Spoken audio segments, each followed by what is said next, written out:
Blue Coast Studio presents The Day Before Forever, written by Harper. Sit back, relax, and enjoy the story. And if you'd like more full-length audiobooks like this, be sure to subscribe. Chapter 1. 30 Days. The dress fit perfectly. That was the problem, though Emma couldn't have said so. Not with her mother standing 3 feet behind her, reading from a leather notebook in that voice she used when everything was proceeding according to plan. The florist confirmed the centerpieces this morning. White ranunculus, eucalyptus, those pale green succulents we discussed, and I finalized the seating chart for the rehearsal dinner. The Whitfield side is done. I put the Langfords at table 4, away from your Aunt Diane, so that shouldn't be an issue. Emma watched her mother's reflection in the 3-paneled mirror. Joan Carlisle stood with her shoulders level and her chin slightly raised, silver-streaked auburn hair pinned back with the kind of precision that made barrettes look architectural. She wore a navy sheath dress and low heels, her reading glasses perched at the end of her nose, and she turned the pages of her notebook with the same calm deliberation she brought to everything.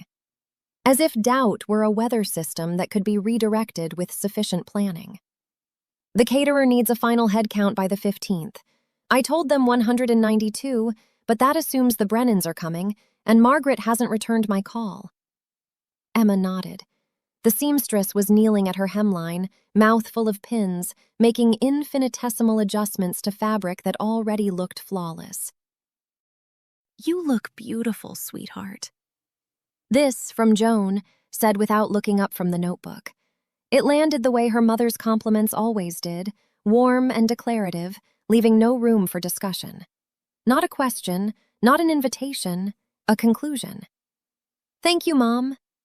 The dress was ivory silk with a boat neckline, fitted through the bodice and falling into a clean A-line that the designer had called timeless. It was timeless. It was also exactly the kind of dress Emma would have chosen if someone had asked her to describe what a bride was supposed to look like. She had chosen it, in fact, 4 months ago in this same boutique, with Joan beside her and a glass of champagne going flat on the side table, and she had said, "Yes, this is the one." Because it was the one, obviously. Anyone could see that. The seamstress leaned back on her heels. "Perfect," she said. "Truly, you won't need another fitting." Emma looked at herself in the mirror. She saw a woman in a beautiful wedding dress, light brown hair pinned loosely off her neck, hazel eyes, cheekbones that echoed her mother's, though softer, a body that had been measured and pinned and draped in silk and that now stood in the center of 3 angled reflections, multiplied and flawless. She searched for the feeling. She knew exactly what it was supposed to be. She had seen it on other women in this same mirror, that specific brightness in the eyes, that catch in the breath when the dress becomes the dress, when the reflection stops being fabric and starts being a future. She searched for it the way you search for your keys when you're already late, with increasing focus and a growing suspicion that the search itself has become the problem.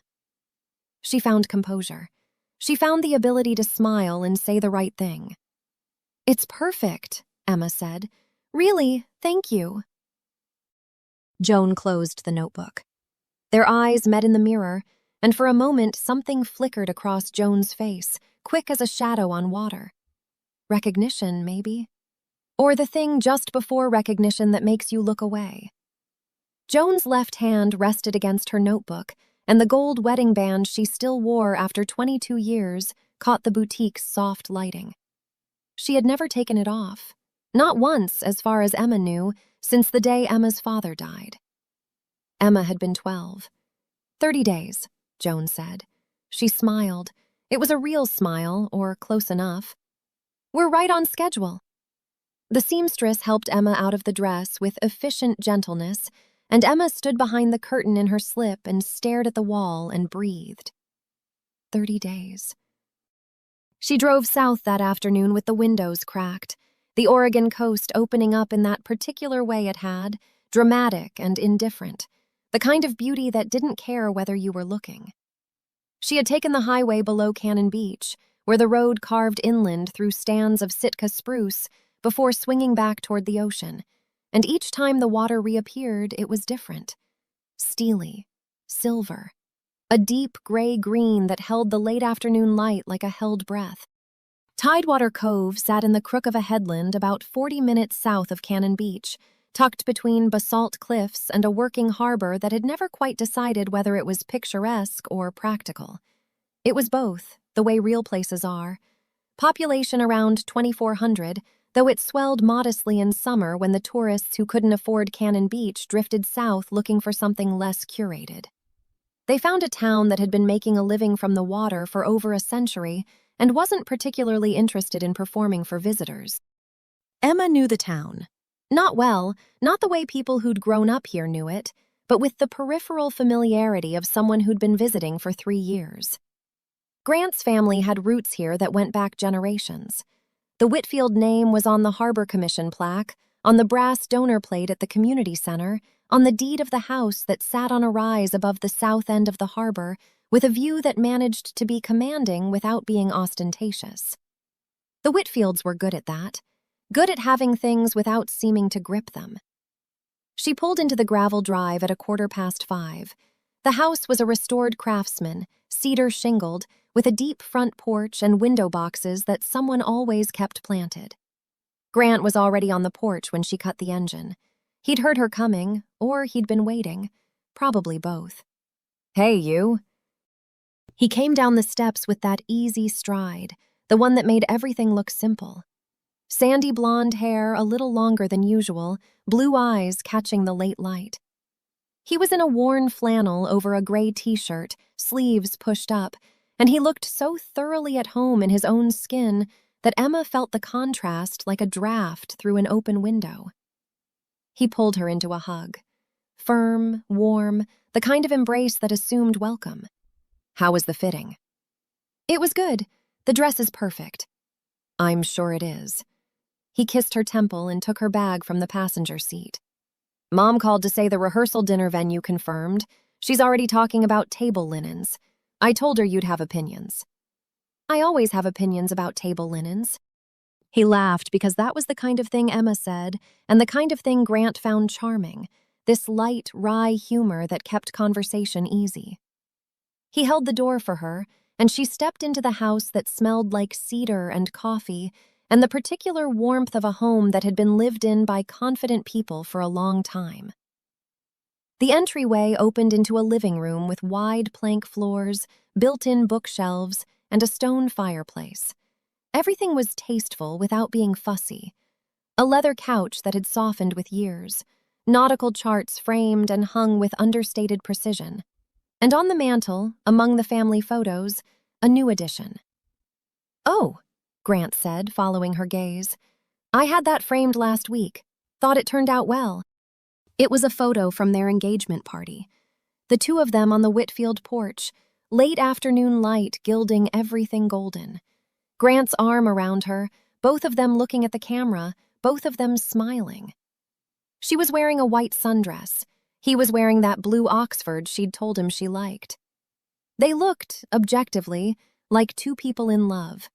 Like a photograph you'd put on a mantel. Emma stared at it. She tried to remember what she had been feeling when the shutter clicked. She tried the way she had tried in the bridal boutique, reaching for a specific internal experience and finding instead a smooth, cool surface. She remembered the dress. She remembered the light. She remembered someone saying smile and doing it. She could not remember what she had felt. "It's beautiful," she said. "Really good." "Right?" Grant set her bag at the foot of the stairs. "I love that one. Something about the light." He said it with the easy certainty of a man who knew exactly what the photograph meant to him, who could look at it and feel something specific and good.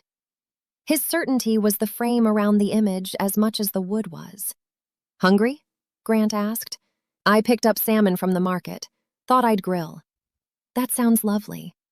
He touched her arm on his way to the kitchen. A natural gesture, easy and affectionate, the kind of contact that comes from a man who has never had reason to question whether his touch is wanted. His fingers were warm and briefly present, and then he was gone, and Emma stood alone in the living room looking at a photograph of herself. She thought she should feel something. She thought also that the fact she was thinking about whether she should feel something was itself the answer to a question she was not ready to ask. She turned away from the mantel. Dinner was good. Grant grilled the salmon with lemon and dill, and they ate on the back porch overlooking the harbor while the sky dissolved from blue to amber to a deep, aching rose. He told her about the marina expansion project, about the new family that had moved into the Dawson place on Alder Street, about how the lighthouse on the bluff was coming up on its 1-year anniversary of being recommissioned, and the Harbor Commission was talking about doing something to mark the occasion. He spoke the way he always spoke, with warm authority, populating the silence with plans and information, filling the space between them with content that was interesting and kind and entirely on the surface. Emma listened. She ate. She said the right things at the right moments. She watched the lighthouse beams sweep the harbor, a slow, steady arc of light that touched the water and moved on. After dinner, she told Grant she wanted to walk off the meal and get some air, and he said sure, of course. Did she want company? She said she was fine. She just needed to stretch her legs after the drive. He kissed her forehead and said he'd be up reading, and she walked down the gravel path toward the harbor with the sky darkening overhead and the air turning cool and salt-heavy. The harbor at dusk was a different country from the Whitfield living room.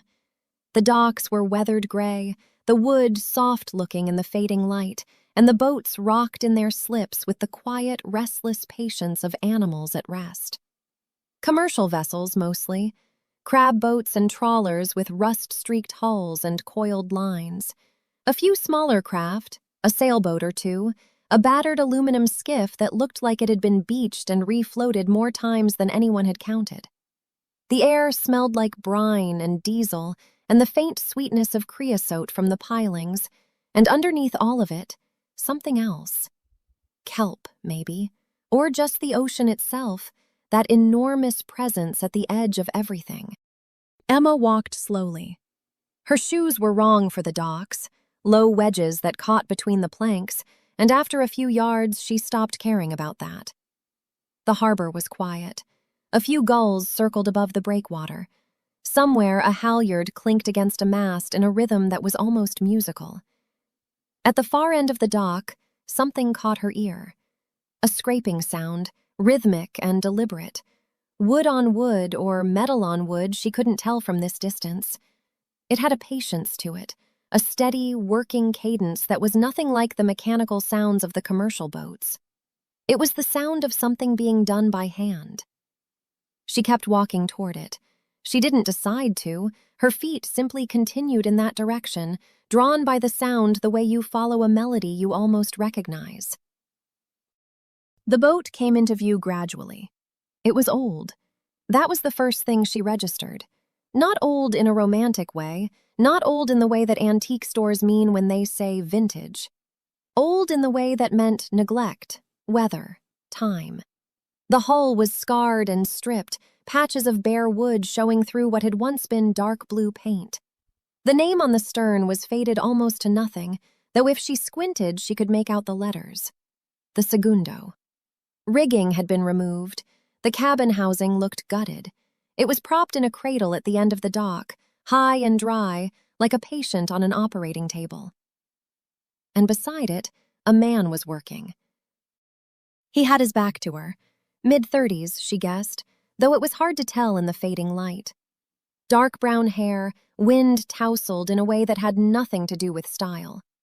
He wore a flannel shirt with the sleeves rolled past his elbows, and his forearms were dusted with sawdust, pale against tanned skin.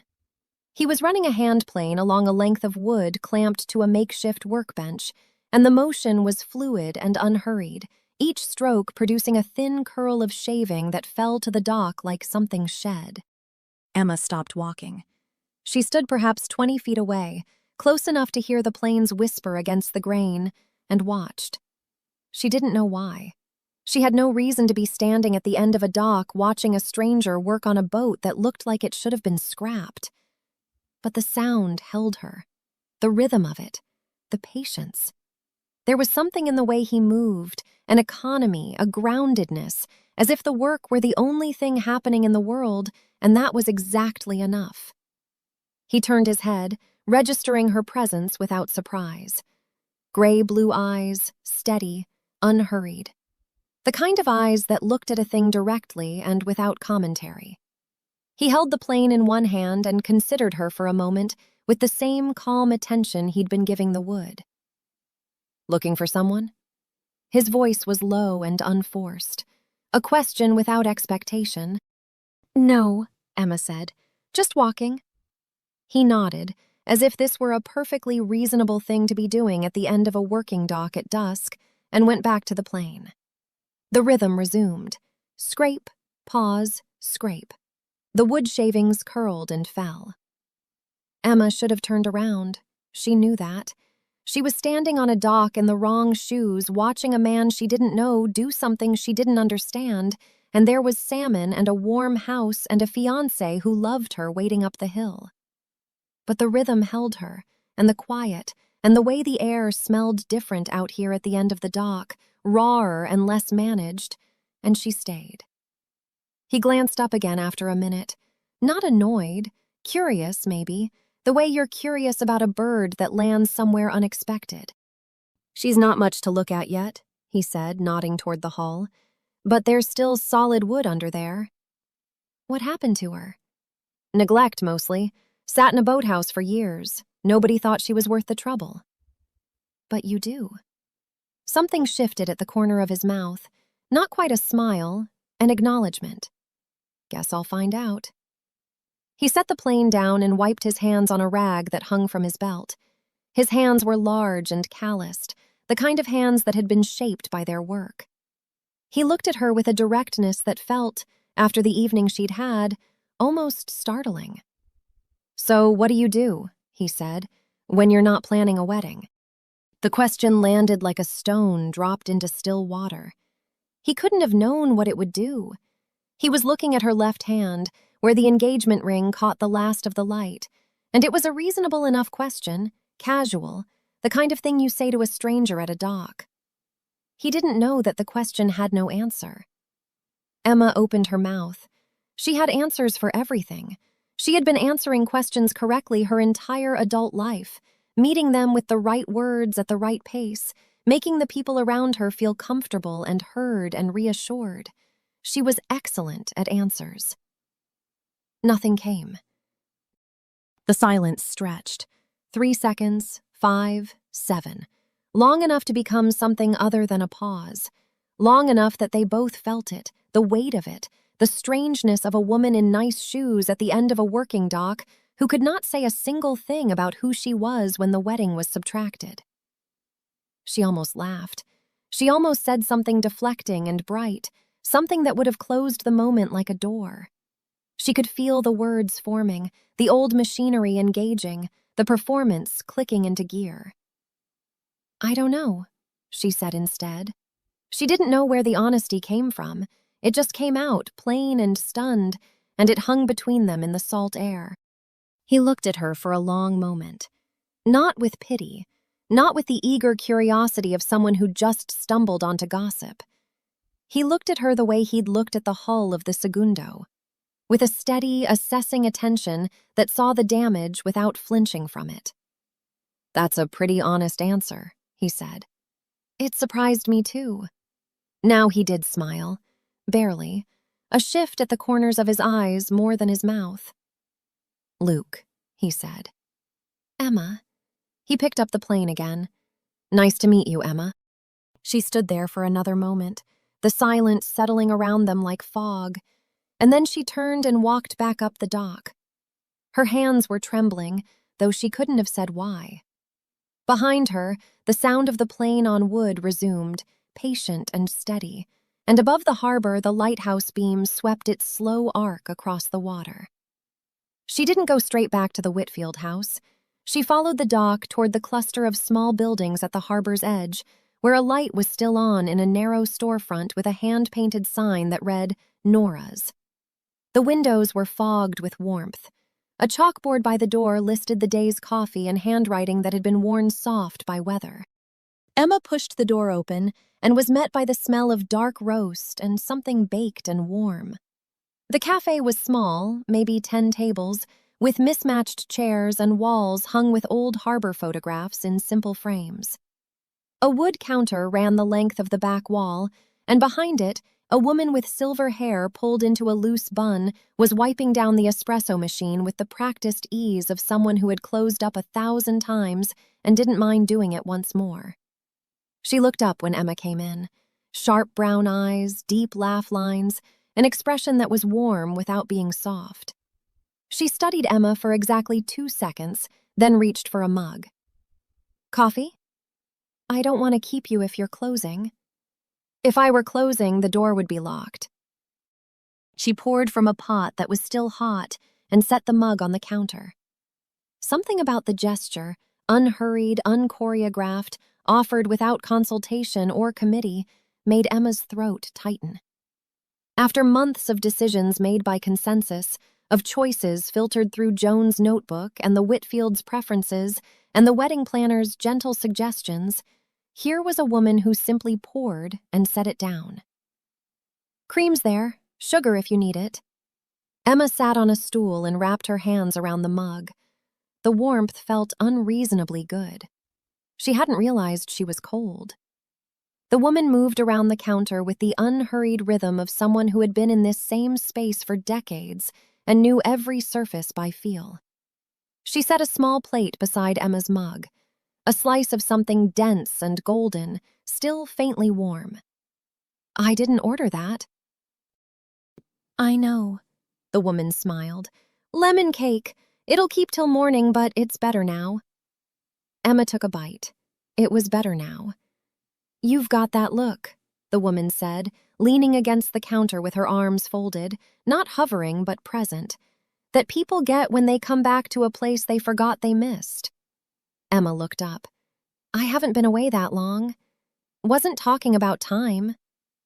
The woman held her gaze with an easy steadiness that reminded Emma, uncomfortably, of the man at the end of the dock, as if seeing people clearly were simply a thing that happened in this part of town.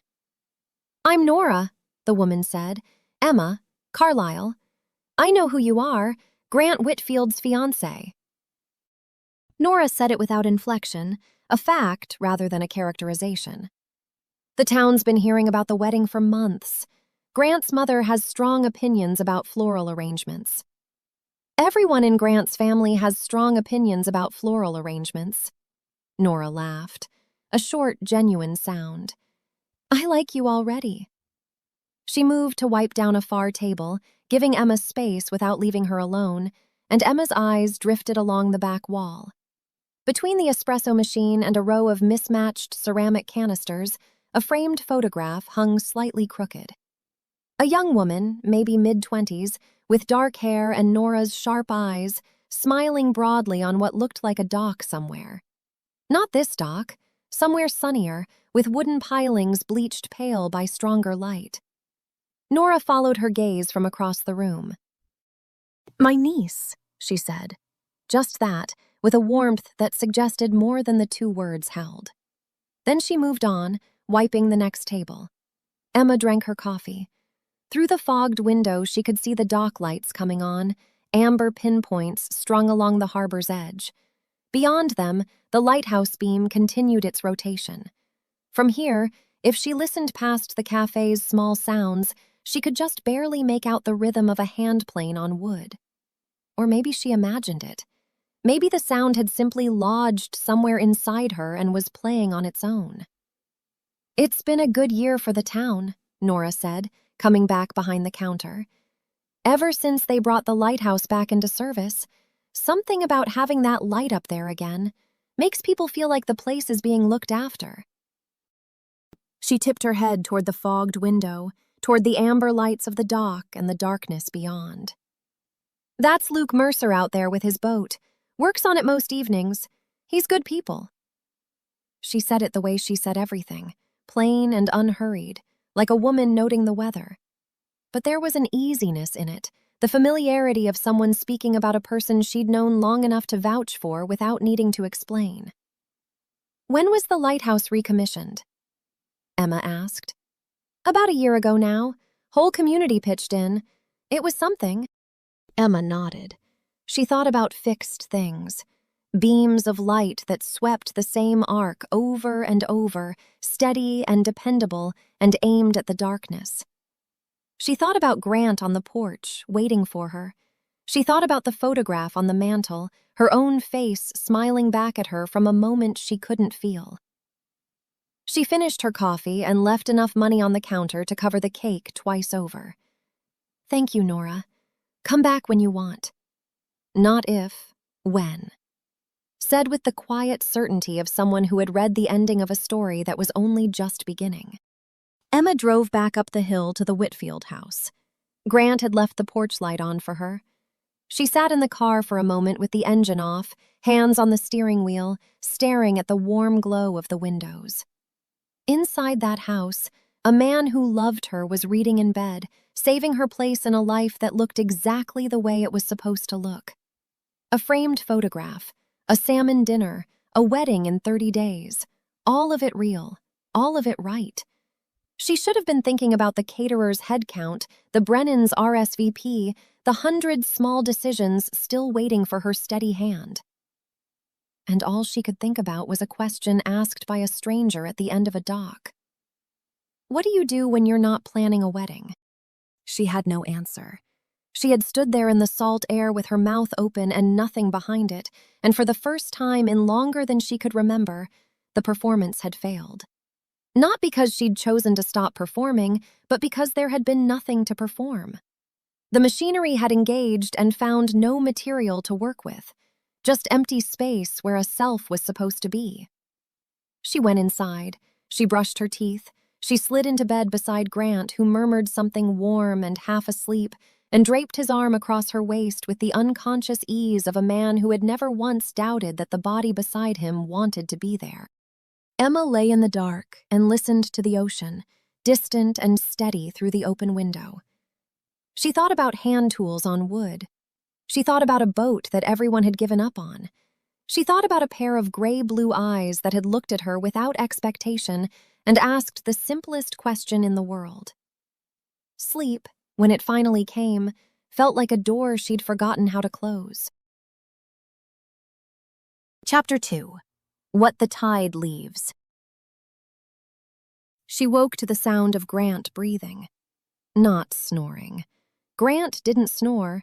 He breathed with the same steadiness he brought to everything else, deep and even and unhurried, the breathing of a man who had never lain awake wondering whether the life he was living was actually his.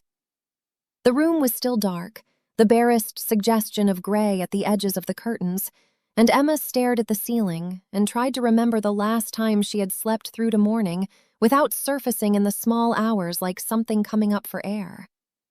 She couldn't. The engagement ring pressed cold against her finger where her hand rested on her stomach.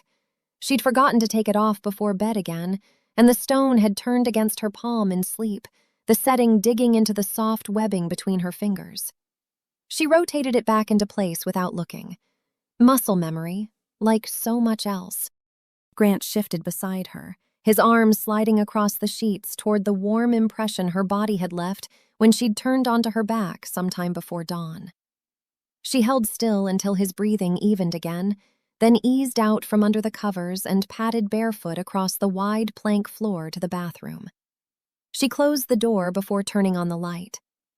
In the mirror, light brown hair flattened on one side from the pillow, hazel eyes with faint shadows beneath them that she would conceal with concealer before anyone saw her. She looked tired. She looked like a woman who had been asked a question she couldn't answer and had spent the night being unable to stop hearing it. She dressed quietly in the half-dark of the bedroom, pulling on jeans and a cotton sweater, slipping her feet into canvas shoes by the door. Grant didn't stir. On the nightstand beside him, his phone glowed with a notification, something from the Marina project, and next to it lay a scrap of paper where he'd jotted a note to himself. She could make out 2 words in his even handwriting. Cake tasting. He'd remembered. He always remembered. She went downstairs. The Whitfield house at 5 in the morning was a different animal than the Whitfield house by daylight. The cedar smell was stronger in the cool air, the built-in bookshelves casting long shadows from the single light she switched on in the kitchen. The engagement photograph on the mantel caught the edge of that light, and Emma looked away from it. She made coffee using the French press Grant kept on the counter, and she was standing at the kitchen window with both hands wrapped around the mug when she heard a car door close outside. Footsteps on the porch. A knock that was more percussion than courtesy, bright and unhesitant, followed immediately by the front door opening. "Hello? Anybody alive in here?" The woman who came through the doorway was carrying a canvas overnight bag in one hand and a paper sack from what looked like a bakery in the other. Sandy hair the same shade as Grant's, cut to her shoulders and pushed back with sunglasses she clearly didn't need at this hour, her features softer than her brother's, the same coloring rendered in gentler lines. She was wearing a cream-colored linen jacket over a simple white top, and she looked like someone who had driven since before dawn and managed to arrive looking better than most people did after a full night's sleep. "Britt," Emma said. Britt Whitfield set the bag on the counter and crossed the kitchen in 3 steps, pulling Emma into a hug that was warm and unhesitating and smelled faintly of freesia. "I know I'm early. I couldn't sleep. I figured if I was going to be awake anyway, I might as well be awake somewhere useful." She pulled back, holding Emma at arm's length, studying her face with the frank, affectionate appraisal of a woman who had decided years ago that Emma belonged to her. "Look at you. 29 days and counting. How are you feeling?" "Wonderful," Emma said. The word came out as smoothly as water over stone. "I brought scones from that place in Astoria, the one with the blackberry jam that Grant inhales. Is he still asleep?" "Dead to the world." Britt grinned. "Classic. That man could sleep through a nor'easter."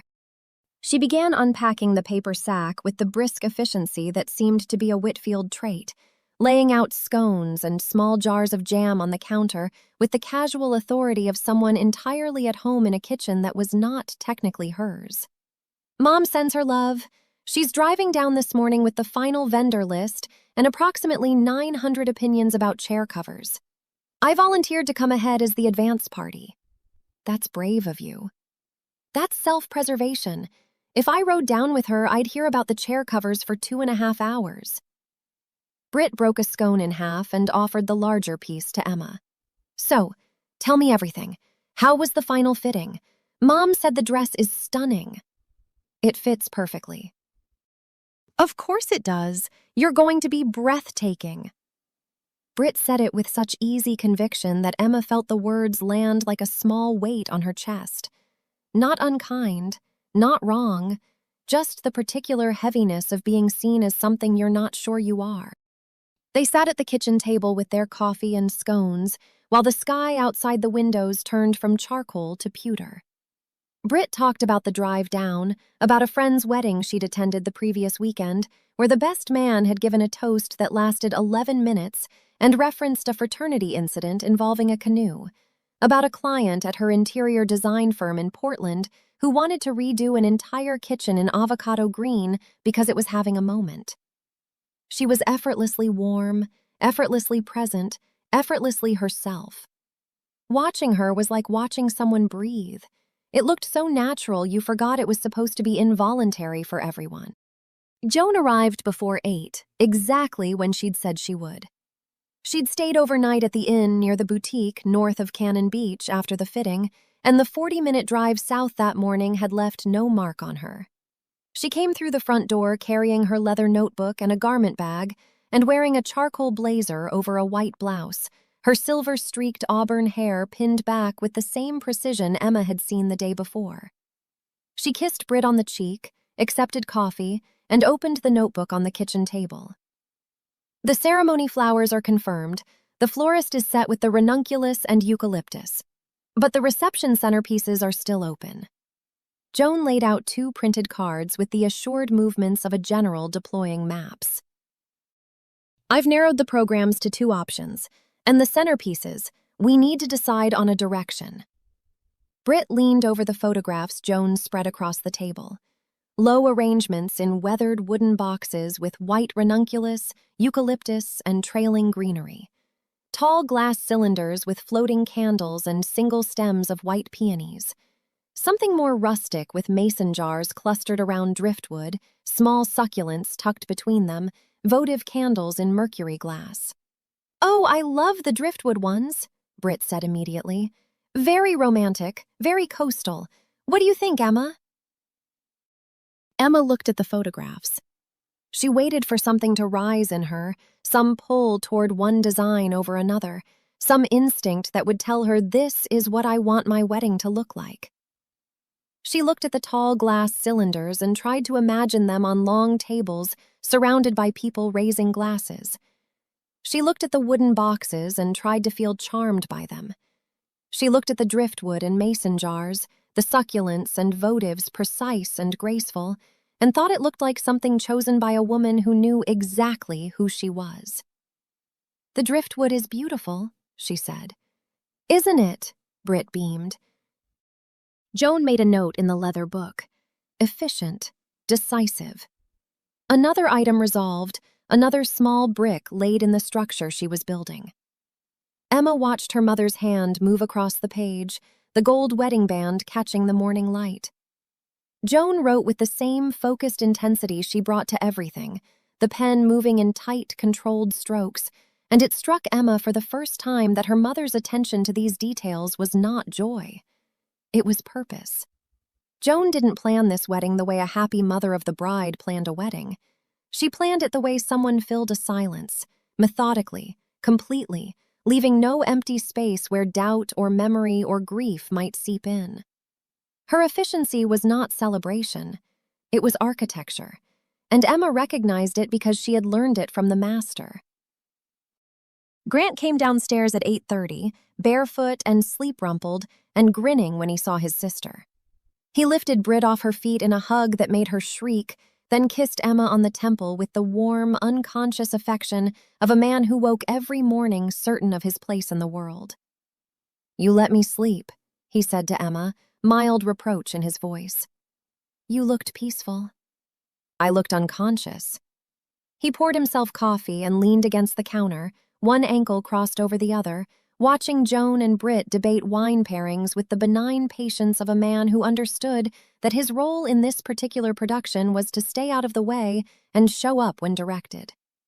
He caught Emma's eye across the kitchen and smiled, a real smile, the kind that crinkled the corners of his blue eyes and said, "I'm glad you're here." She smiled back. It cost her something, but it looked right. By 10 o'clock, the kitchen table had become a command center.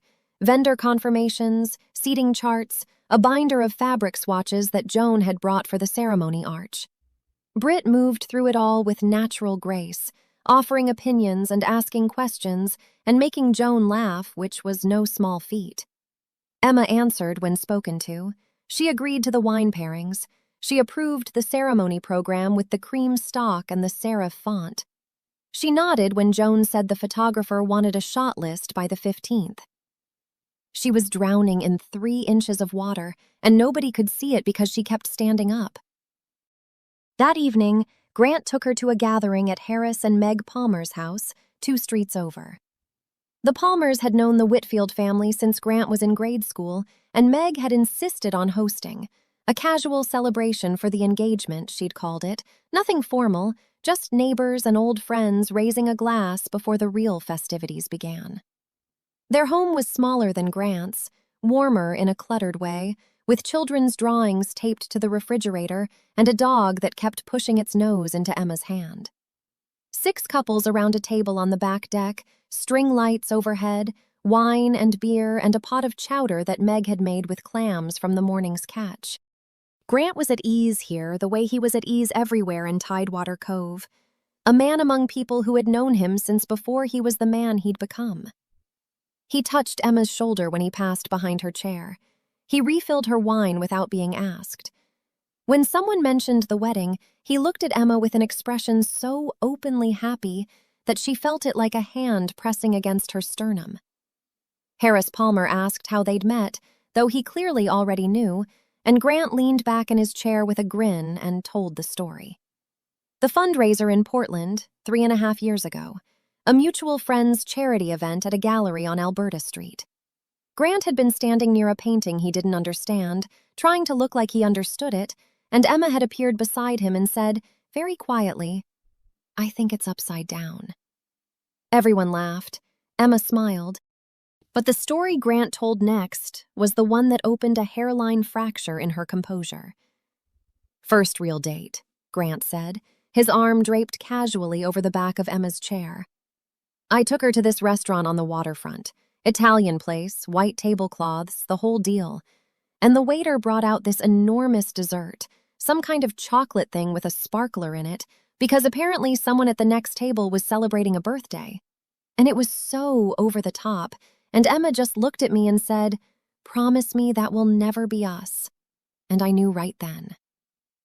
He looked at her with a tenderness that was wholly genuine. I knew she was the real thing. The table murmured their approval. Meg pressed a hand to her chest. Harris raised his glass. And Emma sat very still and tried to locate that evening in her memory. She could find the restaurant. She could find the white tablecloths. But the dessert with the sparkler, the joke she'd apparently made, the moment Grant had identified as the moment he knew, she couldn't find it. Not the feeling of it. She could reconstruct it the way you'd reconstruct a room from a photograph, placing the furniture where it logically must have been, but she could not remember being in it. She could not remember the version of herself who had said those words and meant them, who had looked at this kind, handsome man across a white tablecloth and felt the thing you're supposed to feel at the beginning. Had she felt it? She must have. 3.5 years ago, she must have looked at Grant Whitfield and felt something real enough to build a life on. But sitting here now, under string lights, with his arm warm against her shoulders and his voice rich with a love she did not doubt was genuine, she could not find her way back to it. The evening he described was his evening, his memory of her, bright and specific and cherished. Her memory of the same night was a watercolor someone had left in the rain, the shape still there, but all the color bled away. They walked home along the harbor road, the night air sharp with salt and the distant clang of halyards. Grant took her hand. His palm was warm and dry and certain. "Good night," he said. "It was." "Harris and Meg love you. Everyone does." "They're easy to be around." He squeezed her hand. 29 days. 29 days, she repeated. She lay in bed that night and listened to him fall asleep again, and she thought about how a man could hold a memory of you so carefully, polish it with telling, build his certainty on it, and you could sit beside him and not recognize the woman he was describing. She was awake before dawn again. This time she didn't try to go back to sleep. She dressed in the near dark, the same jeans and sweater, and wrote a note on the pad by the coffee pot. "Gone for a walk. Back soon." She let herself out through the front door and pulled it shut gently behind her. The morning was gray and cool. Fog had settled into the harbor overnight, thick enough to blur the masts of the fishing boats into soft, vertical lines, thin enough that the lighthouse on the bluff was still visible above it, its beam sweeping its patient arc against the pewter sky. Emma walked down the gravel drive and turned toward the water. The tide had pulled back dramatically. She could see it from the road above the harbor, the water line drawn 50 yards farther out than she'd ever noticed, exposing a wide swath of rocky seabed that was normally submerged. Boulders dark with kelp, tide pools catching the flat gray light, the bones of the harbor floor laid bare, all the things the water usually kept hidden, now sitting in plain view, glistening and strange. She walked down to the docks. Her shoes were quiet on the weathered planking.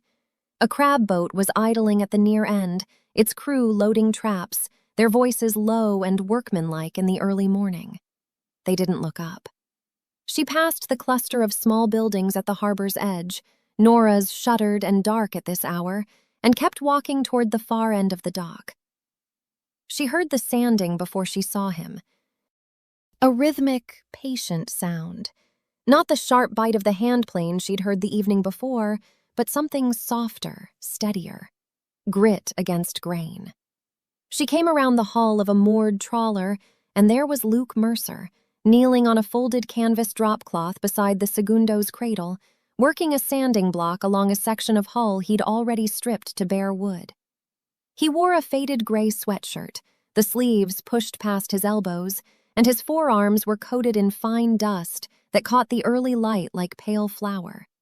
His dark hair was uncombed. His attention was entirely on the wood under his hands. Emma stopped walking. She didn't announce herself, but the dock planks shifted under her weight, and Luke looked up without surprise, the way you'd look up at a bird that had landed nearby. Not startled, not particularly waiting for it, just noting that it had arrived. "Early," he said. "Couldn't sleep." He nodded as if that were a perfectly ordinary thing to say to someone you'd spoken to exactly once. He turned back to the sanding block and ran it along the hull in a slow, even stroke. The wood emerging underneath was lighter than she'd expected. Honey-colored, almost warm. "She looks different in the daylight," Emma said. "Most things do." She came closer. Up close, the Segundo's hull was a patchwork of bare wood and stubborn blue paint, the old finish clinging in irregular patches like something reluctant to let go. The bow had been stripped almost entirely, revealing tight, even grain beneath decades of neglect. Luke worked methodically, moving from one section to the next, not rushing. "Your father's boat," she said. She wasn't sure why she said it. It wasn't a question.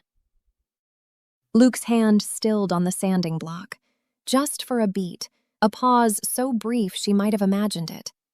Then he resumed the long, steady strokes. "Yeah."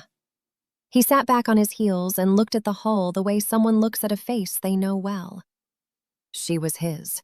The Segundo, second boat he ever owned. He said the first one taught him what not to do. A faint, dry smile.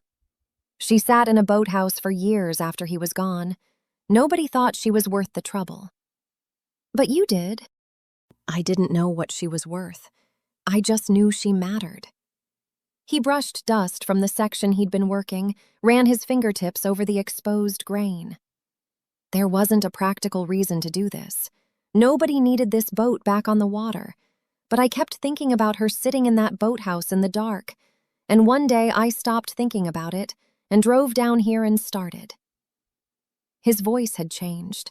Not dramatically, nothing she could have pointed to if someone had asked her to explain. But the careful, contained quality she'd noticed the night before had opened slightly, the way a door opens when someone forgets to hold it. There was rawness underneath, not grief, exactly, something older. The scar tissue that forms over grief when enough years pass that you stop calling it grief and start calling it the way things are. "How long has it been?" she asked. "Since he passed?" 9 years. She nodded. She didn't say she was sorry. It felt too late for sorry and too small. Luke picked up the sanding block again. "The thing about wood," he said almost absently, his attention back on the hull. "It holds everything. Every storm, every season, every year she spent in the water, and every year she spent in the dark. It's all in there. You can't see it from the outside. The paint covers it up. But the only way to know what you're actually working with is to strip it down to the truth." He said it the way he said everything, plain and direct, with no particular weight on any word. He wasn't making a speech. He wasn't drawing a parallel. He was a man talking about wood. But Emma heard it like a bell rung in a quiet room. She felt the vibration of it settle into her chest and stay there. "Are you doing all right?" Luke asked. He didn't look up. He kept sanding. The question sat in the salt air between them, simple and impossible. "I'm fine," she said. The old machinery, smooth and automatic. Luke nodded. He didn't press. He didn't give her the skeptical look or the raised eyebrow that would have demanded elaboration. He just accepted her answer the way you accept the weather, without argument, and went back to his work.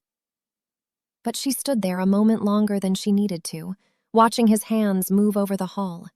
Steady, patient, revealing what was underneath, one stroke at a time. She walked back along the dock as the fog began to thin. The exposed seabed was still visible, all those hidden things the tide had left uncovered, and above the harbor the lighthouse stood sharp against the gray sky, its beams still turning, sweeping the same faithful arc it swept every morning and every night. Fixed, unwavering. She climbed the road to the cliffs. She hadn't planned to.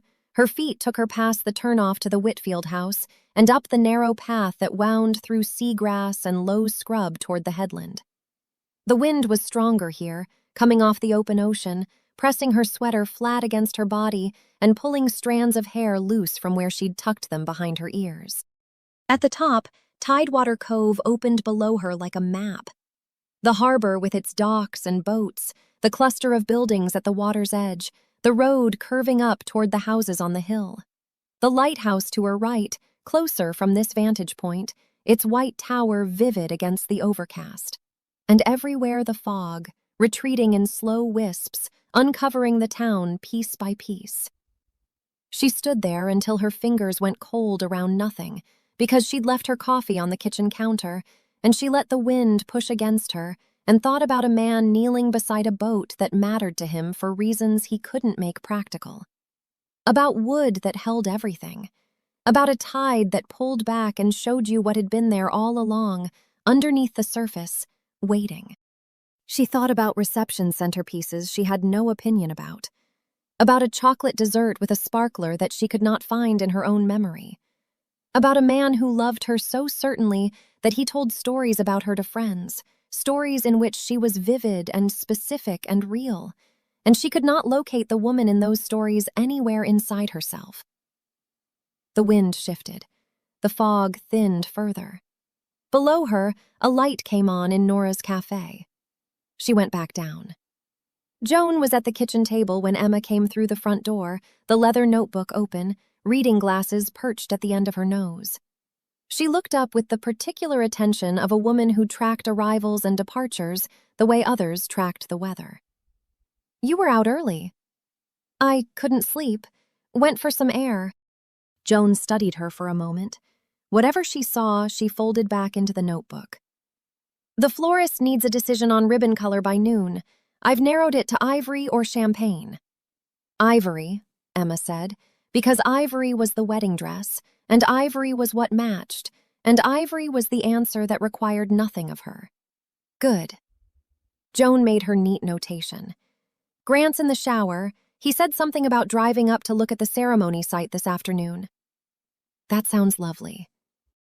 Joan looked at her again, the same assessing glance, and for an instant Emma saw something flicker behind her mother's composure.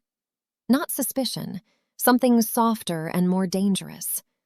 Recognition, as if Joan could see the cracks because she knew exactly what they looked like from the inside. Then it was gone, replaced by the brisk, purposeful focus that Joan wore the way other women wore jewelry. "Pre-wedding jitters are perfectly normal," Joan said. She said it to the notebook, not to Emma, which made it worse. "The important thing is to keep moving forward." Grant appeared in the kitchen doorway, freshly showered, hair still damp, wearing a blue Henley that made his eyes look impossibly kind. He smiled when he saw Emma and crossed to her and kissed the top of her head. "Morning, wanderer. How was the walk?" And there it was, the moment, so small it could have been nothing. A question from a man who loved her, asked with warmth and trust and the absolute confidence that the answer would be simple. "I just needed some air," she said. It wasn't a lie. She had needed air. She had walked to the harbor and stood on the cliffs and breathed the salt wind until her fingers went numb. But it wasn't the truth either. The truth was that she had stood beside a stripped hull and listened to a man talk about wood that held everything, and something in her had cracked a little wider. The truth was that she had climbed to the cliffs and looked down at the life waiting for her and felt the distance between the woman she appeared to be and the woman she actually was open like a fissure in the earth. The truth was that she was standing in this kitchen with a man she was supposed to marry in 29 days, and the most honest conversation she'd had in months was with a stranger sanding a dead man's boat at dawn. She said none of this. Grant nodded, satisfied, and reached past her for the coffee pot.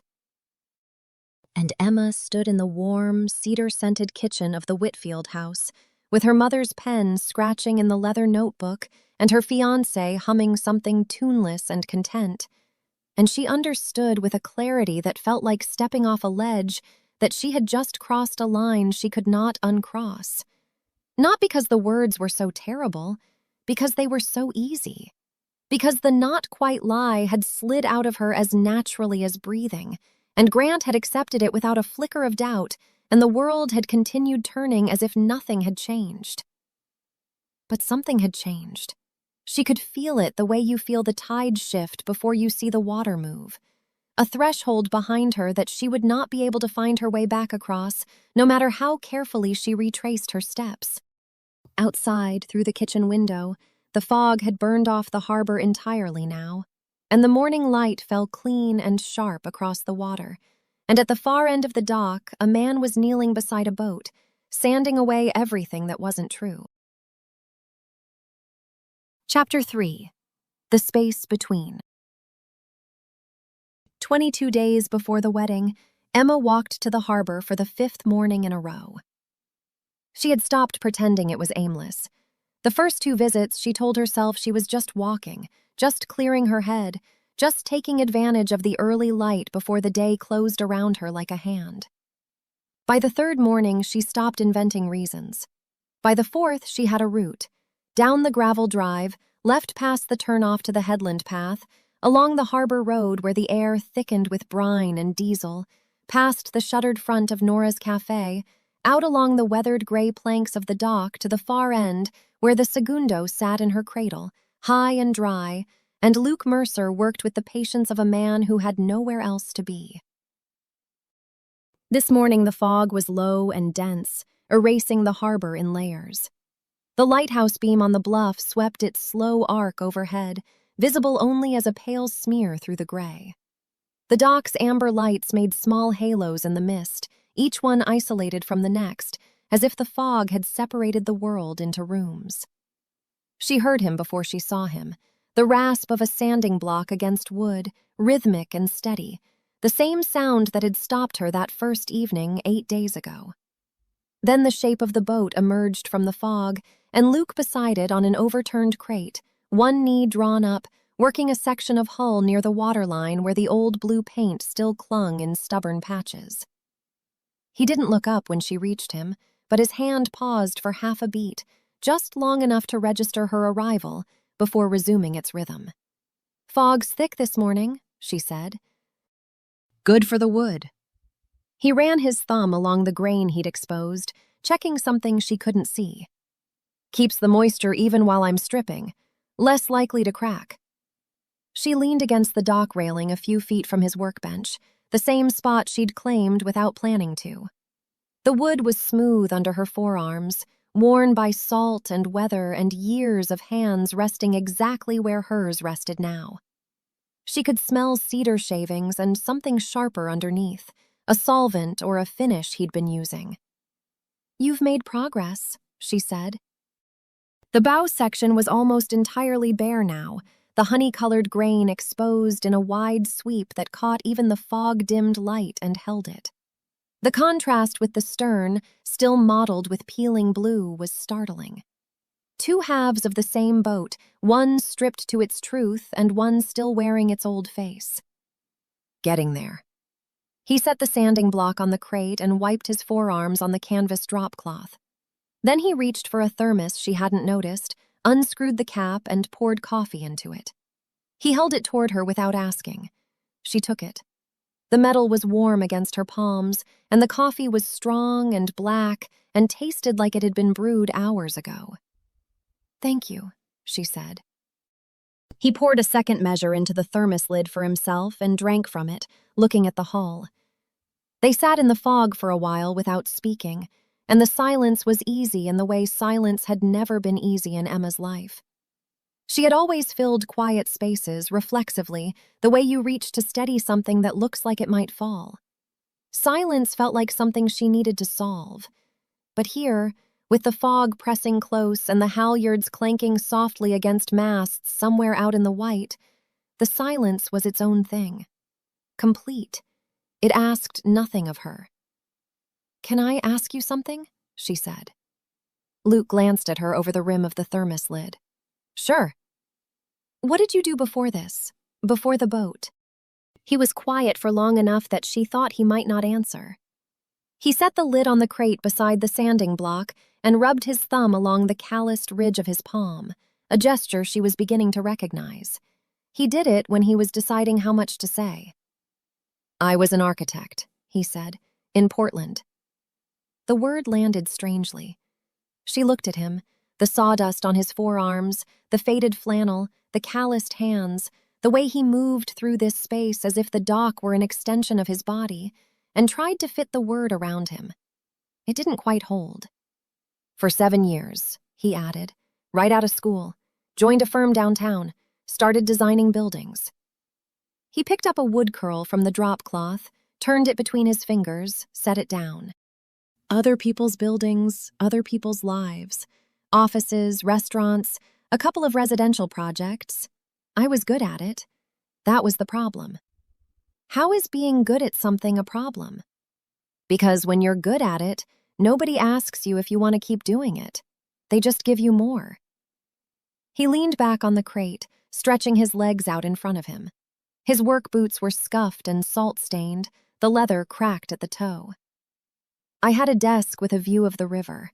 I had clients who sent me Christmas cards. I had a routine that worked. And somewhere around year 4 or 5, I stopped noticing that none of it felt like mine." Emma's hands tightened around the thermos cap. The coffee had cooled enough that she couldn't feel it anymore. "I was with someone," Luke said. His voice changed slightly, not harder but more careful, as if he were handling something fragile. "During those years, a good person. She loved the version of me that showed up at firm dinners and wore pressed shirts and talked about load-bearing walls at cocktail parties." A pause. "And I loved her back, I did. But it was the kind of love where you're both performing the same play, and it works because you never break character. You don't even know you're in character. You just think that's how it feels." The fog shifted around them, thinning at the edges, and for a moment Emma could see the water beyond the dock's end, flat and gray and still. "What happened?" "Nothing." He said it simply. "That's the whole thing. Nothing happened. There was no fight, no betrayal, no moment where somebody threw a glass. Just one morning I was sitting across from her at breakfast, and I realized neither of us had said anything honest in months. Not unkind, just not honest. We'd been filling the space with plans and schedules and things we were supposed to do next, and underneath all of it there was just this." He held his hands apart, palms up, as if showing her an empty space. "This quiet. Like the house had been evacuated and nobody told us." Emma could not speak. She was afraid that if she opened her mouth, the only thing that would come out was recognition so raw it would give her away entirely. Because she knew that breakfast table. She had been sitting at it every morning for months, listening to Grant hum something tuneless and content while she built sentences out of safe, surface-level words, and the space between them grew wider and quieter, and neither of them ever said so. Luke dropped his hands. His jaw tightened, a small muscle working near his ear, and he looked at the segundo's stripped bow as if he could see something in the grain that helped. "I spent a long time building a life that looked right from the outside," he said quietly. "Took me too long to notice I wasn't in it." The words went through her like cold water. "So I left," he said. "The firm, the apartment, the relationship, all of it. Drove down here and started pulling paint off a dead man's boat." He rubbed his jaw. "People thought I'd lost my mind. My mother called every day for 3 weeks. He paused, and something moved behind his eyes. Not pain exactly, but the shadow of a door he'd chosen not to open. The rest of it just ended. Quietly. The way things end when nobody's been fighting because there was never enough honesty between you to fight about. He picked up the sanding block again and turned it in his hands, not using it, just holding it. Coming back here, fixing the boat, it was the right thing. I know that. But there's a difference between rebuilding and hiding. He said it almost to himself, as if he were thinking it through in real time. I'm still figuring out which one I've been doing. The fog had thinned enough that Emma could see the cluster of buildings at the harbor's edge, the dark windows of Nora's cafe, the slant of a roof she thought belonged to a bait shop. The town was reassembling itself from the mist, piece by piece, the way a memory surfaces when you stop trying to recall it. Luke. Her voice sounded different to her, lower and less steady than the version she used for everything else. Thank you for telling me that. He looked at her then. His gray-blue eyes held the same steady, unhurried attention she'd seen the first night, the way he'd looked at the damaged hull, assessing not with judgment but with something more patient, as if he were willing to see whatever was actually there. You asked, he said. She nodded. She did not trust herself to say more, because what she wanted to say was, I know that house. I know that breakfast table. I know the sound of a conversation that has everything in it except the truth. And I am sitting inside one right now, and I don't know how to get up from it. Instead, she handed back the thermos cap, and their fingers touched for a moment around the warm metal, and then she walked back along the dock through the thinning fog toward the life she had promised to live. The kitchen smelled like coffee and toast when she came through the back door. Joan was at the table with her leather notebook open, pen in hand, reading glasses perched at the end of her nose. She didn't look up immediately, which was Joan's way of establishing that she had been here for a while working, while other people had been elsewhere. I called the florist about the corsages, Joan said, turning a page. She had some confusion about the ribbon width, but it's sorted now, and the caterer confirmed the shellfish-free option for your aunt. Good, Emma said. She poured coffee from the French press and stood at the counter, letting the warmth of the mug steady her. Joan made a notation and then set her pen down. The gesture was deliberate, which meant something was coming. Emma knew her mother's rhythms the way a sailor knows weather, not by what was visible, but by what the air pressure did just before the visible part arrived. Your father would have been so proud to see you settled like this. Joan's voice softened on the words, your father, dropping half a register, and the softening exposed something underneath that she immediately covered by picking up her pen again.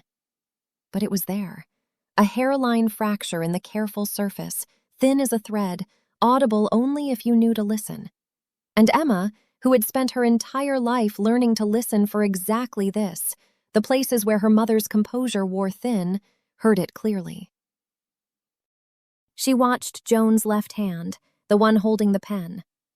The gold wedding band caught the kitchen light, warm and worn, the edges softened by 22 years of constant wear.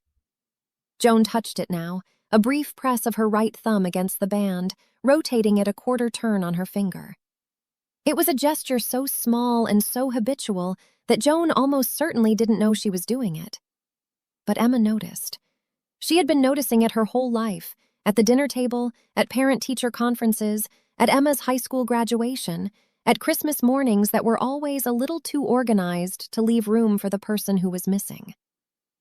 Joan touched that ring the way other people touched a scar, not to examine it, to confirm it was still there, to make sure the wound stayed sealed. He would have loved Grant, Joan continued, and her voice was steady again, the softening gone, replaced by the declarative tone she used for things she had decided were true.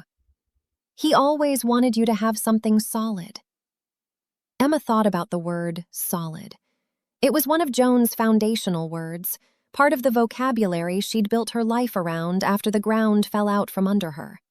Solid, settled, stable, secure. Words that sounded like shelter but felt, in this kitchen on this morning, like walls. I know, Emma said. Because she did know. She had heard it her entire adult life, spoken and unspoken, the weight of her dead father's imagined approval laid across every choice she made like a hand on her shoulder. Be safe. Be settled. Don't end up alone. Don't end up like me, standing in a kitchen with a ring on your hand and nobody sitting across from you. Joan picked up her coffee cup, took a measured sip, and set it down precisely in the ring of moisture it had left on the table. Then, with a lightness that was not quite casual enough to be casual, she said, I ran into Margaret Hale at the market yesterday. She mentioned she'd seen you down at the harbor a few times this week. Early mornings. The words sat in the air between them. Joan did not add anything. She did not ask a question. She simply presented the information and let it exist, the way she might present a centerpiece option and wait for Emma to reveal her preference. I've been walking, Emma said. The fog is beautiful early. It is, Joan agreed. She picked up her pen and returned to the notebook. It's supposed to clear by Thursday. The florist was hoping for sun for the delivery. And that was all. No follow-up, no probing, no visible concern. Just the light placement of an observation, like a pin in a map, marking a location Joan had decided to remember.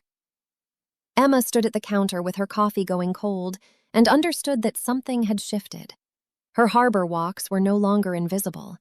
Someone in town had noticed, and that someone had mentioned it to Joan, and Joan had filed it in whatever internal ledger she kept alongside vendor confirmations and seating charts and the careful architecture of her daughter's future. The afternoon passed in wedding logistics. Joan spread fabric swatches across the kitchen table for the ceremony arch, ivory organza, champagne linen, something sheer and gauzy that caught the light from the window.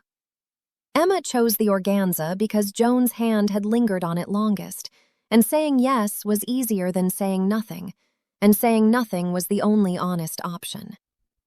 Grant came in from the marina project smelling like salt water and sunscreen and kissed Emma's temple and told Joan the arch delivery was confirmed for the 23rd.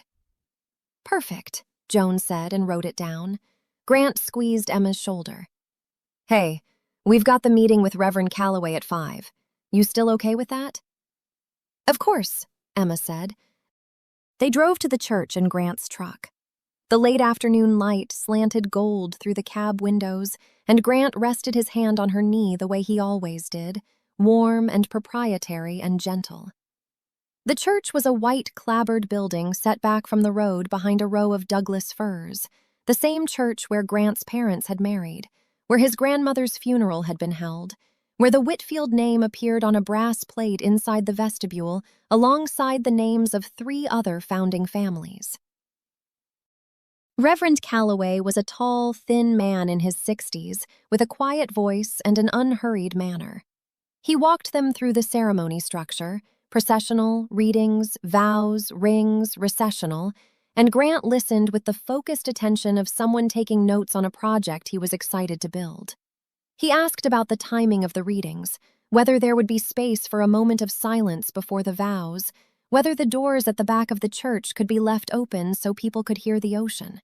He mentioned the first dance. He'd been thinking about the song, had it narrowed down to 2, and wanted to make sure the reception space could handle it. I want people to hear it, Grant said, circling back to the ceremony. The water. It should be part of it. Reverend Calloway smiled and said he thought that was a fine idea. Then Grant turned to Emma with an expression so open and unguarded that it hurt to look at. I've been working on the vows, he said. I'm not going to read them to you. I want them to be a surprise. But I want you to know I've started and they're... He stopped, rubbed the back of his neck, looked almost shy. They're important to me, more than I expected. The word important sat between them, simple and sincere, and Emma felt something tighten behind her ribs. I keep going back to the beginning, he said, trying to get it right, trying to find words for what I knew that first night. He shook his head, a small, wondering gesture. It's harder than I thought, putting it down honestly. The word honestly landed in the center of Emma's chest like a stone dropped into still water. Grant, she said, and her voice sounded normal, which was its own kind of horror. "That's beautiful." "I mean it," he said.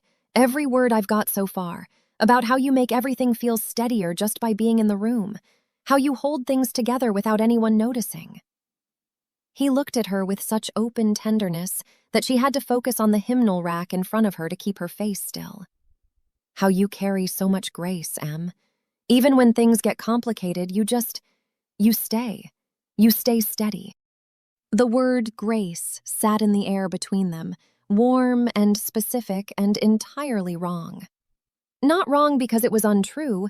Emma did carry grace, the kind that came from years of training herself to appear composed no matter what moved underneath. But Grant didn't know the machinery beneath the grace. He saw the surface and loved it and called it by a name that made it sound like a gift rather than a defense.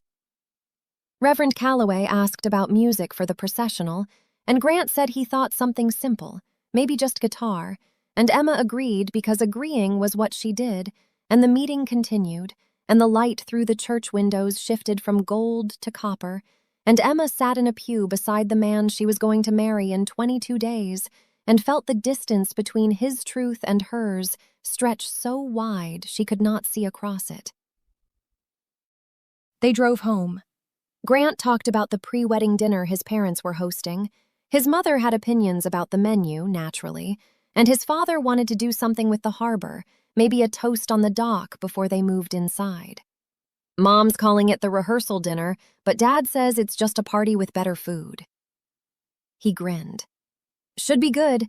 She's inviting maybe 30 people, close family and friends. I think she's more excited than we are." "That sounds wonderful," Emma said. The words came out smooth and warm and entirely hollow, and Grant took her hand across the truck's center console and held it, and she let him, and the contact felt like holding the hand of someone she was watching through glass. That night she lay in the dark while Grant slept beside her, his breathing deep and even, his body radiating warmth. She stared at the ceiling and tried to sort what she felt into categories that made sense. Guilt, yes, a thick, hot guilt that sat in her stomach like a meal she couldn't digest. Fear, certainly, and underneath both of those, something she didn't have a word for.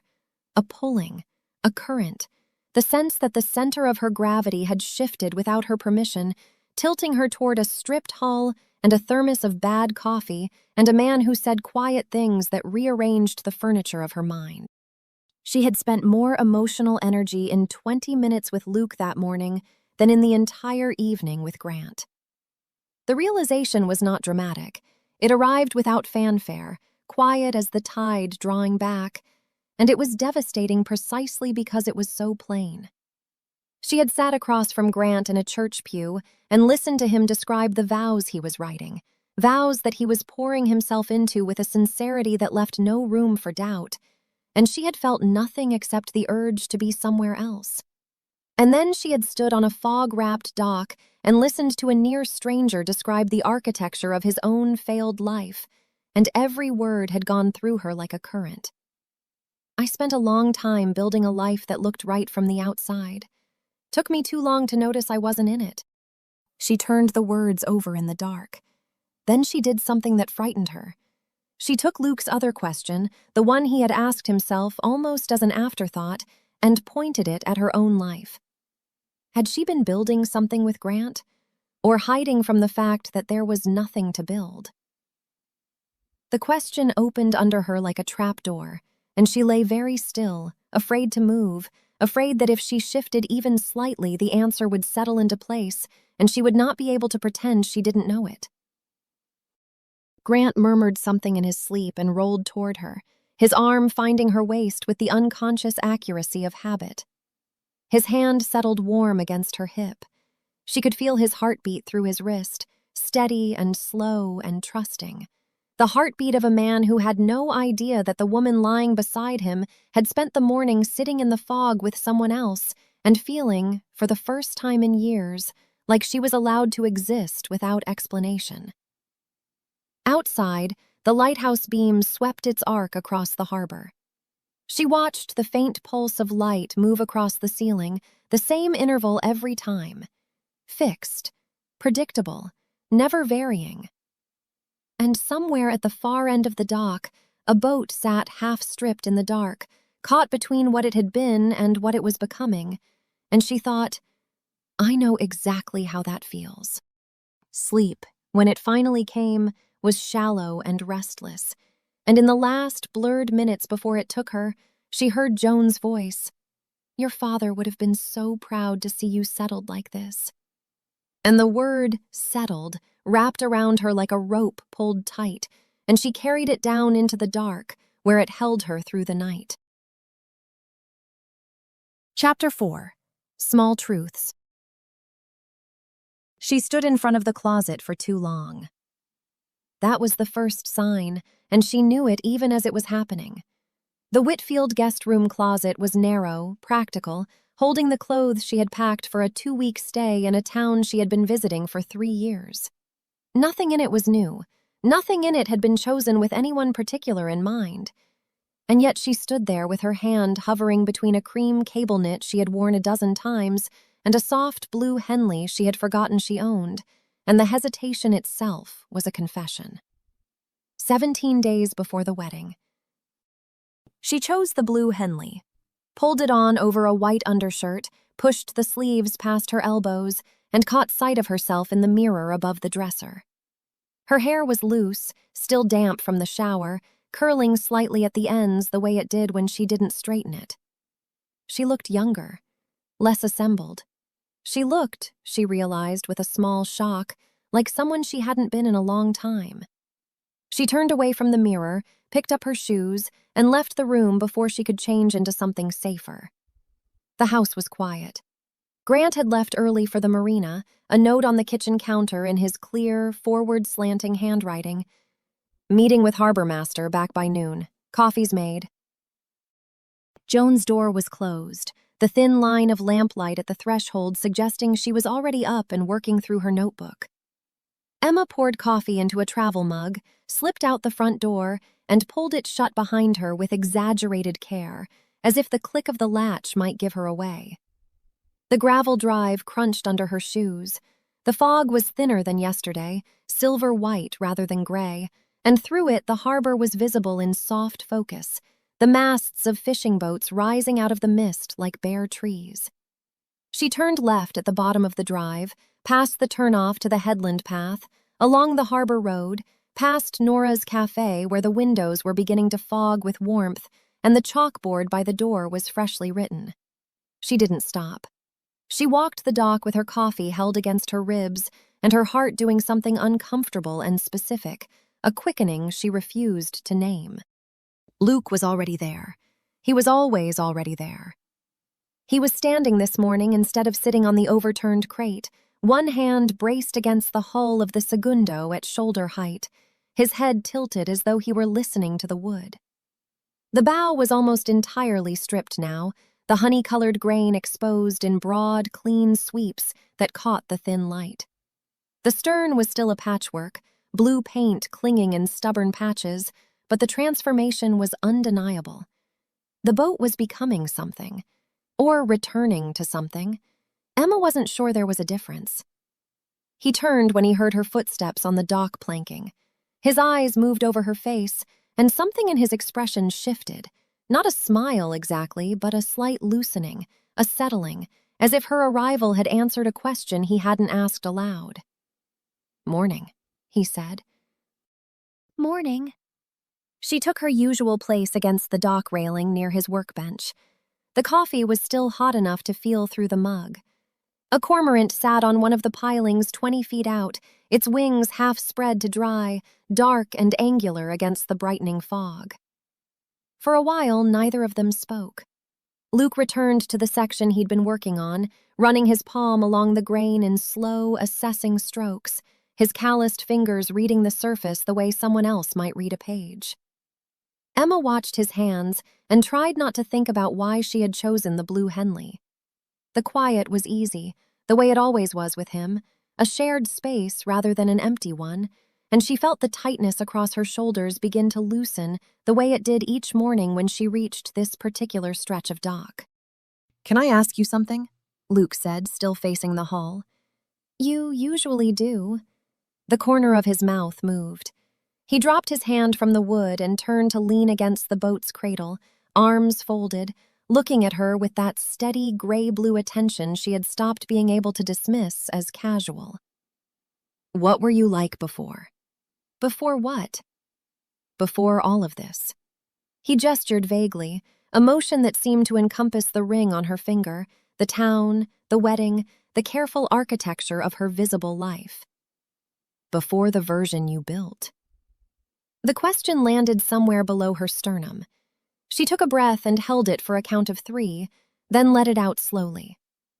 You ask dangerous questions. I ask simple ones, he said. People just don't like the answers. She looked down at her coffee. The surface trembled faintly, reflecting the dock lights. She could feel the truth pressing against the inside of her chest like a hand against a closed door, and she was so tired of holding it shut. I used to paint, she said. The words came out quietly, almost tentatively, as though she were testing whether they would still hold weight after all this time. She hadn't said them to anyone, not to Grant, not to Joan, not to Britt, not to any of the friends she had accumulated in the life she had assembled piece by careful piece. She had packed the admission into a box and put the box somewhere deep and dark, and now here it was, unpacked on a weathered dock at the edge of the Pacific Ocean, because a man with sawdust on his forearms had asked the right question. Luke didn't say anything. He waited. Watercolors, she continued. Mostly the coast, the harbor light, the way fog sits on the water early in the morning before the sun burns it off. There's this thing that happens at a certain hour when the light goes almost lavender, right before it turns gold, and I used to... She stopped, swallowed.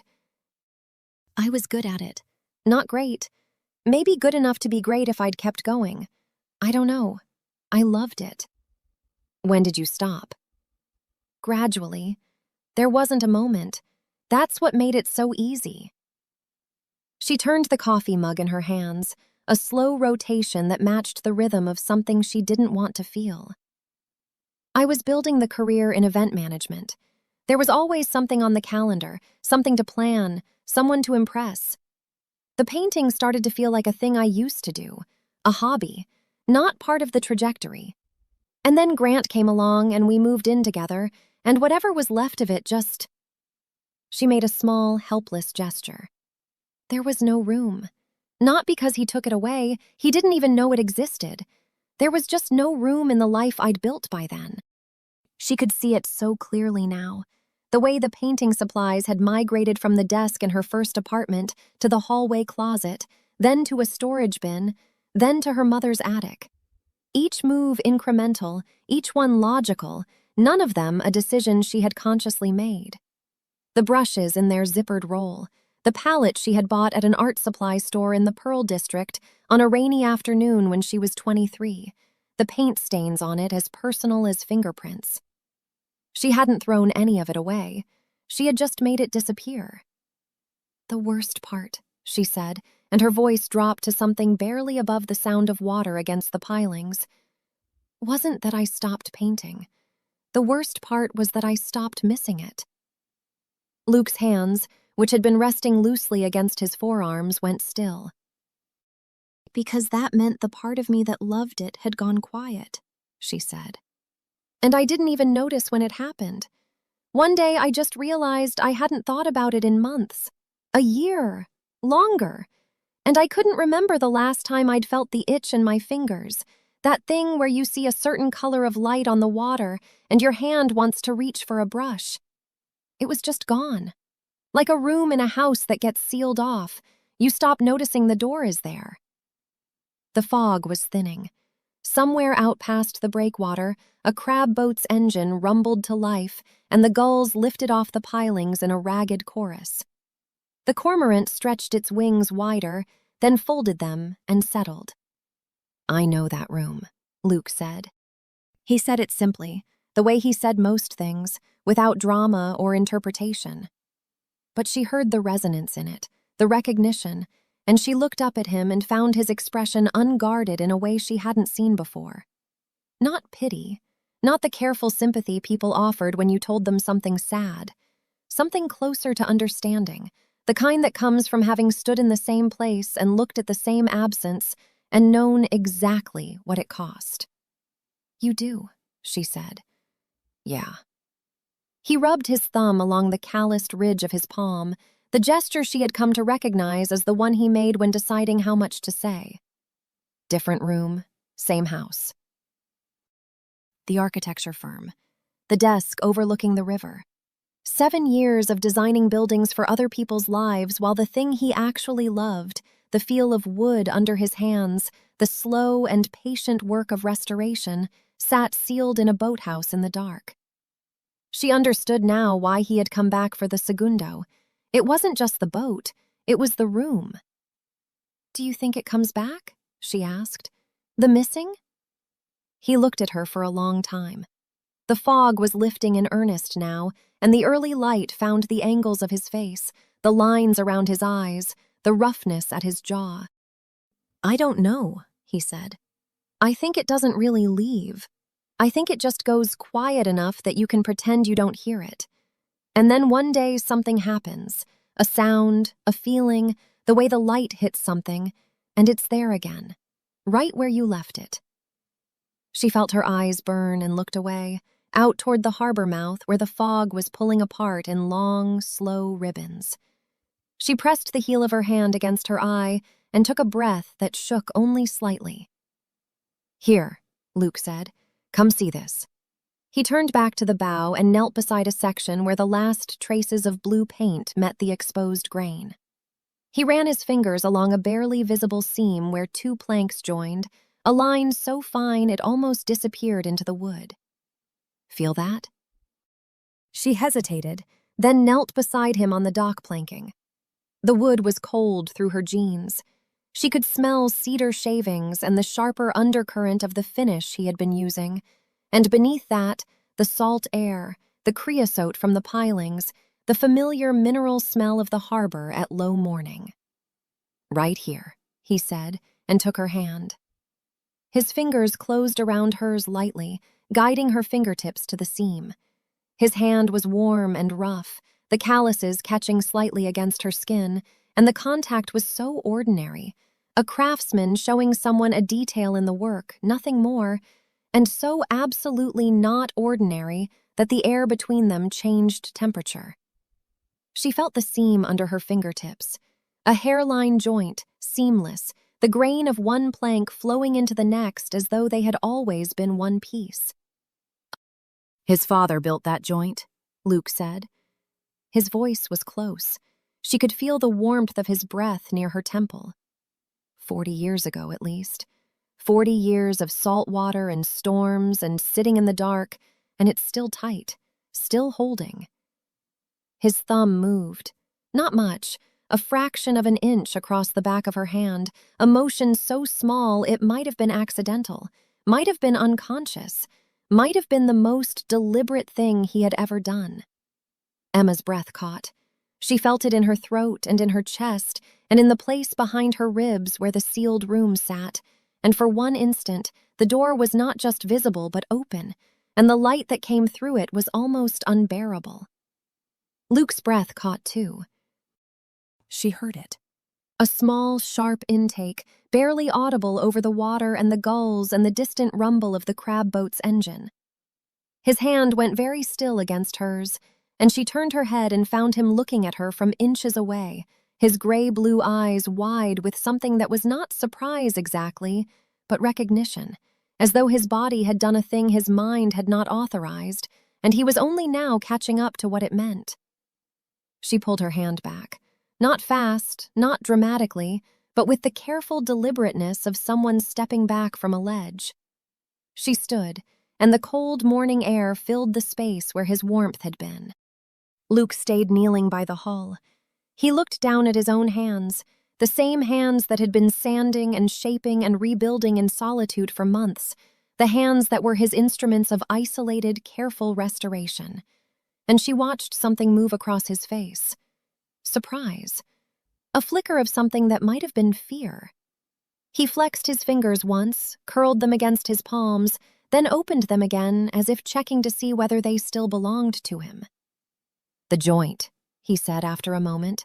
His voice was rougher than before. "That's what I wanted to show you." "I felt it," she said. "It's remarkable." They stood on either side of a silence that hummed with everything neither of them said. Emma picked up her coffee from the dock railing. It had gone cold. She held it anyway, because she needed something in her hands. "I should get back," she said. Luke nodded. He picked up the sanding block from the drop cloth and turned it over in his hands, not using it, just holding it the way a man holds a tool when he needs something familiar to anchor him. "Emma." She stopped, looked back. "The missing," he said. "For what it's worth, I think it's a good sign."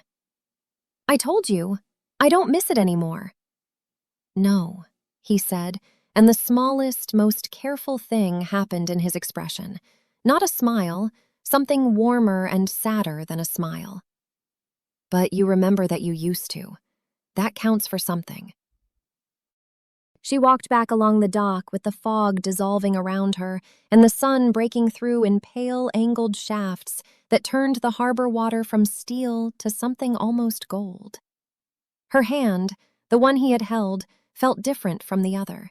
Not warmer, just more present, more awake, as if the nerve endings had been reminded of something they had forgotten they could do. She did not look back. She wanted to look back so badly that her neck ached with the effort of walking forward. The Whitfield house was awake when she returned. She could hear Joan's voice from the kitchen, precise and measured, on the phone with someone about the caterer's timeline. The front door was unlocked. She slipped inside, hung her jacket on the hook by the door, and went upstairs to splash water on her face. In the bathroom mirror, she looked at herself. The blue Henley, the loose hair, the color in her cheeks from the cold air and from something that was not the cold air. And she thought, Grant has never seen this version of me. The thought should have been neutral. It was not. She straightened her hair, changed into the cream cable knit, went downstairs. The day filled itself with the machinery of the wedding. Joan had spread her materials across the kitchen table again, the leather notebook open to a page dense with her tight, controlled strokes, a printed timeline for the caterer, 2 fabric samples she wanted Emma's opinion on for the table runners. She wore a cream blouse today, her reading glasses perched at the end of her nose, and she moved through the logistics with the steady efficiency of a woman who had long ago decided that forward motion was the only acceptable direction. "The caterer needs final confirmation on the hors d'oeuvres by Friday," Joan said, not looking up. "And the string quartet called back. They can do the ceremony and the first hour of the reception, but they'll need a break before dinner. I told them that was fine." She turned a page, her pen already moving. "I also spoke with the florist about the corsage delivery window. She's confirmed Thursday morning, weather permitting." Emma sat down across from her. "That all sounds fine." "Good." Joan made a notation, then looked up over her reading glasses. Her gaze was steady, appraising, and held for a beat longer than the logistics warranted. "You were out early again?" "I like the morning air." Joan removed her glasses and set them on the notebook, a gesture that felt less like a pause and more like the clearing of a stage. "Emma, you've been walking to the harbor every morning for over a week now." "I've been walking, yes. Margaret Hale mentioned it again at the market yesterday. She said you've been down at the far end of the dock." Joan's voice was even, almost conversational, but her eyes held that quiet, cataloging attention Emma knew from a lifetime of being observed by a woman who missed nothing. "I didn't realize your morning walks took you quite that far." The kitchen clock ticked. Emma felt the cream cable knit suddenly tight at her throat. "It's a nice walk," she said. "The whole harbor is beautiful this time of morning."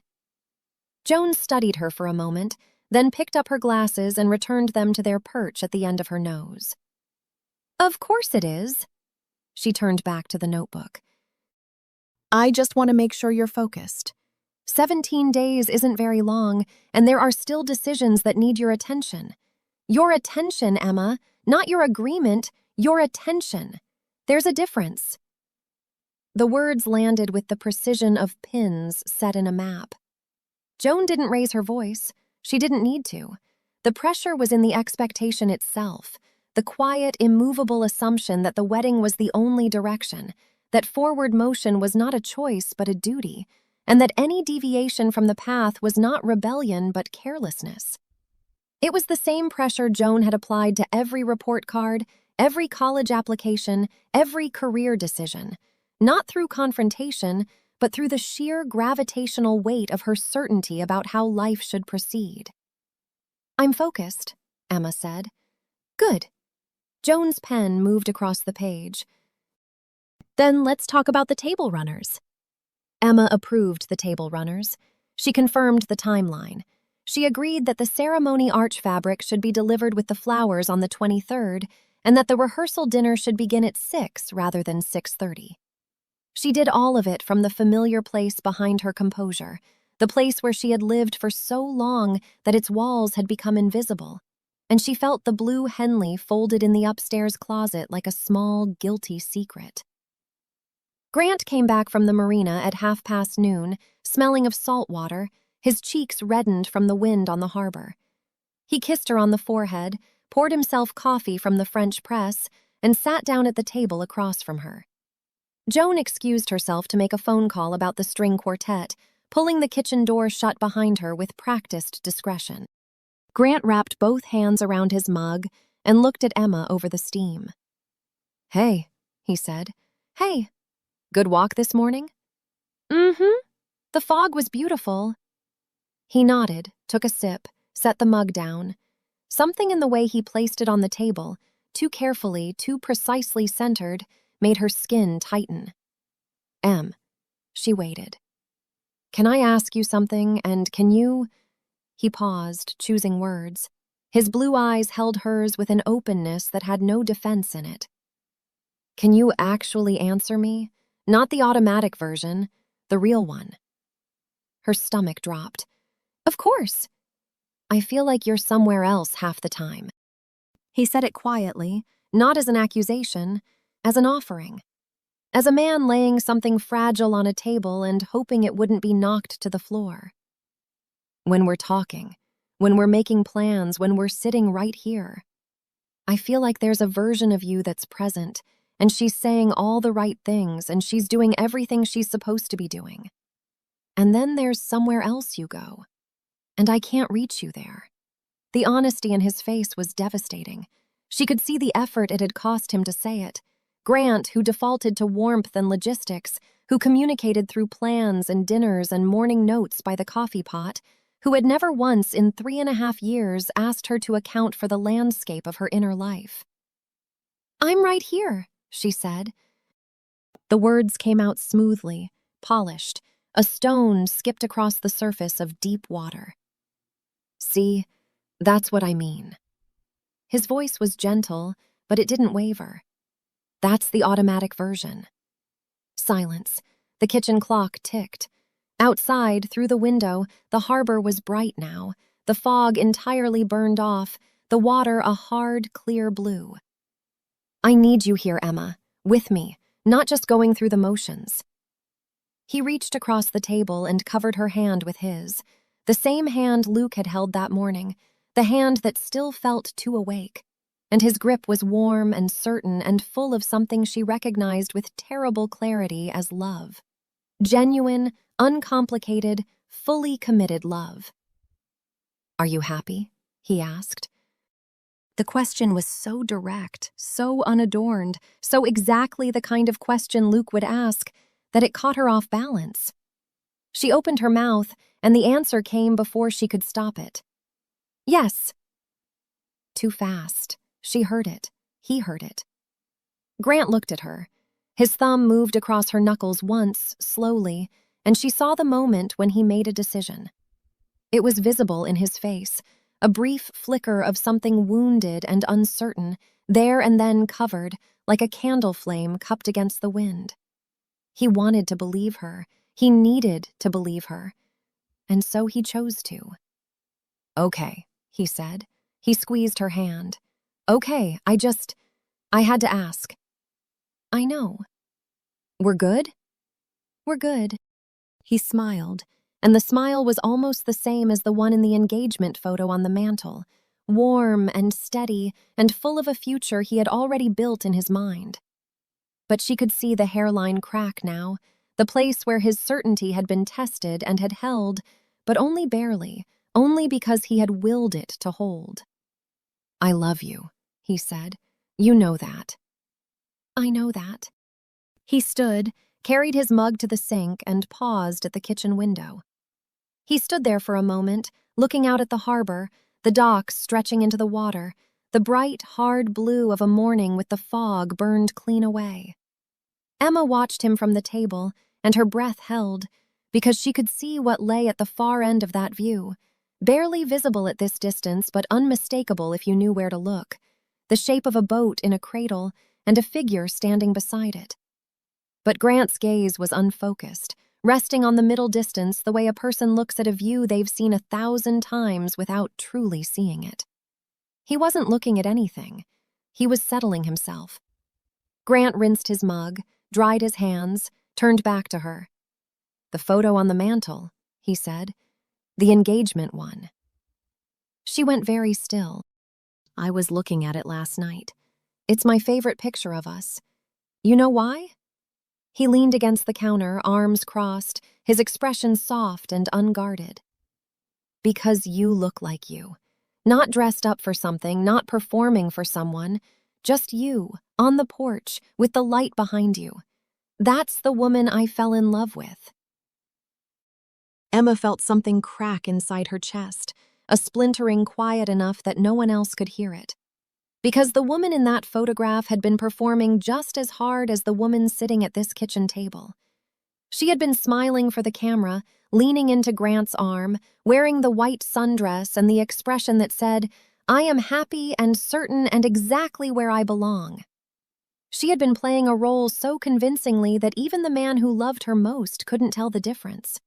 And the worst part, the part that made her want to press her face into her hands and not come up, was that Grant loved that photograph precisely because he thought it showed the truth. He loved a version of her that didn't exist, and she was the one who had built it for him. It's a beautiful photo, she said. He came back to the table, kissed the top of her head, and went to change for the afternoon. She heard his footsteps on the stairs, heard the bedroom door open and close, heard the muffled sound of him moving through their shared space with the easy confidence of a man who believed, because she had given him every reason to believe, that his life was on the right track. Joan came back into the kitchen with her phone in one hand and her notebook in the other, already mid-sentence about the string quartet's availability, and the machinery resumed. Table settings, transportation logistics for out-of-town guests, whether the ceremony programs should include a map to the reception. Emma answered every question. She approved every detail. She was flawless.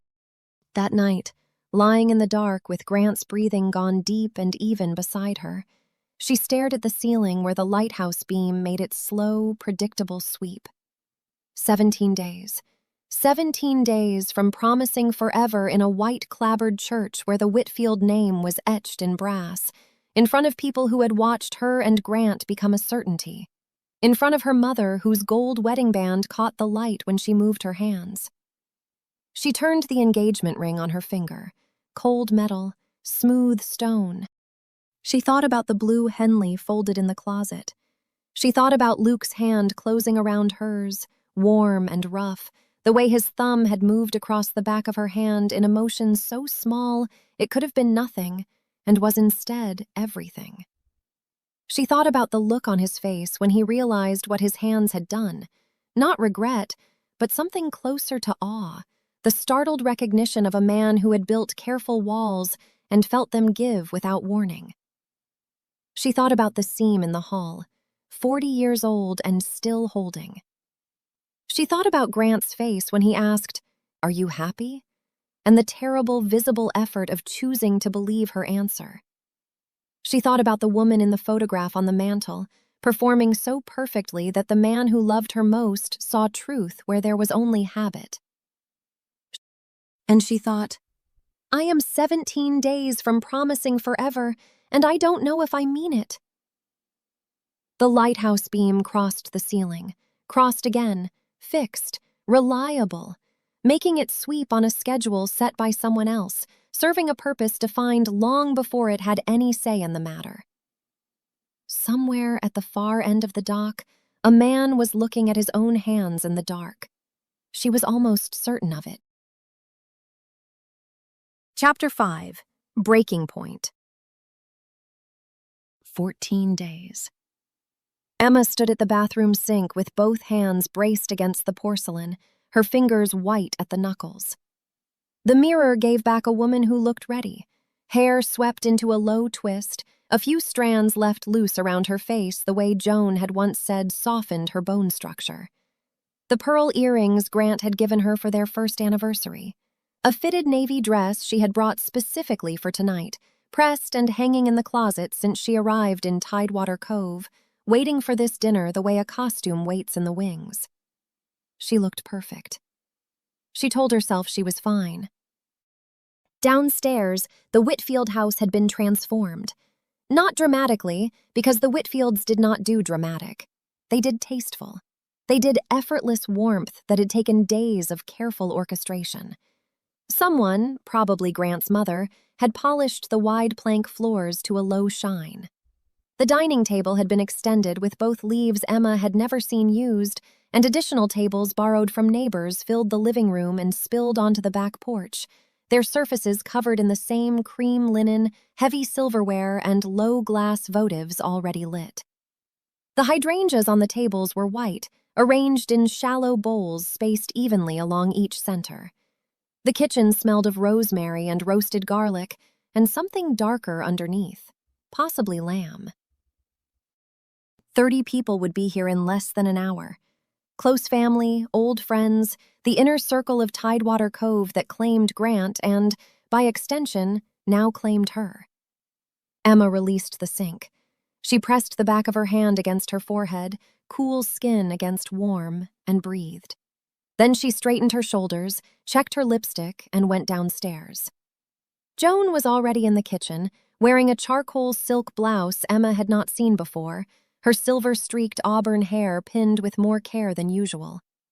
She was speaking to Grant's mother about the timing of the toast, her voice carrying the particular authority she reserved for events she considered important, which was all of them. Her leather notebook sat on the counter behind her, closed for once, as if even Joan recognized that tonight belonged to a different kind of record-keeping. "There you are," Joan said when Emma appeared. Her gaze swept from pearl earrings to hemline in under a second. "You look lovely."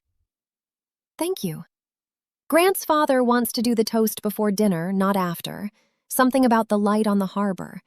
I've told him the light will be gone by the time everyone has a glass in hand, but he's set on it. "That sounds nice," Emma said. Joan studied her for a beat longer than necessary, then returned to her conversation. Grant found Emma in the hallway between the kitchen and the living room, where the engagement photograph watched from the mantel.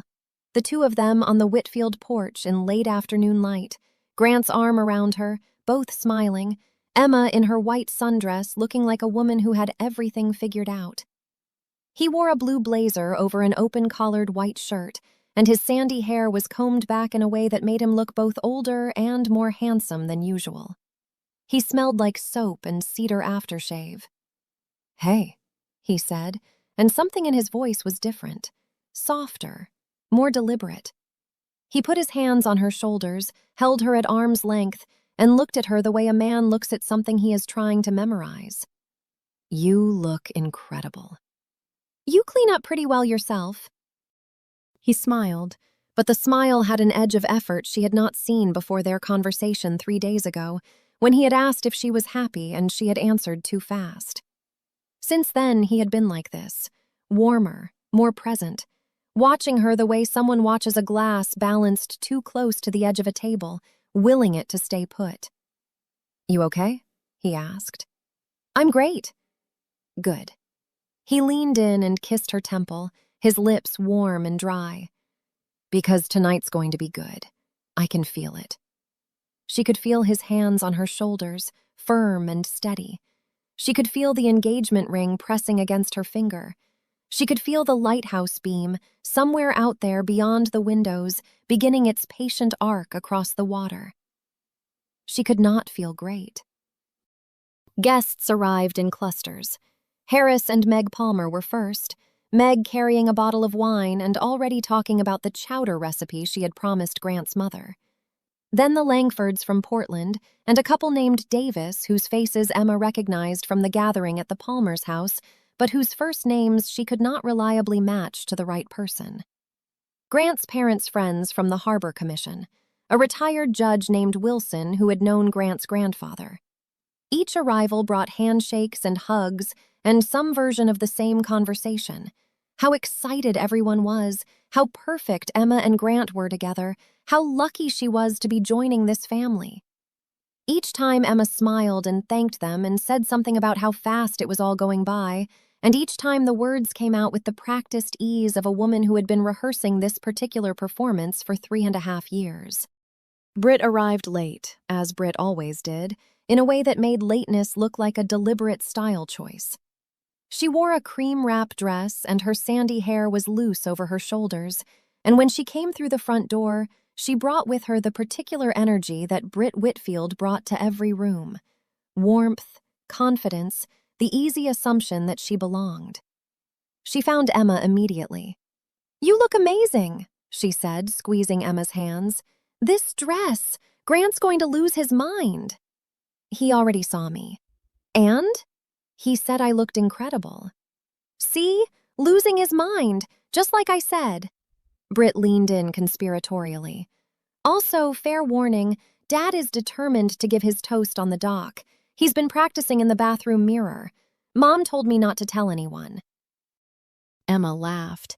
It sounded almost real. The house filled. Voices layered over each other, the particular hum of people who had known each other for decades finding their rhythms again. Grant moved through the rooms with the ease of a man who had grown up being watched and liked, one hand always finding Emma's back or her elbow or the curve of her waist as he passed.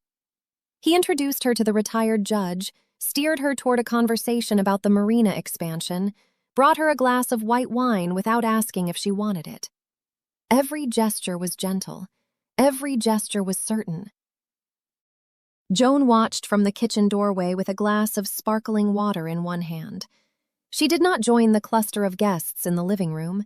She stood slightly apart, the way a conductor stands at the edge of the stage before the performance begins, surveying the arrangement of musicians and finding them satisfactory. When her eyes met Emma's across the room, something moved in her expression. Not quite a smile, something closer to completion. As though this room full of people gathered in the Whitfield house 14 days before the wedding confirmed something Joan had been working toward for longer than Emma wanted to calculate. Years, decades maybe, since before Emma could remember wanting any of it. Her mother looked triumphant, quietly, privately, in the way Joan Carlisle was triumphant about everything, which was with the composure of someone who had never doubted the outcome. Grant's father gave his toast on the back porch because the light had already left the harbor and the dock was just a dark line below the house, but nobody seemed to mind. He was a tall man with Grant's wide shoulders and a voice made for rooms like this, and he spoke about family and foundations and the meaning of adding a new branch to an old tree. He called Emma a gift. He called Grant the luckiest man in Tidewater Cove. Emma stood beside her fiancé with her wine glass raised and her smile in place and felt the words pass over her like weather. They moved inside for dinner. The lamb was perfect. The hydrangeas glowed in the votives.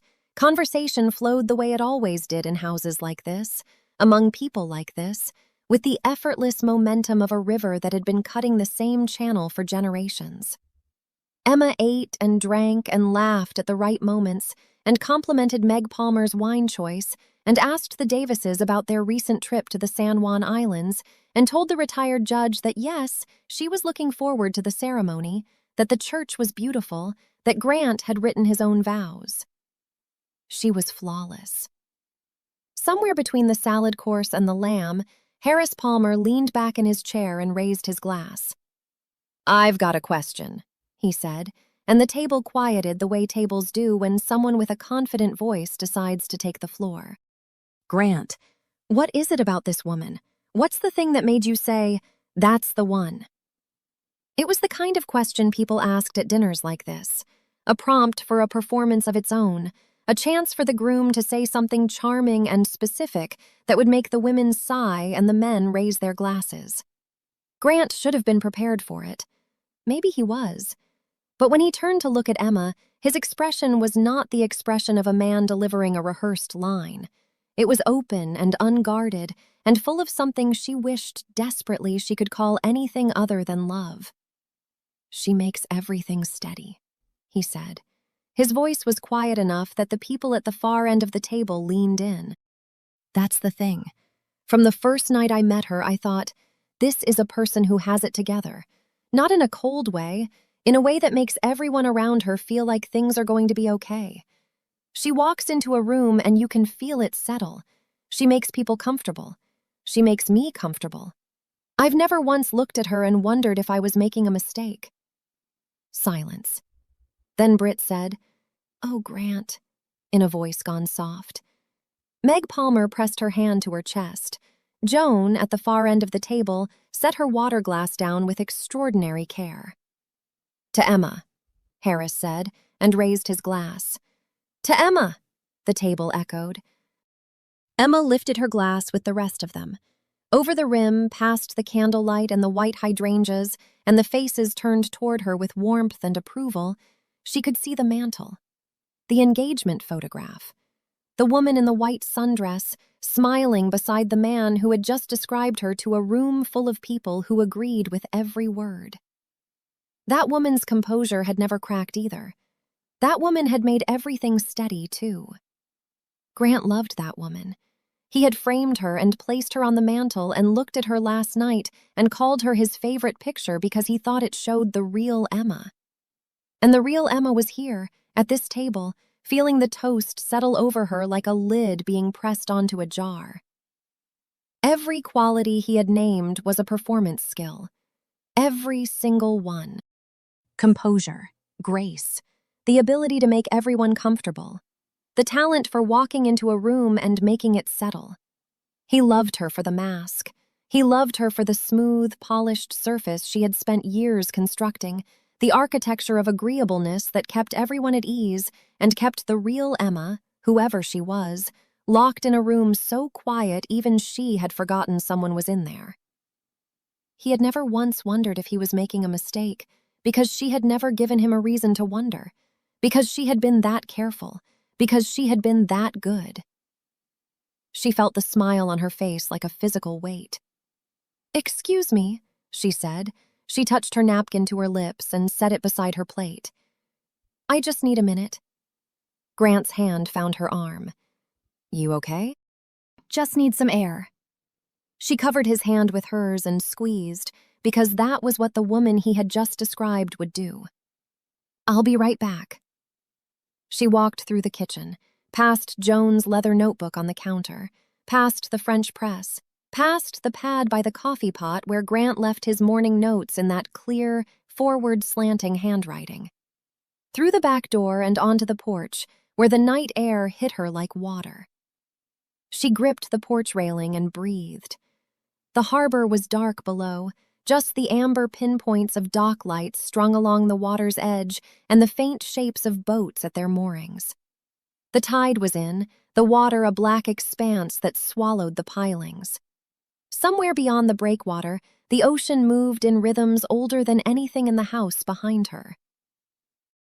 And above it all, on the bluff, the lighthouse. Its beam made its slow rotation, sweeping across the water in the same arc it had followed every night since the town recommissioned it a year ago. Steady, reliable, the same trajectory every time, the same circle, the same light falling on the same stretch of dark water. It did not choose where to shine. It did not decide which darkness needed it most. It followed its track because someone had set it on that track, and its job was to keep going, to be fixed, to be dependable. A fixed light, bolted to its course, serving a purpose defined by something other than itself. She wondered what it would be like to be a free light, one that could move where it wanted, shine where it chose, follow no track but its own. Whether such a light would be braver or just lost, whether anyone would trust it.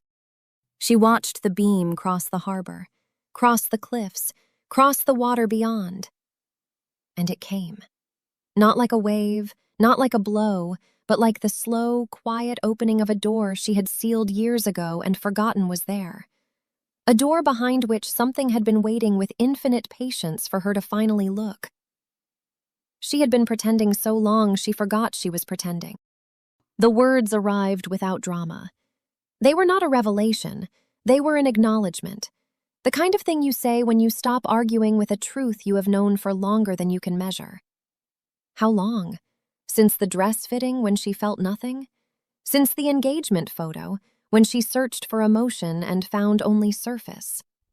Longer. Since before Grant. Since somewhere in her 20s, maybe, when she began building the version of herself that would fit the life she thought she was supposed to want, brick by careful brick, until the structure was so complete that even she could not find the seams. Luke's words came back to her with the clarity of something she had been carrying without knowing it. He had sat on the dock in the gray morning light and said, with the plainness of a man describing the weather, that he spent a long time building a life that looked right from the outside and took too long to notice he wasn't in it. Same wound, different architecture. He had built offices and restaurants and somebody else's vision of what mattered.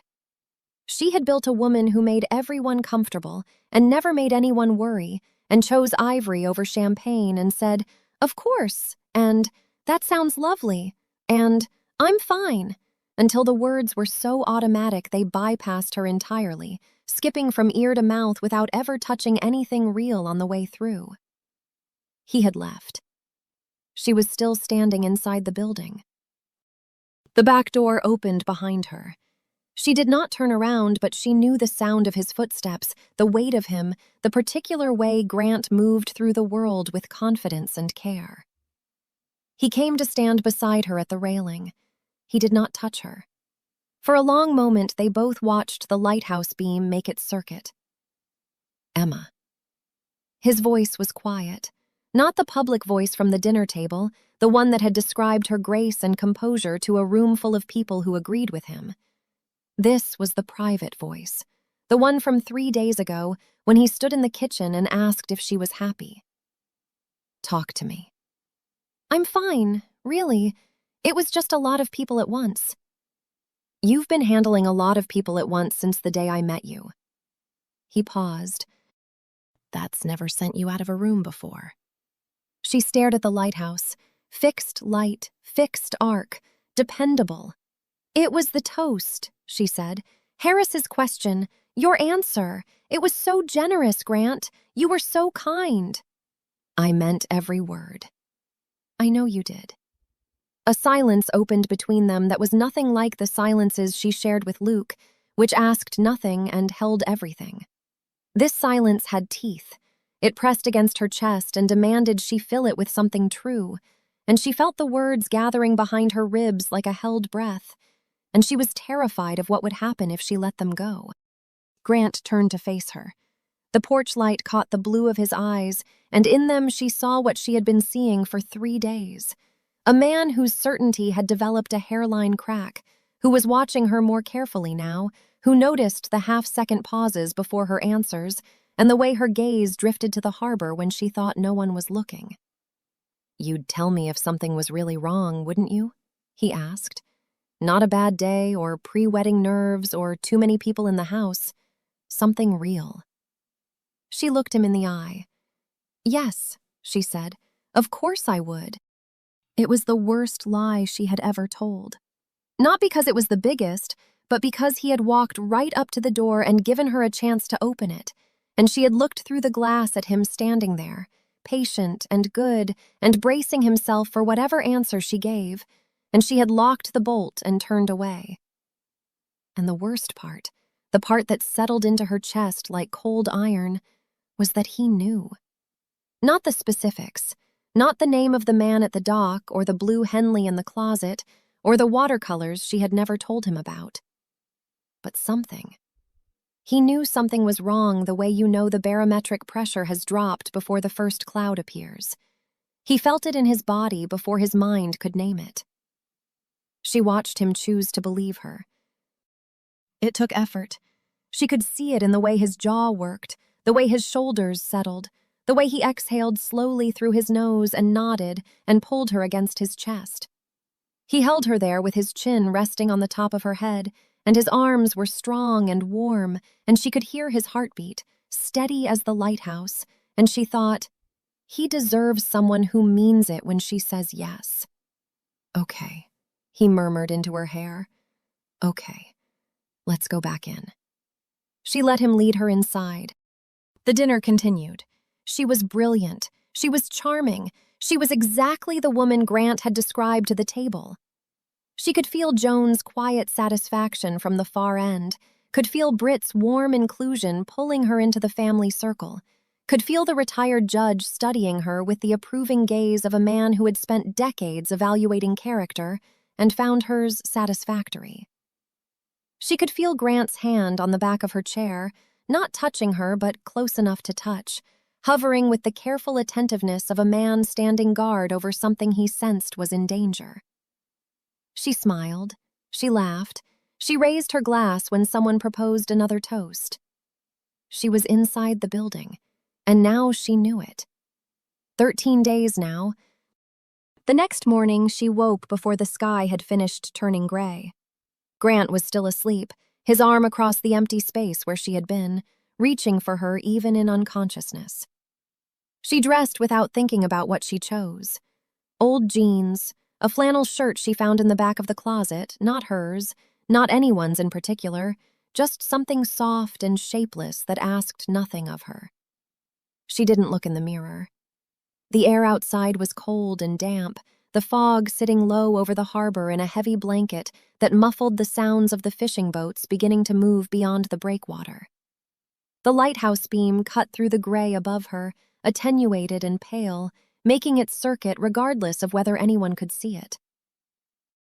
She walked down the gravel drive, turned left past the headland path, followed the harbor road past the darkened windows of the bait shop and the cluster of buildings at the water's edge.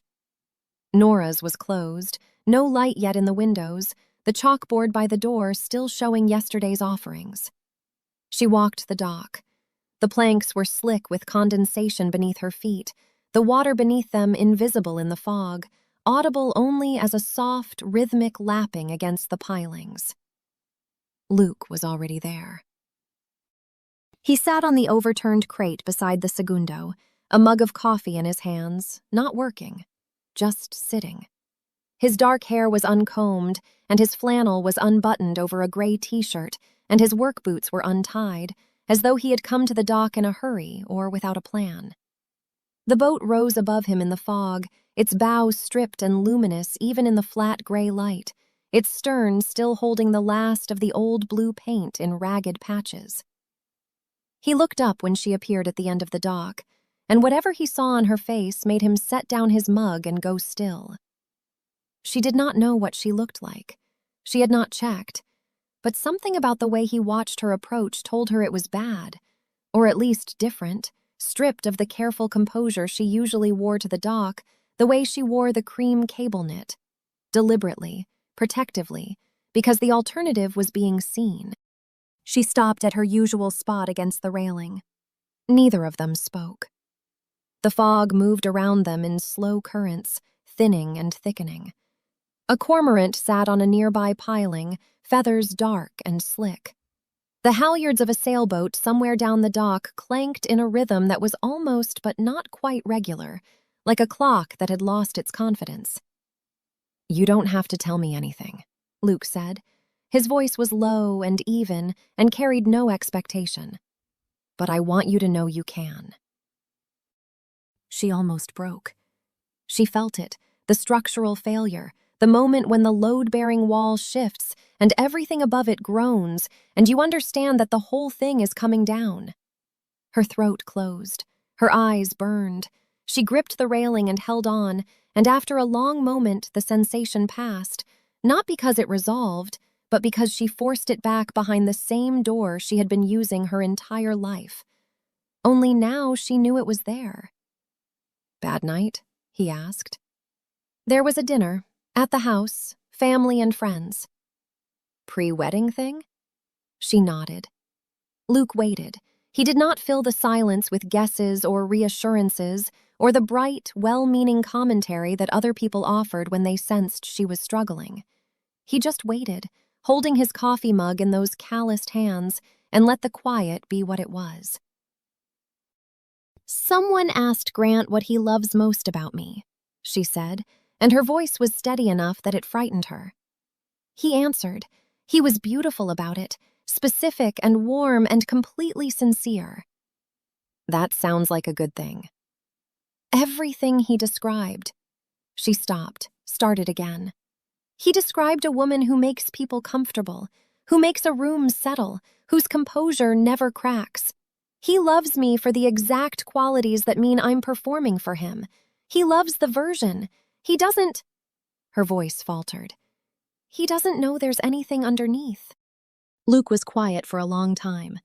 The fog shifted, and for a moment, the bow of the segundo caught some faint, directionless light, and the honey-colored grain seemed almost warm, almost alive. "When I first started stripping the hull," he said finally, "the surface looked fine in places. Good paint, clean lines. You'd walk past and think she just needed a coat of varnish and she'd be ready." He rubbed his thumb along the calloused ridge of his palm. But underneath there was damage. Soft spots where the moisture had gotten in, joints pulling apart where you couldn't see, whole sections of planking that looked solid but gave when you pressed. The worst of it was never what was visible. It was what you couldn't see until you started looking. He was talking about the boat. He was not talking about the boat. "I didn't want to look," he said. "First couple of weeks I almost quit twice. Because once you see the damage, you can't pretend the surface is enough anymore. You have to decide what you're going to do about it." Something crossed his face then. A flicker, quick and involuntary, like a shadow passing behind glass. He looked down at his hands wrapped around the mug, and Emma saw it, the moment when his own words circled back and found him. He was not only describing her, he was describing what was happening to him. The quiet, careful distance he maintained was developing the same cracks he diagnosed in the boat's hull. His walls were showing damage. Hidden damage, the kind you couldn't see until you started looking, and someone had started looking, and that someone was her. His jaw tightened. He lifted his mug and drank, and when he set it down, the flicker was gone, sealed behind the same composed surface he always wore, though now she recognized the composition for what it was. The same craft, the same discipline, the same refusal to let anyone see the soft spots where the moisture had gotten in. "Luke." "Yeah." She wanted to say a dozen things. She wanted to say, "I see it. I see the damage you're not showing me. I see you recognizing what this is costing you, and I see you deciding whether the cost is worth it. And I don't know how to tell you that I am not free to be the answer to that question." Instead, she said, "Thank you for being here." He nodded once, slowly, and something in his expression shifted. Not a wall going up, but a careful settling, the look of a man absorbing a weight he hadn't planned on carrying. He glanced away, out toward the fog where the harbor disappeared into gray, and was quiet for a moment longer than felt natural. As if he'd almost said something else, as if whatever it was had risen to the surface and he'd recognized it and let it pass. The fog was beginning to thin. Across the harbor, the shapes of buildings emerged. Nora's cafe, the bait shop with its slanted roof, the cluster of small structures where the dock met shore. Above them, on the bluff, the lighthouse stood white against the gray sky, its beams still circling, still faithful, still following its track. Emma pushed off the railing. "I should go." "I know." She looked at him once more before she turned. He had kicked up the sanding block and was holding it in his lap, not using it, just holding it the way he had the evening his thumb had moved across her hand. Something familiar to grip, something that belonged to the world he understood, the world of wood and tools and work that made sense, unlike whatever was happening between them, which made no sense at all and was becoming harder to pretend away. She walked back along the dock, through the thinning fog, past the dark windows of Nora's cafe where a lamp had just come on inside, warm and amber against the gray. She followed the harbor road uphill, and at the curve where the road bent toward the Whitfield house, she slowed. Across the road, set back behind a row of Douglas firs, the white clapboard church was barely visible through the mist. But the sign at the edge of the road was clear enough. She had passed it a dozen times without reading it, the way you stop seeing things that are always there. This morning she read it.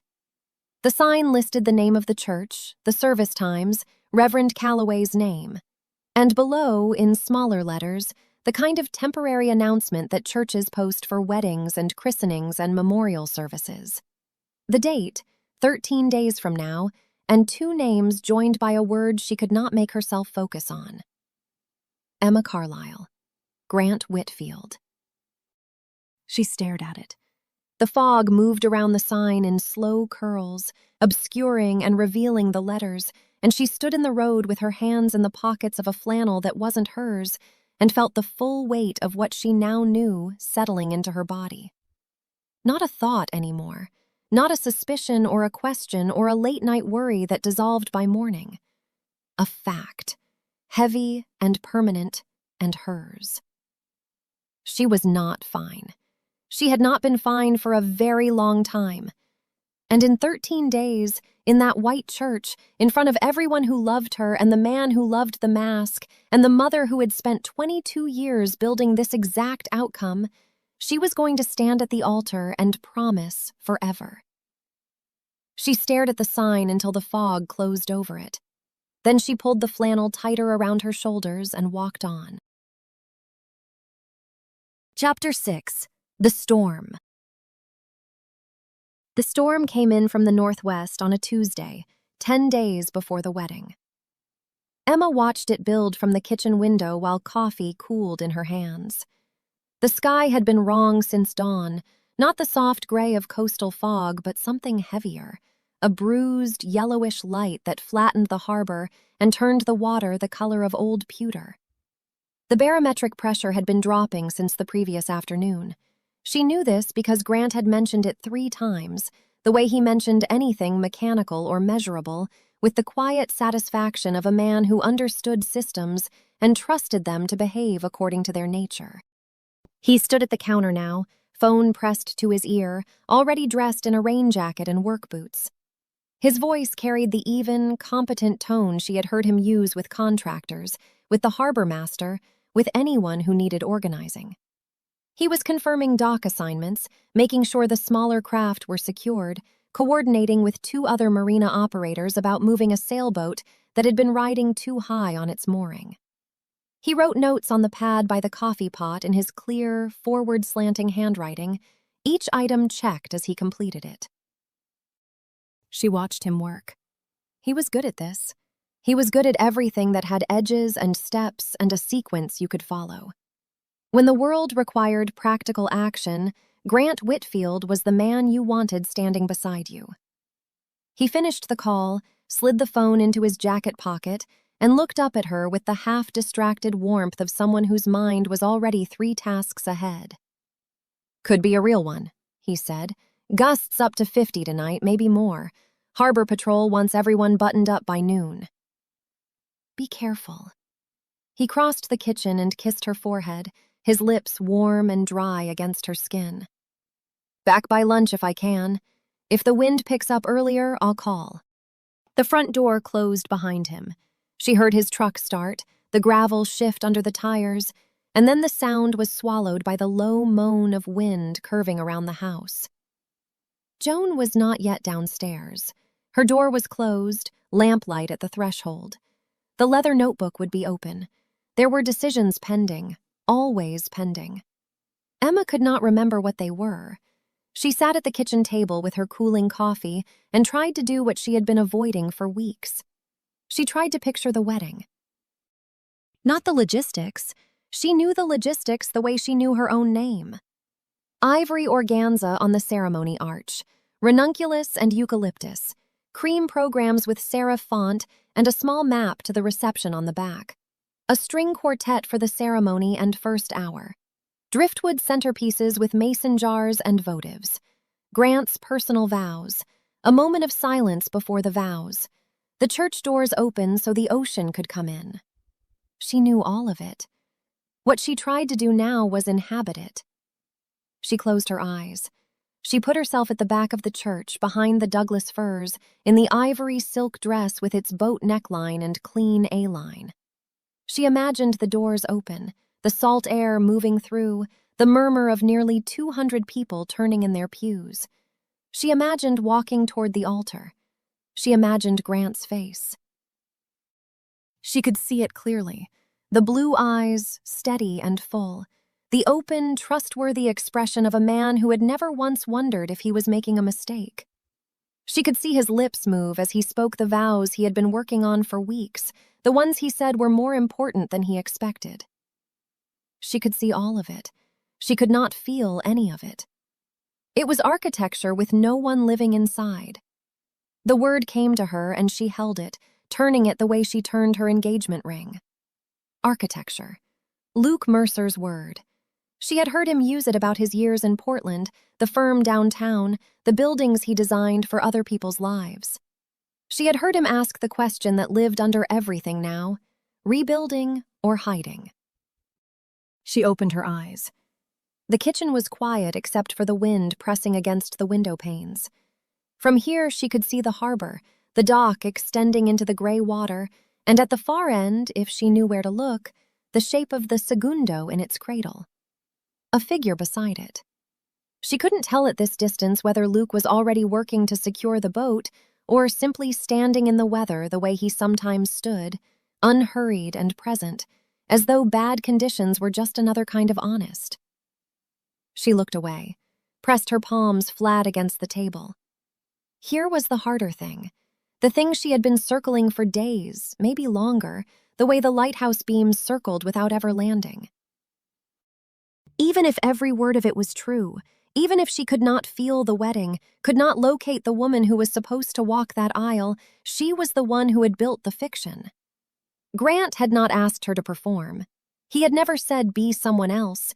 He had fallen in love with the version she presented because she presented it so flawlessly that neither of them could see the seams.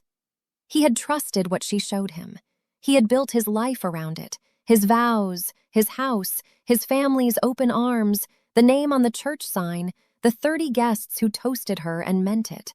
All of it was real to him. She was the architect. If she demolished this, the rubble would fall on him. Through the window, the sky darkened another shade. The first drops of rain hit the glass in hard, scattered strikes. Down at the marina, she could see Grant's truck parked near the harbormaster's office and 2 other figures in rain gear moving along the dock with the purposeful urgency of people who had done this before.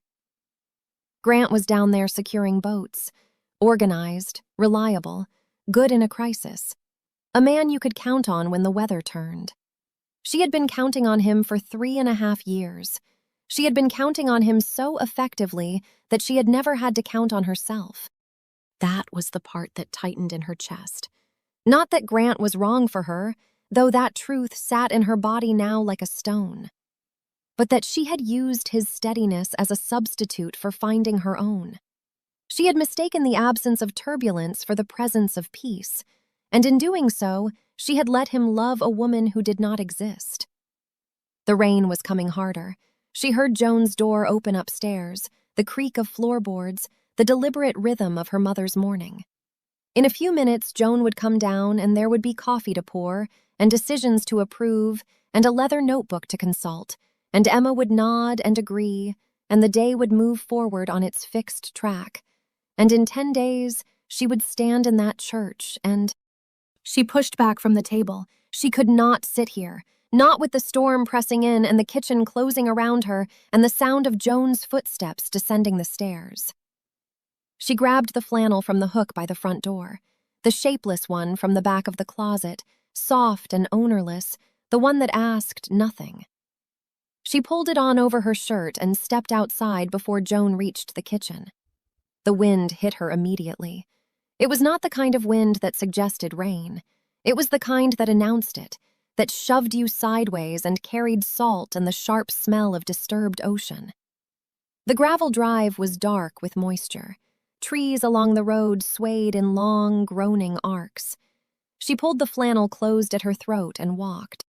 She did not decide to go to the harbor. Her feet decided. Down the gravel drive, left past the turnoff to the headland path, along the harbor road where the bait shop's slanted roof was already shedding water in silver sheets. Past the dark windows of Nora's cafe, where the chalkboard by the door was still legible, though the chalk was beginning to run. Past the cluster of buildings at the water's edge and out along the dock. The dock was slick. Rain was coming in curtains now, driven sideways by the wind, and she had to brace herself against the railing at one point when a gust caught her broadside. The harbor was transformed. Boats that normally sat quiet on their moorings were pitching and pulling, halyards clanging in frantic rhythms against masts. The breakwater took the brunt of the swells, white water erupting over its edge and falling back in heavy sheets. The whole harbor had the look of something being tested. At the far end of the dock, Luke was working.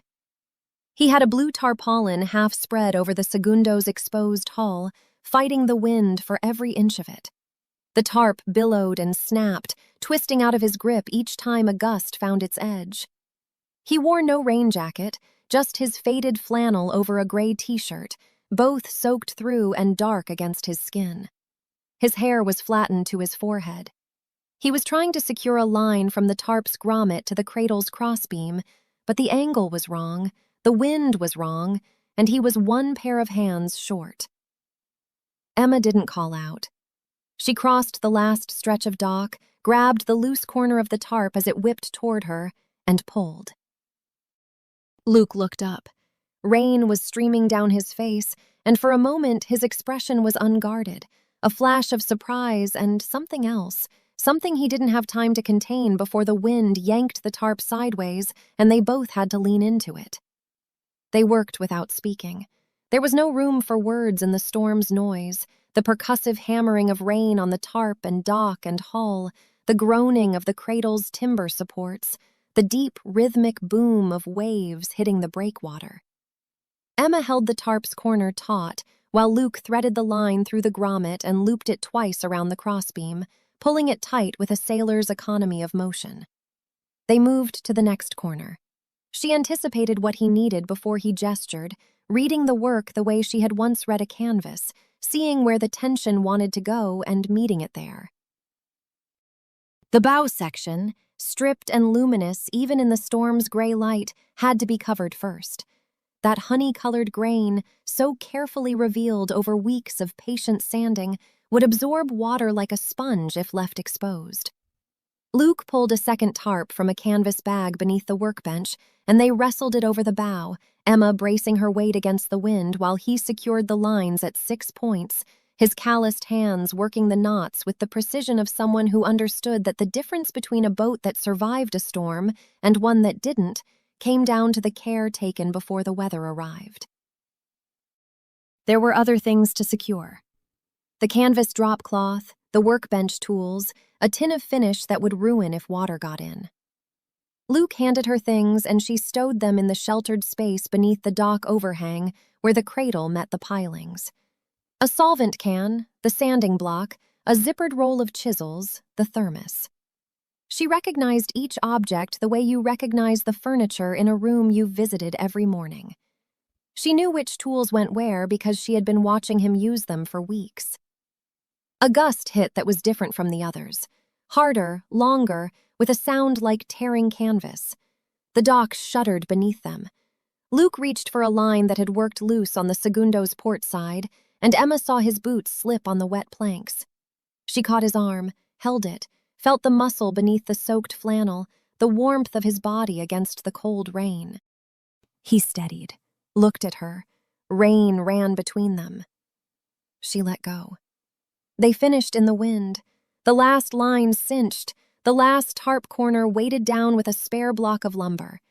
The segundo sat in her cradle beneath the tarps like something swaddled, protected, the care of the covering in stark contrast to the violence of the weather around it. When they stepped back, both breathing hard, Luke gestured toward the overhang where the dock met the cluster of pilings beneath the boathouse. It wasn't much shelter, just a few feet of dry space where the building's eaves created a pocket out of the wind. But it was enough. They stood under it, side by side, backs against the rough wood of the pilings.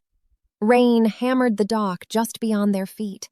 The harbor was a chaos of gray and white, boats lurching, water heaving. Above it all, on the bluff, the lighthouse beam made its steady sweep, indifferent to the storm, following its track. Emma's hands were shaking, not from the cold, though the cold was real, the flannel plastered against her skin, her hair streaming water down her neck. The shaking came from somewhere deeper, somewhere structural. Luke was breathing hard beside her. He smelled of rain and cedar and salt. His hands hung at his sides, loose now, the work done. "Thank you," he said. His voice was rough from the wind. "I couldn't have done that alone." She nodded. Her throat was tight. She could feel the words rising and tried to push them back, the way she had been pushing them back for weeks, months, years. The way she had pushed them back in the kitchen that morning, in the bed beside Grant, in the pew at Reverend Calloway's church. The way she had pushed them back at the pre-wedding dinner when Grant described the woman he loved and every quality he named was a lock she had installed on her own door. But the storm had stripped something. The physical work, the rain, the raw wind, the act of protecting something fragile with her own hands. She had no composure left. The performance required energy she had spent on the tarps. "I don't think I can do this." Her voice was almost lost in the rain, but Luke heard it. She knew because his breathing changed, a small hitch, barely audible, as if something had shifted in his chest. He didn't ask what she meant. He didn't need to. The silence between them was different from every other silence they had shared. Those had been easy, spacious, the kind that asks nothing. This one was full, pressurized. She could feel it against her skin the way she felt the barometric drop before the storm. "Then don't," Luke said. 2 words, quiet, simple, delivered the way he delivered everything, without excess, without ornamentation, as though the truth of a thing could be spoken in ordinary language and still carry the weight of the world. Emma closed her eyes. Rain drummed on the overhang above them. For one suspended moment, the 2 words hung in the air and she could almost see what was on the other side of them. A life she hadn't planned. A life with no script, no audience, no costume. A life where she woke up in the morning and did not reach for a role. Then she felt Luke shift beside her, not toward her, away. She opened her eyes. His expression had changed. The openness of a moment ago was closing, not all at once, but with the deliberate precision of a man pulling shutters ahead of weather he recognized. His jaw tightened. His gray-blue eyes, which had looked at her all these weeks with the steady warmth of someone who saw damage without flinching from it, were pulling back to a safer distance. "Emma." His voice was careful now, measured. The voice of a man choosing each word the way he chose each stroke of the handplane, testing the grain before committing. "You need to make this decision for yourself." "I know. I mean it." He turned to face her and she saw the effort it cost him. The muscles in his forearms were taut. His hands, those calloused, capable hands that had moved across the back of hers with a touch so small it might have been accidental, and so deliberate it had kept her awake for days, were gripping the edge of the workbench behind him. Gripping it the way you grip something when the alternative is reaching for something you shouldn't.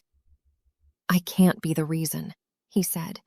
"If you walk away from this, it has to be because it's wrong. not because something else looks right. The words landed with the force of something true and terrible. She watched his hands on the workbench edge. The knuckles were white. In the gray light, with rain sliding down his face and his hair dark against his forehead, he looked like a man holding the edge of a cliff. She understood. She understood with a clarity that cut through the rain and the wind and the weeks of careful, accumulating intimacy. Luke Mercer had lived this before. He had been inside a life that looked right from the outside and felt like nothing. He had extracted himself from it at great cost, had come to this harbor and this boat and this careful solitude and built something that made sense. And now she was standing in front of him, soaked and desperate, telling him she couldn't marry another man, and he was terrified. Not of her, of himself, of what he might become if he let her lean on him, of waking up one morning at a breakfast table where neither of them said anything honest because the foundation had been someone else's crisis instead of their own clear choice. His rebuilding or hiding question had its answer. He was hiding. He was choosing the prison of self-sufficiency because the alternative meant trusting that this time, this person, this fragile, unnamed thing between them was different. And he could not trust that. Not yet. Maybe not ever. "Luke," she said. "I know what I said," he said, and his voice cracked just barely, a fissure in the steady surface.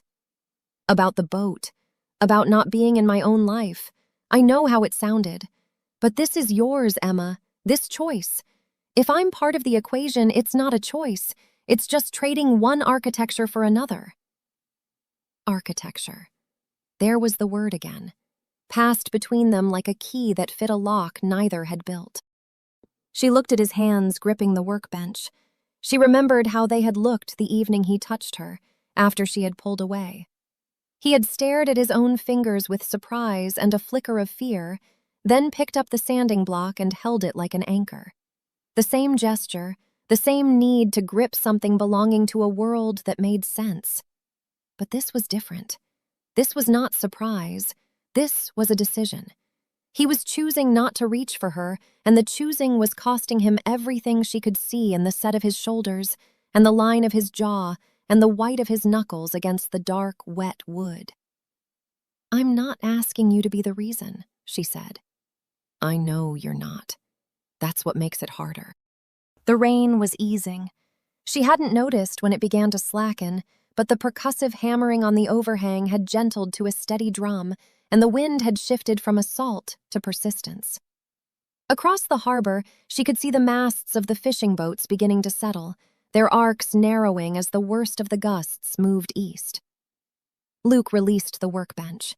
His hands dropped to his sides, and she watched him flex his fingers, open and close them, the same motion he had made after the near touch on the dock, checking whether they still belonged to him. Then he slid them into his pockets where they couldn't betray him.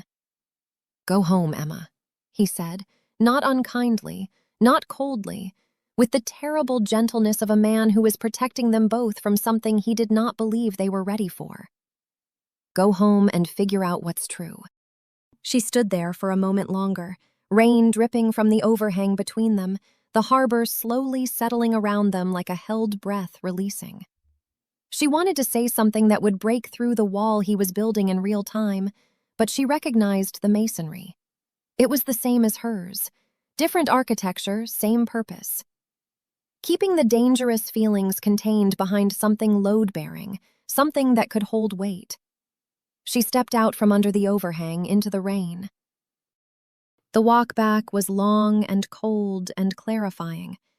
The storm had knocked branches across the harbor road and turned the drainage ditches into shallow streams that cut across the gravel in brown ribbons. Emma's boots were soaked through, the flannel heavy and dripping, her hair plastered to her neck. She passed Nora's cafe, where the lamp in the window burned warm and steady through the rain-streaked glass, and she almost went in. Almost pushed open the door and sat at the counter and let Nora pour coffee and say something plain and true that would make the world small enough to hold. But she kept walking. The truth Luke had given her, both the permission and the withdrawal, required something she could not get from anyone else. It required her to stand inside it alone.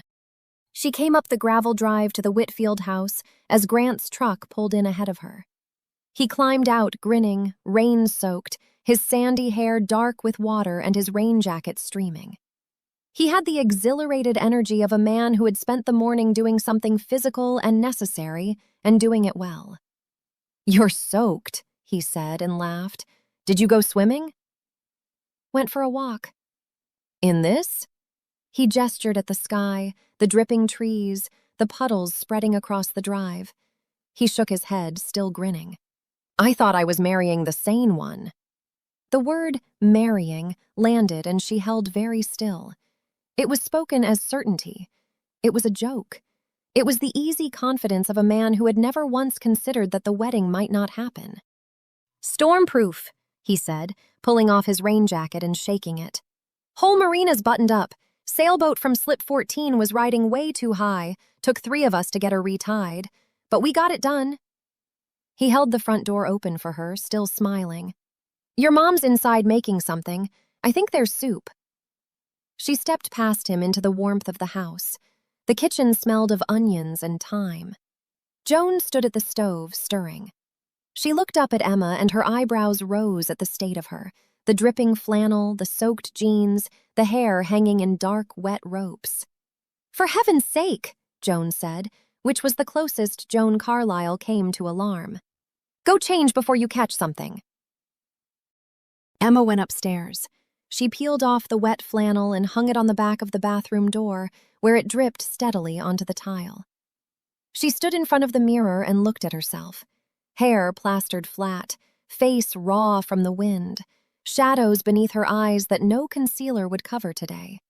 She looked stripped, like the bow of the segundo after weeks of patient sanding, the surface removed to reveal whatever was underneath. Whether the grain was sound or damaged, she couldn't tell. Not yet. She changed into dry clothes. She went downstairs and ate soup with her mother and her fiancé while the storm battered the windows and the conversation moved through familiar channels. The marina, the weather forecast, whether the caterer would need to adjust the dinner menu if the roads washed out. Grant handled every question with calm competence. Joan handled every detail with controlled precision.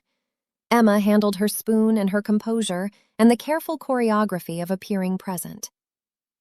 She laughed when Grant described the sailboat rescue, 3 men knee-deep in harbor water wrestling with lines while the boat tried to teach them a lesson. He told it well. He always told stories well. His blue eyes were bright with the pleasure of it, and she watched his own words from the dinner echo in his face, the openness and warmth of a man whose life made sense to him, whose edges matched the space he filled. The afternoon passed. The storm eased to a steady, heavy rain that drummed against the windows without violence. Joan reviewed the final guest count. Grant made phone calls about the marina cleanup. Emma sat in the living room with a book she did not read and watched the harbor through the window. The dock was empty. The tarps over the segundo held. Somewhere beneath those tarps, the honey-colored grain they had covered together was dry and safe. She had done that. Her hands had done that. They had also held the edge of a tarp against 50-knot gusts and caught Luke's arm when he slipped and pointed themselves unbidden toward the harbor every morning for weeks. Her hands knew things she was only beginning to let herself know. That evening, Grant built a fire in the stone fireplace, and they sat together on the leather couch, the one that had softened with years of use. Joan retired early, her door closing with its quiet click, lamplight appearing at the threshold. Grant put his arm around Emma, and she let herself settle into the familiar warmth of him, the smell of soap and cedar aftershave, the steady rise and fall of his breathing. "Good day," he said, not asking, declaring. "Good day," she echoed, and felt the hollowness of it land somewhere behind her ribs, a small detonation she absorbed without flinching. She had heard herself echo Grant's words 1,000 times. She had heard herself say, "good and fine and lovely and of course." She had heard the words bypass her entirely, sounds shaped by habit rather than feeling. But tonight, for the first time, she heard the echo for what it was. Silence where a real answer should have been. Grant kissed her temple and went to bed. She told him she would be up in a few minutes. He climbed the stairs and she heard the familiar sequence: the creak of the bedroom floor, the bathroom door, water running, the click of the bedside lamp. Then quiet. She sat on the edge of the bed in the dark and listened to him breathe. Deep, steady, easy. The breathing of a man who slept well because his world was solid. Because the woman he loved was downstairs, and the storm had passed, and the wedding was 10 days away, and everything was exactly as it should be. Luke was right. This couldn't be about him. That was the part that made her chest hurt, a specific, physical ache she could locate between her ribs the way you locate a bruise. If Luke had gathered her in, if he had said, "Come with me," or "I'll take care of this," or "I want you," she could have folded herself into someone else's certainty the way she had folded herself into Grant's. She could have traded one architecture for another, the word Luke had given her, and never had to stand inside the empty space of her own choosing. But he had stepped back. He had gripped the workbench instead of reaching for her. He had told her the truth the way he always told the truth, spare and direct and terrible, and then he had pulled away to ensure that whatever she decided next belonged to her and not to him. Which meant she was alone with it. She looked at Grant sleeping, the arm flung across the mattress where she would lie, reaching for her even in his dreams. The sandy hair on the pillow, the face that held no suspicion, no doubt, no defense, open as a door left unlocked. She thought about the qualities he loved in her, the composure, the grace, the way she made rooms settle, the way she made him comfortable. Every quality a performance skill, every quality the result of years of practiced erasure, the removal of anything too sharp or uncertain or alive. If she stopped performing, what would be left for him to love? She did not know the answer, and she recognized, sitting on the bed's edge in the dark, with the wind still moaning softly outside the window and the lighthouse beam tracing its faithful arc across the ceiling, that this was the question she had been running from. Not whether she loved Grant, not whether she should marry him, but whether the woman underneath the mask was someone anyone could love at all. She turned her engagement ring. The stone caught a sliver of the lighthouse beam and threw a brief, cold spark against the wall. 10 days until the wedding. 8 days until the rehearsal.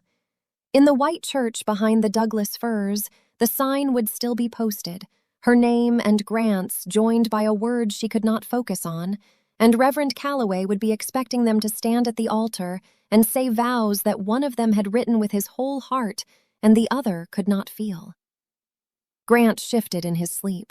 His hand found her hip, rested there, warm and trusting and heavy with the weight of what he believed them to be. She did not move it. She did not move at all. She sat very still in the dark, holding the 2 words Luke had spoken under the overhang while the storm broke around them. Then don't. Simple as nails driven true. And then the harder words, the ones that came after, spoken with white knuckles and a cracked voice. This choice is yours. He was right. The choice was hers. She had never made one this large in her life. The lighthouse beam swept the ceiling, swept the wall, swept the room, and returned. Fixed and faithful and following its track. And Emma sat in its light, and Grant's hand rested warm on her hip, and the harbor was quiet after the storm, and somewhere at the far end of the dock, a boat sat beneath tarps that 2 pairs of hands had pulled tight, and one of those pairs of hands had gripped a workbench to keep from reaching, and the other pair was clasped together now in the dark, pressed against her mouth, holding in whatever sound was trying to come out. She did not cry. She was not sure she remembered how.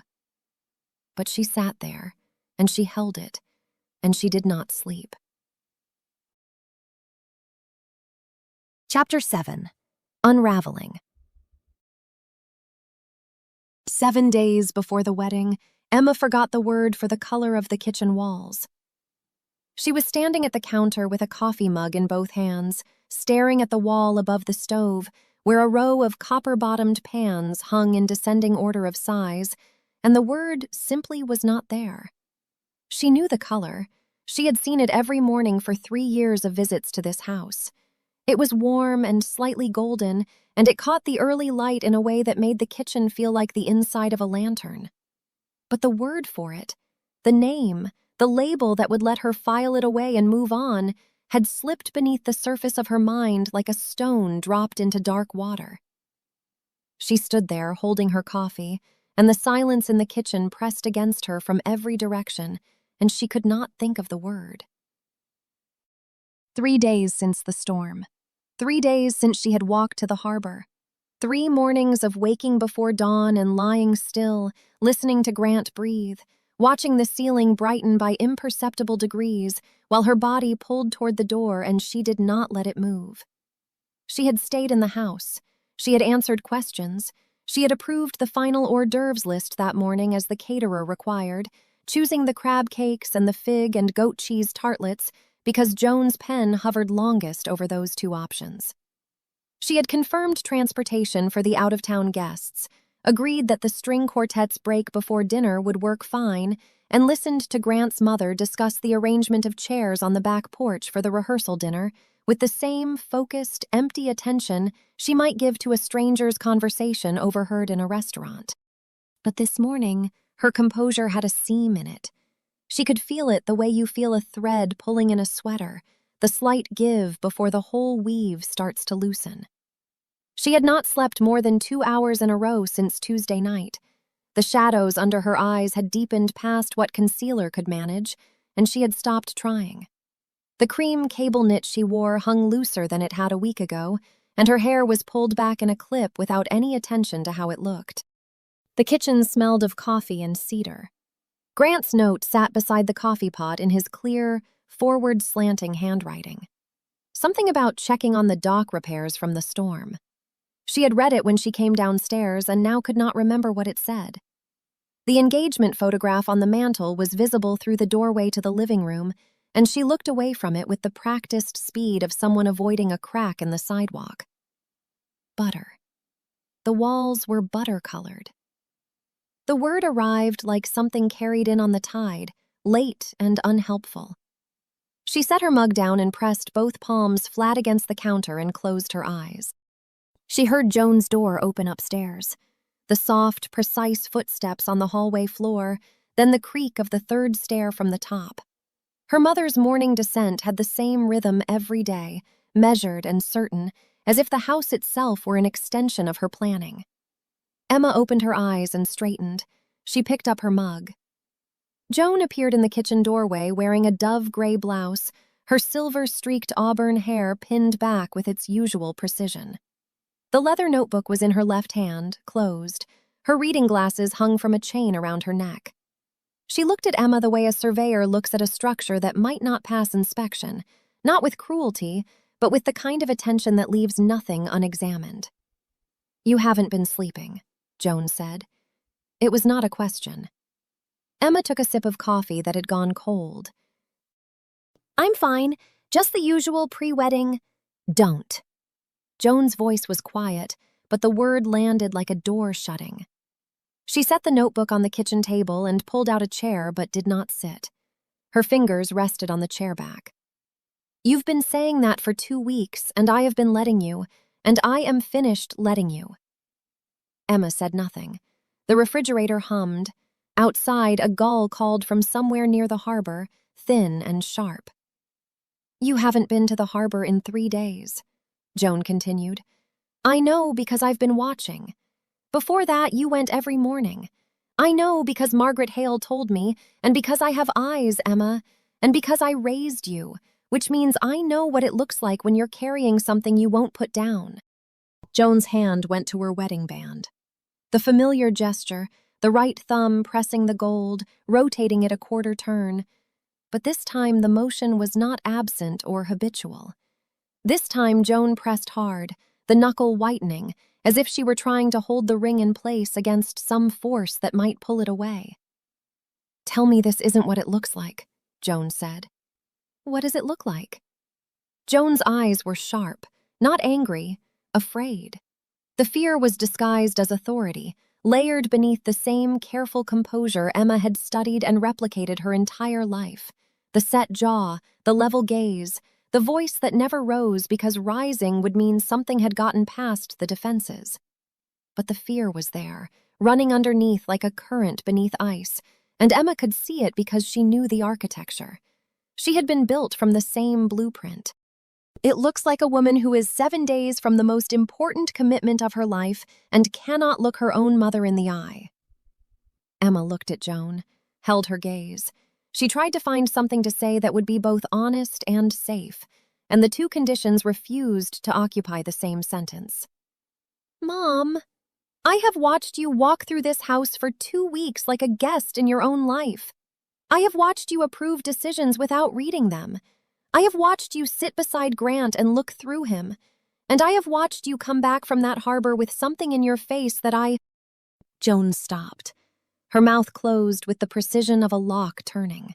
She pressed the wedding band again, harder, and Emma saw what she had missed all these other mornings, all these years of watching her mother's hands find that worn gold circle.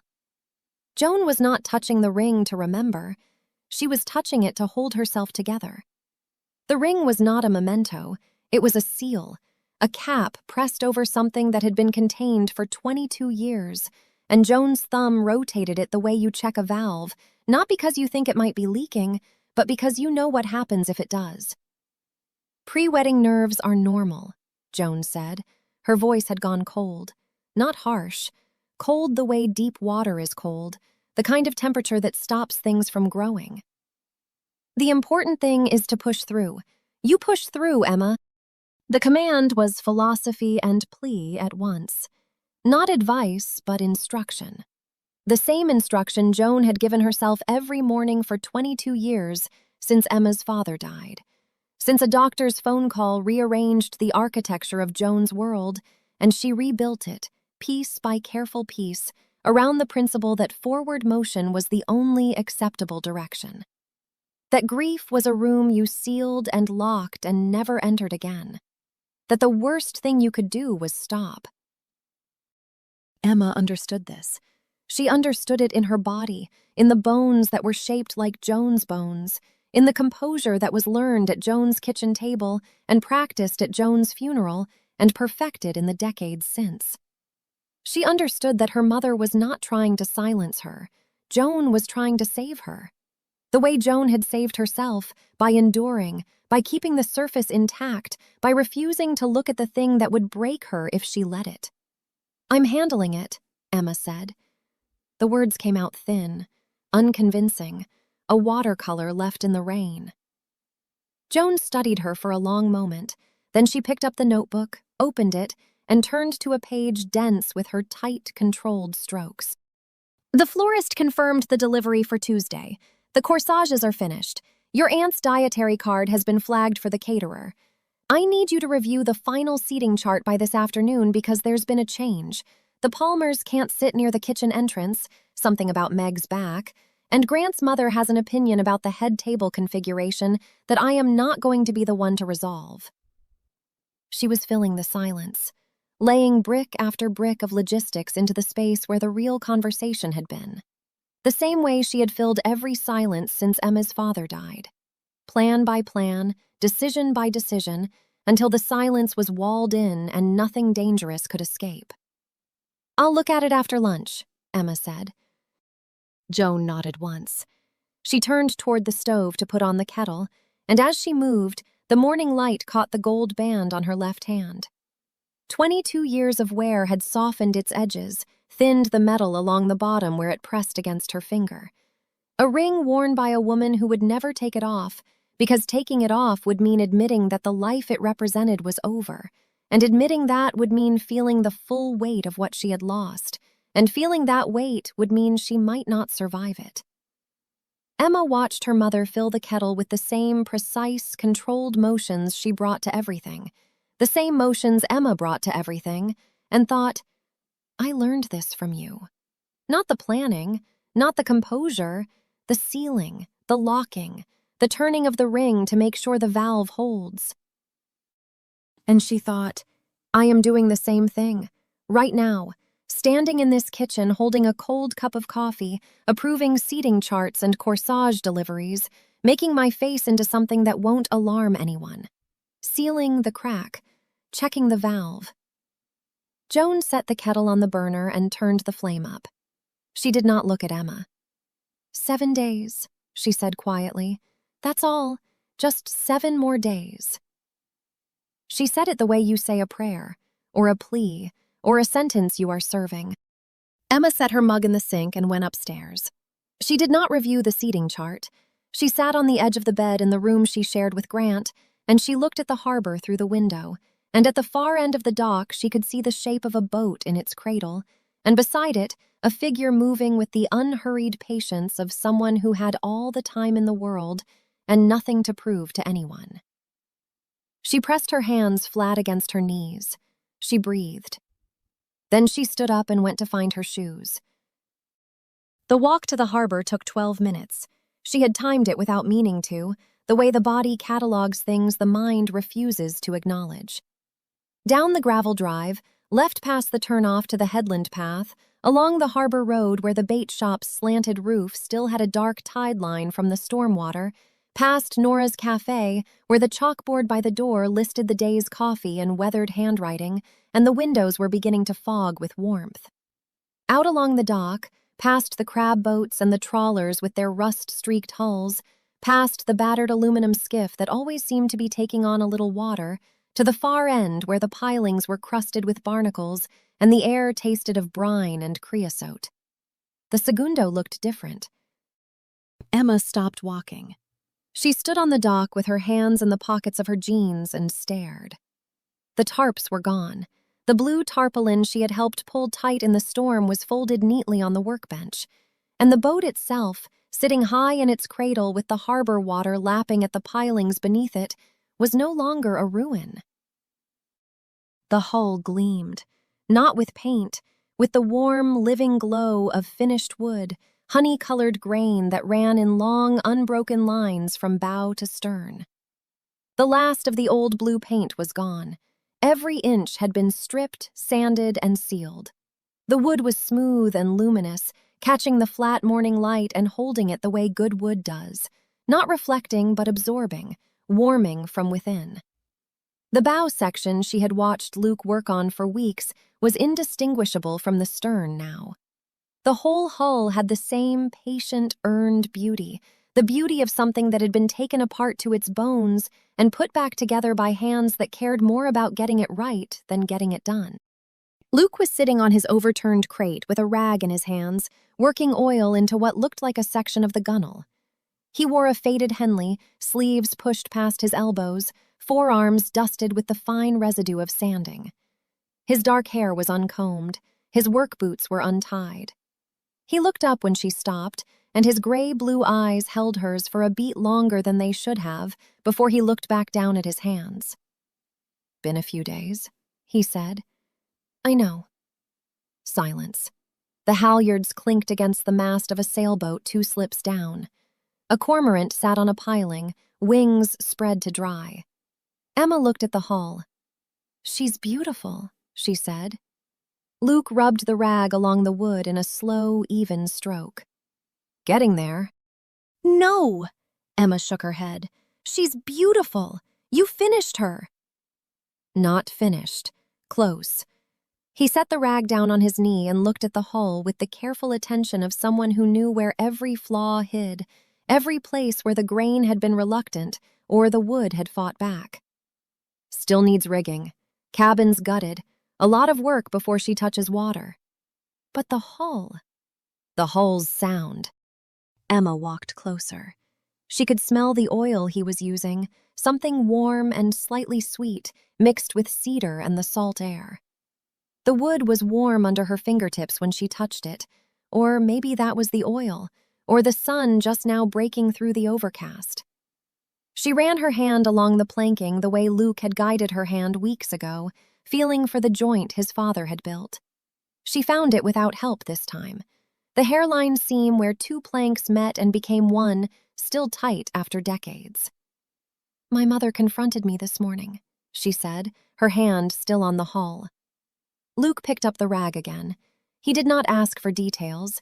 He worked the oil into the gunnel with steady, deliberate strokes, his calloused hands moving the way they always moved, with patience, with attention, with the particular care of a man who understood that surfaces were earned, not applied.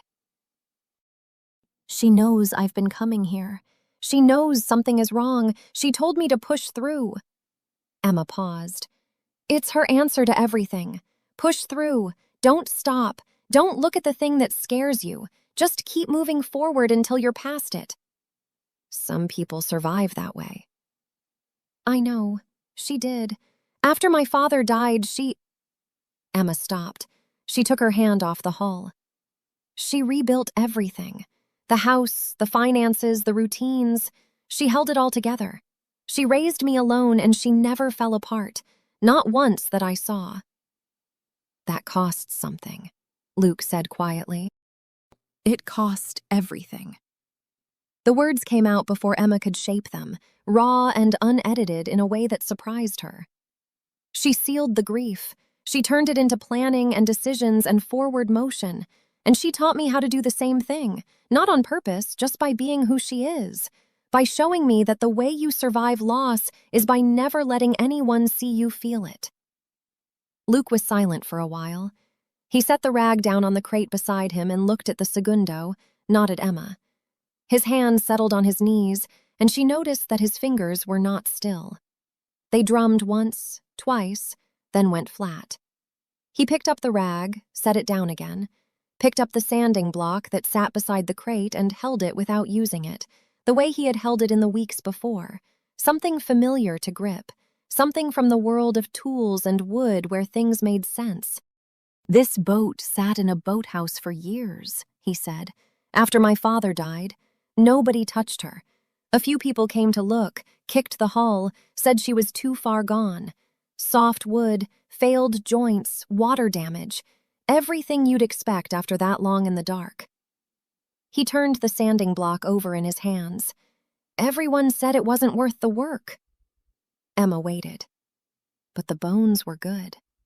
His voice was quiet, unhurried, spoken to the hull as much as to her. Under the paint and the damage and the years of being left alone, the bones were good. The wood was sound where it mattered.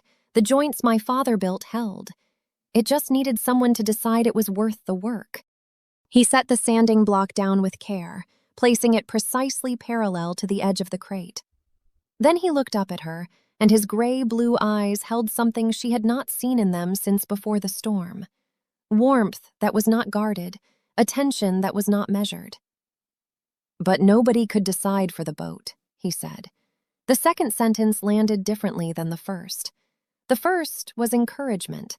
A man telling a woman that damage does not mean destruction, that what looks ruined might still be whole underneath. The second was a boundary. A man telling himself as much as her that his belief in what was worth saving did not give him the right to do the saving. Emma understood both meanings. She held them the way she had learned to hold contradictions over the past 2 weeks, carefully, without trying to resolve them, because resolving them would require a decision she had not yet made. "How did you know," she asked, "that the bones were good? Before you started stripping the paint, how did you know it was worth it?" Luke rubbed his thumb along the calloused ridge of his palm. The habitual gesture, the one she had learned to read as the space between silence and speech, the moment when he decided how much of himself to offer. "I didn't," he said. "I just decided to find out." His hands went back to the rag. He picked it up and began working the oil into the wood again, steady and rhythmic, his attention returned to the surface under his fingers. His jaw was set in a way that Emma recognized, the same set she had seen under the overhang during the storm, the same careful control of a man holding himself in place. His hands stayed occupied, deliberately occupied, as if he understood that idle hands were dangerous, that hands with nothing to hold might reach for something they had no right to take. She watched him work for a while. The oil darkened the wood where it soaked in, deepening the grain, bringing out the pattern that had been hidden for years under neglect and paint. It was the same wood, the same boat, but it looked like something new, or rather, it looked like what it had always been, before time and inattention had buried it. "Thank you," she said. He nodded without looking up. She walked back along the dock, past the crab boats and the cormorant and the battered skiff, past Nora's cafe where the lamp inside burned warm and amber, past the bait shop, up the harbor road toward the Whitfield house. The morning fog was beginning to thin. Above the harbor, the lighthouse stood white against the gray, its beams still turning even in daylight, even when no one needed it, fixed and faithful and following its track. Grant was already back when she returned, his truck in the gravel drive. He was in the kitchen, standing at the counter with his phone and a cup of coffee, wearing a sand-colored pullover that brought out the warmth in his face. He smiled when she came in, and the smile had the same edge of effort she had noticed since the night he asked if she was happy. The vigilance of a man who sensed something shifting beneath his feet and was determined to stand steady. "Morning walk?" he asked. "Just needed some air." The phrase came out by reflex. The same words she had used in the second week, the first week, every morning she had come home from the dock. The words that were not a lie, but were nowhere near the truth. Grant set his phone down. He came around the counter and stood in front of her, and his face was open and earnest and trying so hard that something in Emma's chest cracked along a line she had not known existed. "Hey," he said, "come sit with me for a minute." They sat on the leather couch by the cold fireplace. The room smelled of cedar and old books and the faint trace of the fire Grant had built the night of the storm. The engagement photograph was on the mantel above them, the two of them on the porch in golden light, Emma in a white sundress, Grant in a blue Oxford, both smiling. The woman in the photograph had never missed a morning of sleep. The woman in the photograph had composure that never cracked. The woman in the photograph was a fiction, but the man standing beside her in the frame loved her with everything he had. Grant reached for Emma's hand. She took it. His fingers were warm and dry and sure. They wrapped around hers with a gentle, instinctive pressure, not possessive but grounding, the grip of a man who held things he valued with care. He ran his thumb across her knuckles the way he always did, an absent gesture of comfort and claim, and Emma felt the difference between this touch and the one at the dock weeks ago, when Luke's thumb had moved across the back of her hand and every nerve ending had come awake. Grant's touch was familiar, known. It carried 3.5 years of shared dinners and morning coffees and the easy rhythm of two people who had learned the choreography of each other's bodies. It carried warmth and history and the certainty of a man who had never once questioned what they were. It did not carry the things she needed it to carry. "I want to talk about something," Grant said. Emma looked at him. His blue eyes were bright and serious, the way they got when he was about to say something he had been thinking about for a while. "I finished my vows." The words landed in the space between them like a stone dropped into still water. "Last night," he continued, "after you fell asleep, I sat downstairs at the kitchen table and I wrote the last part and I read them through and—" He paused. His fingers tightened on hers just slightly, the way a hand tightens on a rope when the current shifts. The gesture was both tender and desperate, the grip of a man holding the future he had built his life around, and Emma realized that was exactly what this was for him. Not a handheld, a lifeline. Every plan, every vow, every morning note by the coffee pot, and every dinner on the porch, and every night he reached for her in sleep, all of it lived in the pressure of his fingers against hers. "I've never been more sure of anything." Emma felt the air leave the room. Not dramatically, it did not rush or vanish. It just grew thin, the way air grows thin at elevation, insufficient for the work of breathing. "You don't have to tell me what they say," she managed. I won't. I want you to hear them for the first time at the altar." He smiled, and it was real, and it was devastating. "But I want you to know that they're done. And they're right. They say what I mean." Emma looked at their joined hands, his thumb still moving, his fingers warm and sure. She searched herself for the response a woman should feel when the man she promised to marry tells her he has poured his heart into vows he will read to her in front of everyone they love. She looked for joy and found respect. She looked for excitement and found gratitude. She looked for love, the kind that rises, that answers, that meets another person's certainty with equal certainty, and found affection. Real affection. The kind you feel for someone who has been genuinely good to you, who has never lied, who has built a future with patience and sincerity and the steady assumption that you were building it too. It was not enough. It was not close to enough. And the insufficiency of it was the most painful thing she had felt in weeks, because Grant Whitfield deserved more than affection. He deserved to be loved by someone who meant it, not someone who searched for the feeling like a woman patting her pockets for keys she had already lost. "I'm glad," she said, "that they're done, that they feel right." Grant lifted her hand and kissed her knuckles. His lips were warm, his eyes were closed. And for one terrible, lucid moment, Emma saw the next 7 days laid out before her with the clarity of a landscape seen from the headland cliffs. 2 paths, only 2.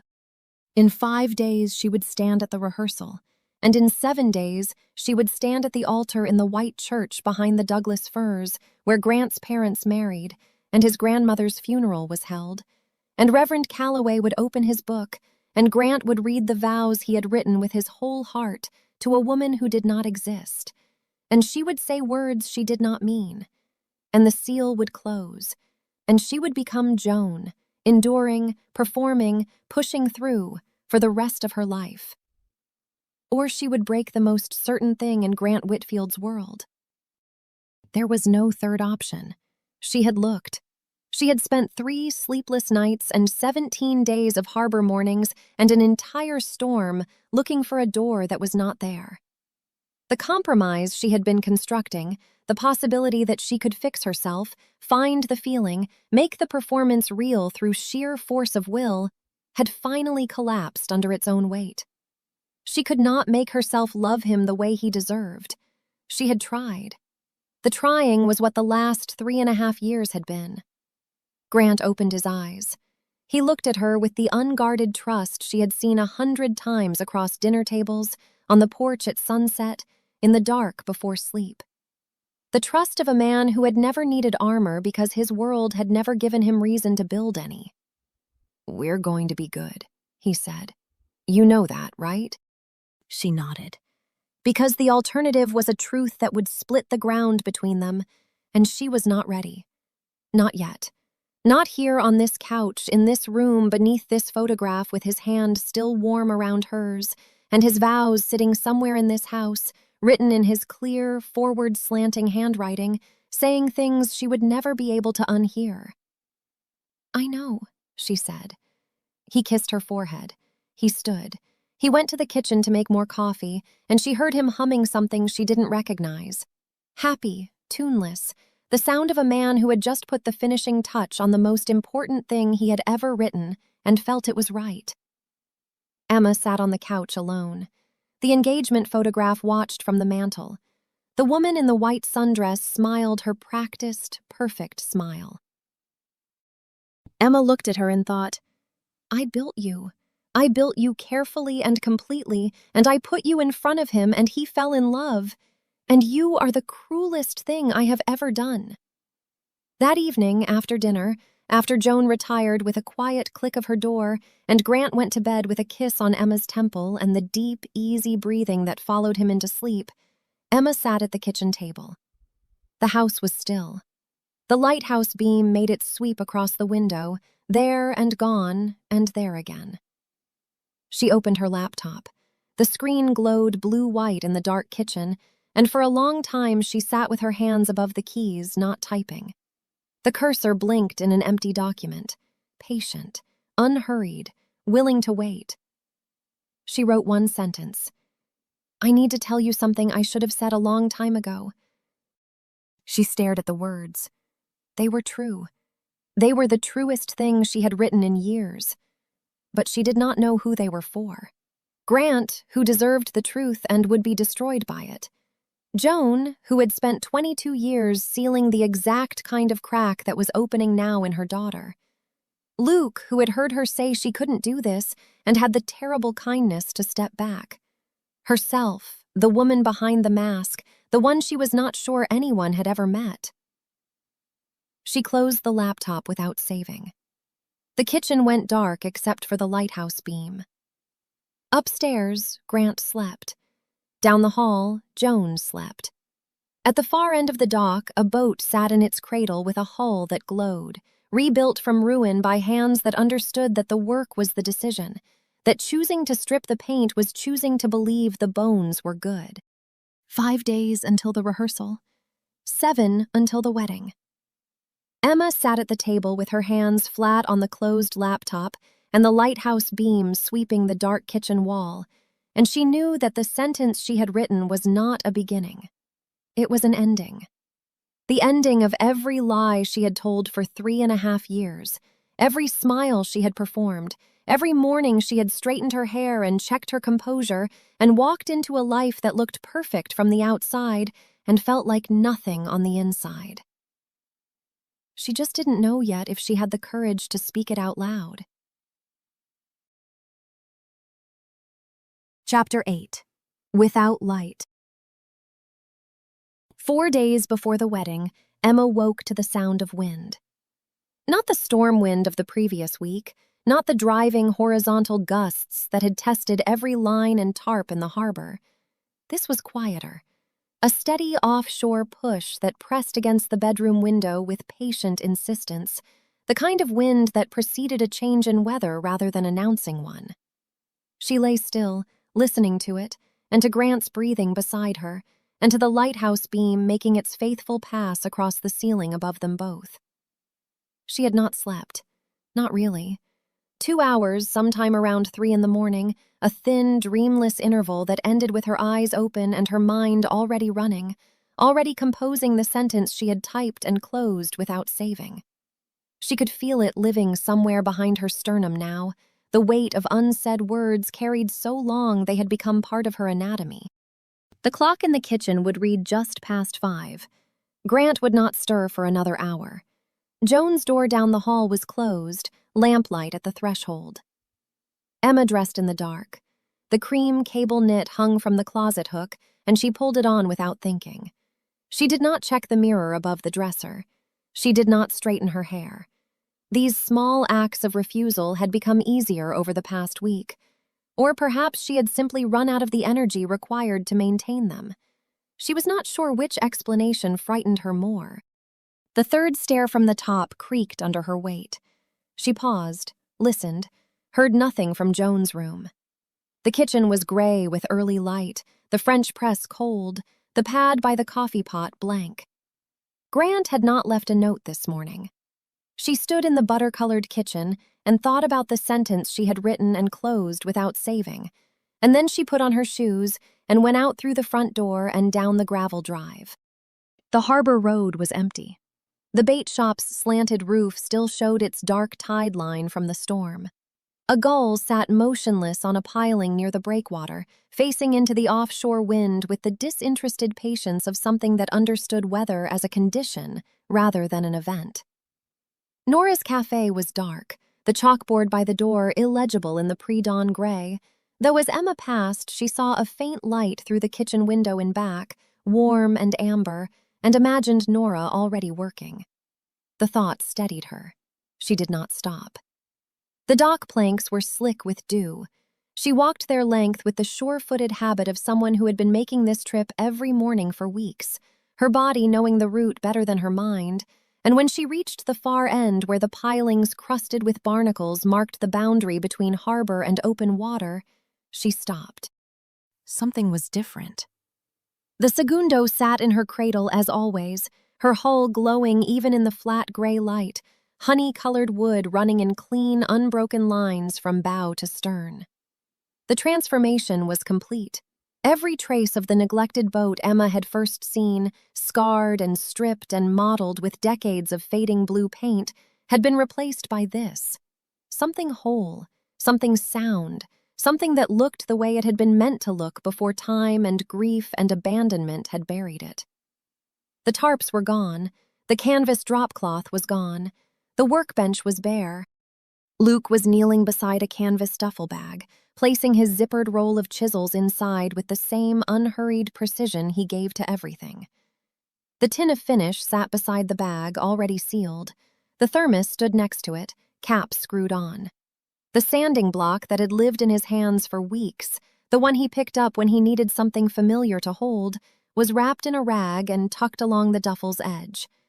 He wore a gray t-shirt under an open flannel, sleeves pushed past his elbows as always, and his dark hair was uncombed, and his work boots were untied, and his hands moved with the calm deliberateness of a man completing a task he had decided on before the decision was fully his to make.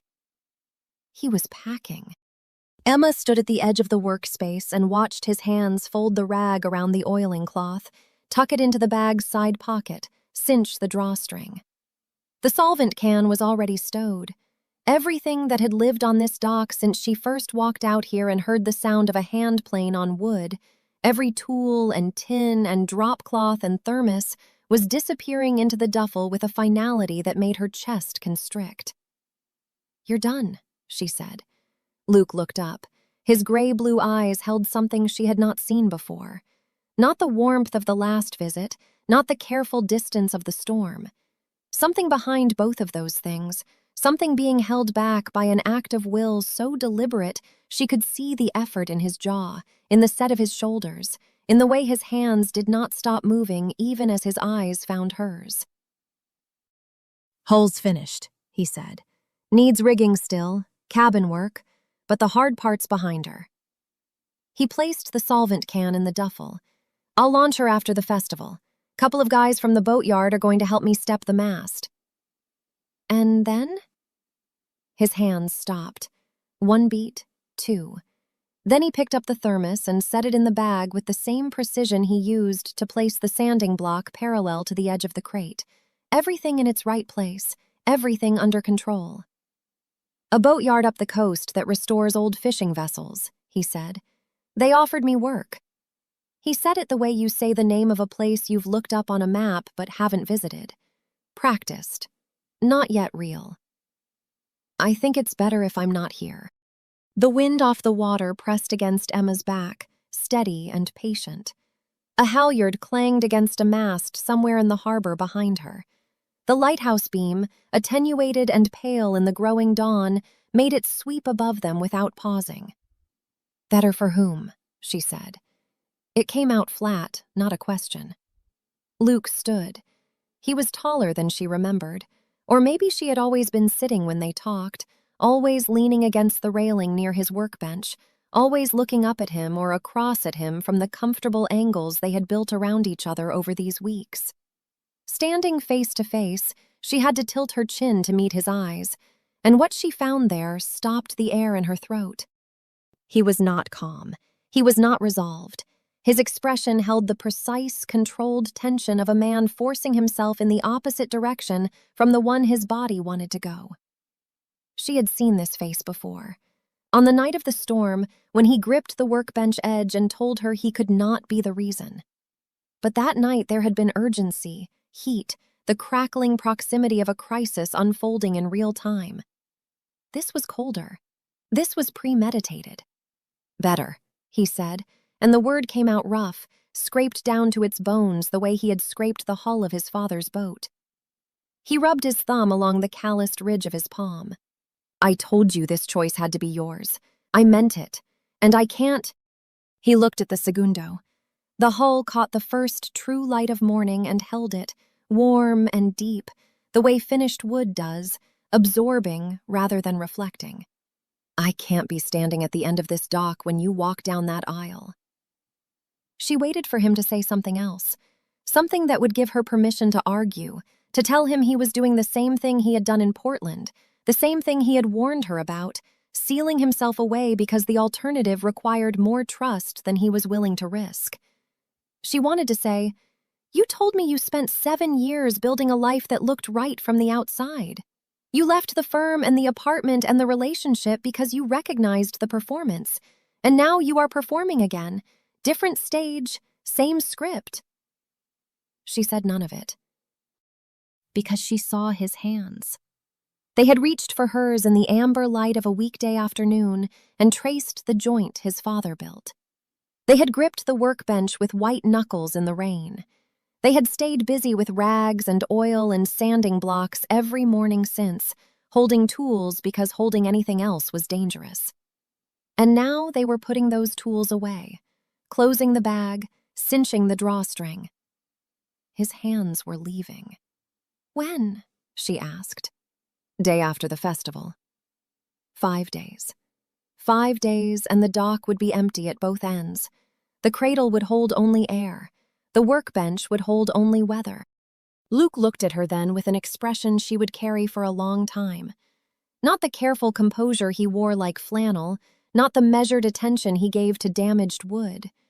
Something raw, something that admitted without words that this was costing him more than he would ever say out loud. His jaw worked once, the muscle tightening and releasing, and his eyes held hers with the desperate steadiness of a man standing in a doorway, hand on the frame, refusing to step through. "Emma," he said, and her name in his mouth was different from the way anyone else said it.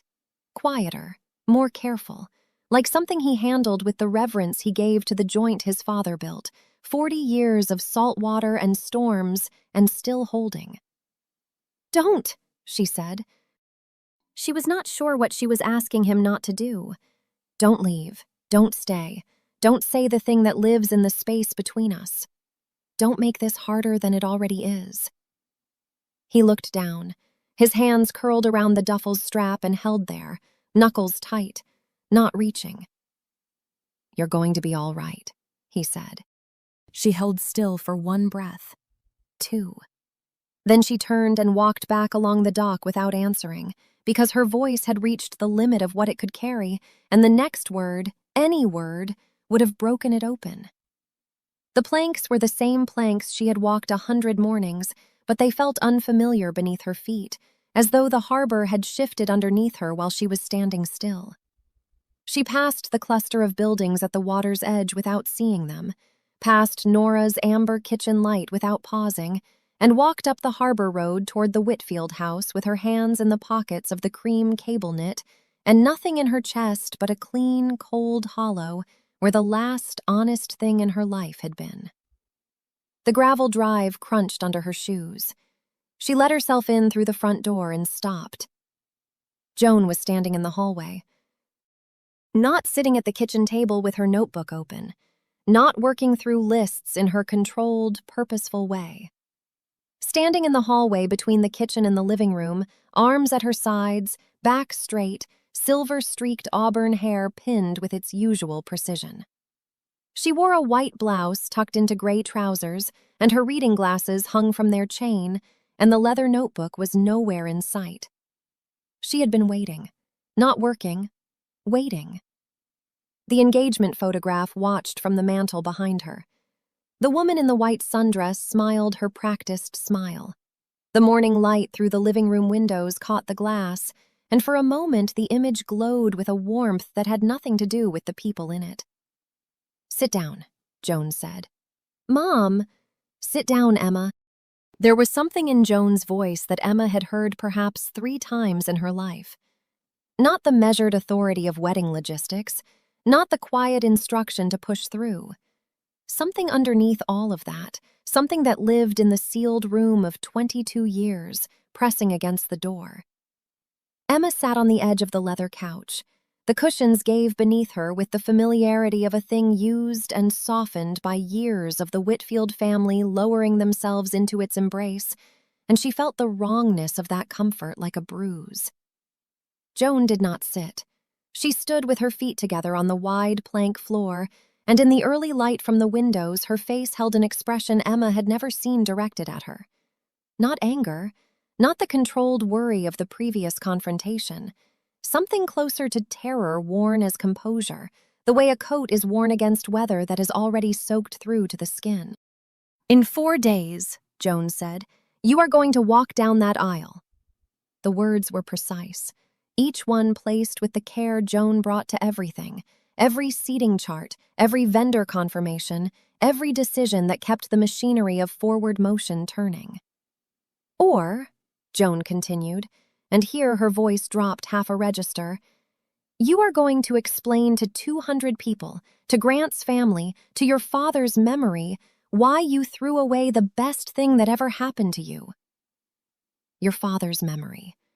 The words landed in Emma's body like stones dropped into still water. She felt the rings spreading outward, touching everything. "That's not fair," Emma said. "Fair," Joan's mouth thinned. She repeated the word as though examining it for structural defects. "Your father built a life for us, Emma. A solid, careful, honest life. He would have given anything to see you standing in that church. He would have given anything to walk you down that aisle." She stopped. Her right hand moved to her left, and her thumb found the gold wedding band. But this time the gesture was neither the habitual press of previous weeks, nor the hard, deliberate grip of their last confrontation. This time Joan's fingers trembled. Not badly, not the way hands shake with cold or age. A fine, barely visible vibration, as though something beneath the surface were trying to get out, and Joan's hands were the last barrier holding it. Emma watched her mother's fingers shake against the gold band and understood that she was seeing the seal fail. "I will not," Joan said, very quietly, "watch you destroy your life the way—" She stopped. The word that should have come next hung in the hallway like smoke. Joan's mouth had been open, shaped around a syllable she did not release. Her jaw closed with the precision of a lock turning, and Emma heard the click of it, felt it in her own jaw, her own throat, because she knew that mechanism.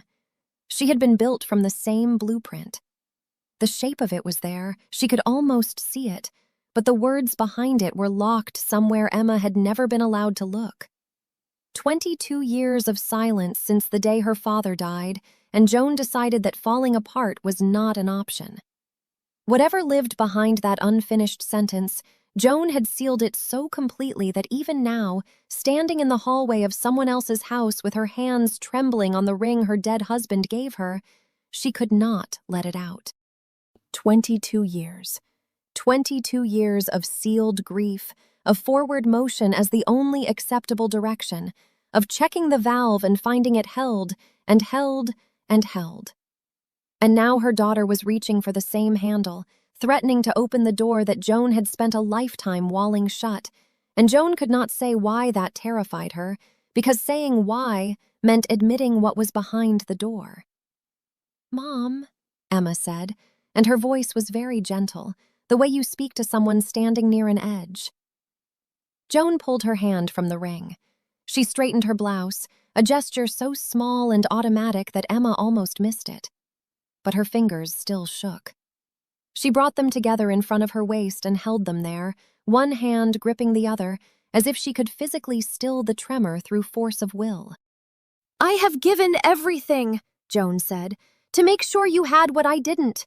Stability, a future, a man who isn't going to—" She caught herself again. The sentence reformed behind her teeth. "A man who will be there, who will always be there. Do you understand what I'm saying?" "I understand," Emma thought. "I understand that you are not trying to silence me. You are trying to save me from the thing that broke you, and you cannot tell me what it was because you have never told anyone. Not in 22 years, and the telling would be worse than the breaking." 4 days, Joan said. She released her own hands, reached for the door handle. Her trembling fingers found it, and Emma watched them grip the brass with a force that whitened the knuckles. And she had never in her life seen her mother hold on to anything the way Joan was holding on to that door handle. "That's all I'm asking. 4 days." Joan turned and walked toward the kitchen. Her back was straight, her stride was measured.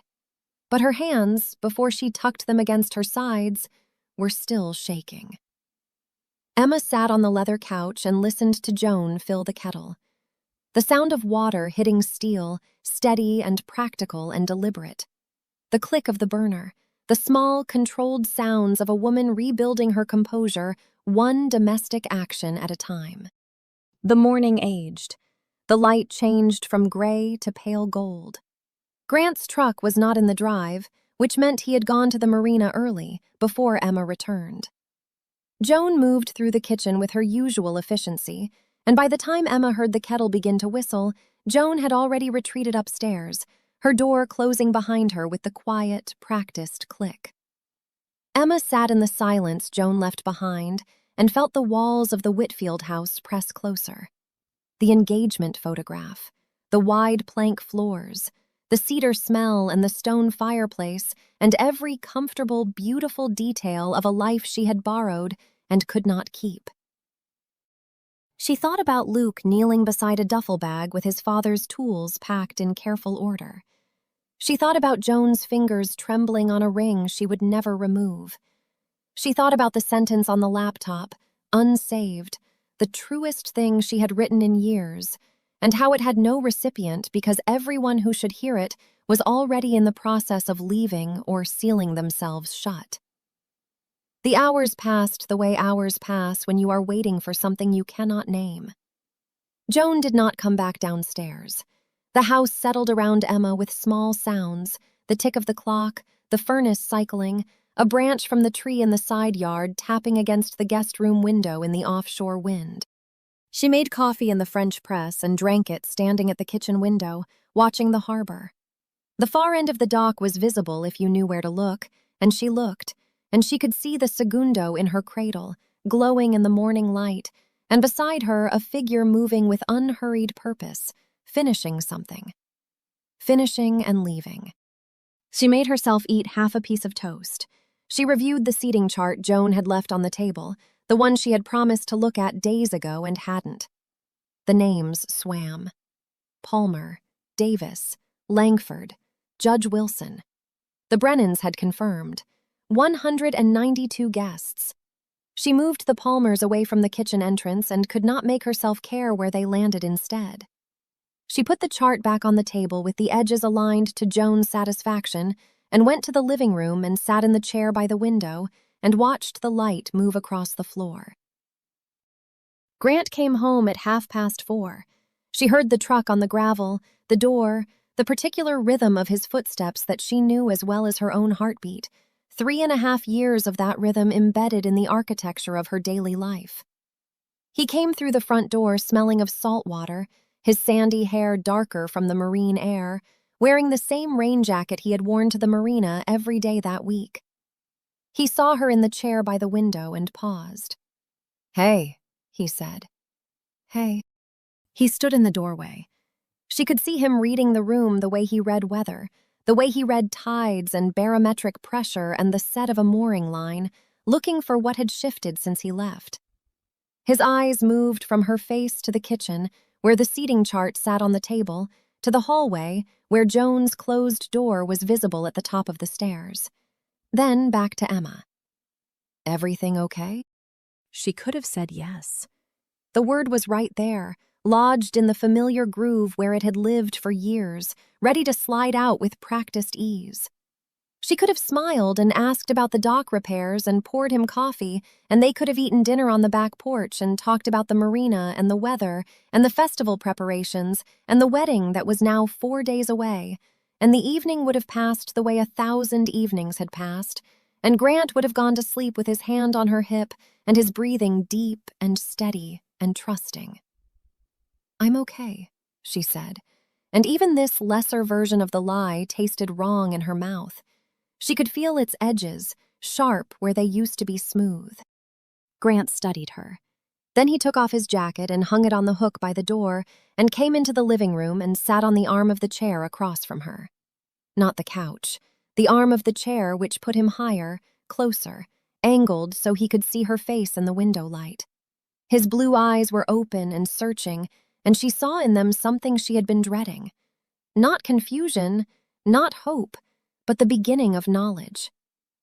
"Mom made soup," she said, the deflection arriving like a reflex. "I think there's soup." "Emma." She looked at him. His face in the late afternoon light was the face she had woken up next to for 3.5 years. The strong jaw, the open forehead, the sandy hair that fell the same way whether he combed it or not. The face of a man who had never needed armor because his world had never given him reason to build any.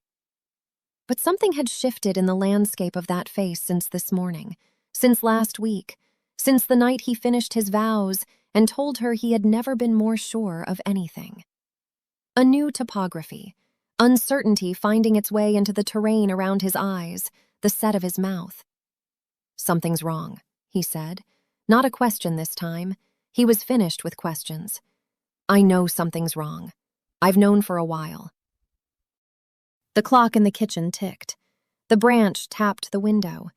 Somewhere out on the water, a boat engine started and then idled, the sound carrying across the harbor in the still air. "Grant," she said, just his name. She had nothing to put after it. He waited. He was good at waiting, she realized. He had been waiting for weeks, standing guard over something he sensed was in danger, watching her with the careful attentiveness of a man who had decided that if he was just steady enough, patient enough, present enough, the thing he loved would hold. The effort of that patience was visible now in the way he held himself on the arm of the chair, leaning toward her but not reaching, giving her room but refusing to leave. "Just tell me we're going to be okay," he said. The simplicity of it broke something in her chest. Not the theatrical shattering of the midpoint dinner, not the storm-stripped rawness of the dock confession. Something quieter and more final, like the last hinge giving way on a door that has been swinging open for a very long time. She opened her mouth. She would say yes. She would say, of course. She would find the words that had carried them both this far, the smooth and practiced reassurance that she had dispensed 1,000 times without effort, the verbal equivalent of checking her composure in the mirror and finding it intact. Nothing came out. The silence filled the room the way water fills a hull, finding every seam, every crack, every joint where the planking had pulled apart invisibly. Grant watched her face, and she watched his, and in the space between them, the silence said everything she could not. His expression changed, not all at once, not the dramatic collapse of a man receiving bad news. Slowly, like a sky shifting from overcast to dark, the light leaving by degrees so gradual you couldn't point to the moment it went. His blue eyes, which had been open and searching and still willing to hear the answer he wanted, went through something she had no name for. Not anger, not yet grief. The slow, devastating dawn of a man who has known an answer for a long time and has finally stopped convincing himself it might be different. "Emma?" he said. Her name a question now, not a greeting. "I need a few days," she said. Her voice was barely there. "Please, I need a few days to figure out how to say what I need to say." He looked at her for a long time. The late light caught the side of his face and she could see the muscle in his jaw working, the same way Luke's had worked that morning on the dock. 2 different men holding 2 different things behind their teeth. Grant's hands rested on his knees. They did not reach for hers. This was new. In 3.5 years, his hands had always reached for her, across restaurant tables and truck consoles and couch cushions and pillows, the unconscious gesture of a man who believed that contact was connection. That his hands were still now told her he understood more than she had given him words for. "Okay," he said. He stood. He looked down at her in the chair by the window, and for one moment his face held everything. The entire 3.5 years, the gallery on Alberta Street, the Italian restaurant with its white tablecloths, the engagement photo on the mantel, the vows written in his forward slanting handwriting somewhere in this house, The wedding 4 days from now with its 200 guests and its ivory organza and its open church doors and the ocean sound he had asked for because he wanted the ceremony to include something larger than both of them. All of it passed across his features like the lighthouse beam, there and gone. "I'm going to," he started, and then stopped. His hand lifted halfway, the old reflex, the reach toward her that had been as automatic as breathing for 3.5 years. It hung in the air between them for one beat. Then he let it fall. "I'm going to take a walk," he said. His voice was steady, but the steadiness had a different quality now. Not the ease of a man whose world was solid, the careful control of a man holding a weight he had not expected to carry. He put on his jacket. He walked past her toward the front door, and she listened to his footsteps on the wide plank floor, heard the door open and close with a sound that was neither a slam nor a careful click, but something in between. The sound of a man who did not yet know what he was feeling and did not trust himself to feel it in this house. Through the window, she watched him cross the gravel drive, his shoulders set against the offshore wind, and take the turnoff to the headland path instead of going down to the harbor. He walked up through the seagrass and the low scrub toward the cliffs where the wind was strongest and the view was longest, and she watched until she could not see him anymore. The house went quiet. Emma sat in the chair and looked at the room she was sitting in. The wide plank floors, the built-in bookshelves, the stone fireplace with its softened leather couch, the engagement photograph on the mantel, the woman in the white sundress smiling her perfect, practiced smile beside a man in a blue Oxford who believed every word of that smile.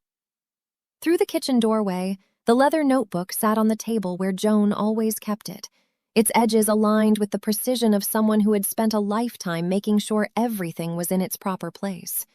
Every vendor confirmation, every seating chart, every fabric swatch and menu card and timeline, the whole architecture of the wedding gathered between its covers, 192 guests accounted for, every table assigned, every detail managed so that nothing could slip through and expose the cracks beneath.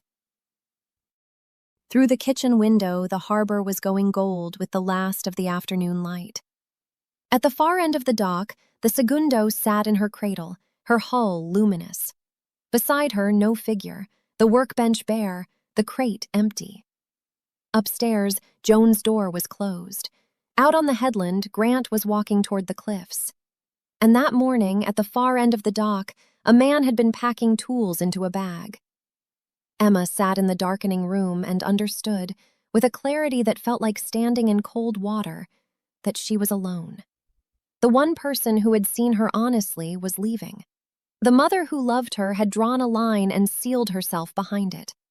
The man who loved her had walked away from her for the first time, and even if he came back tonight and lay down beside her, something between them had already changed.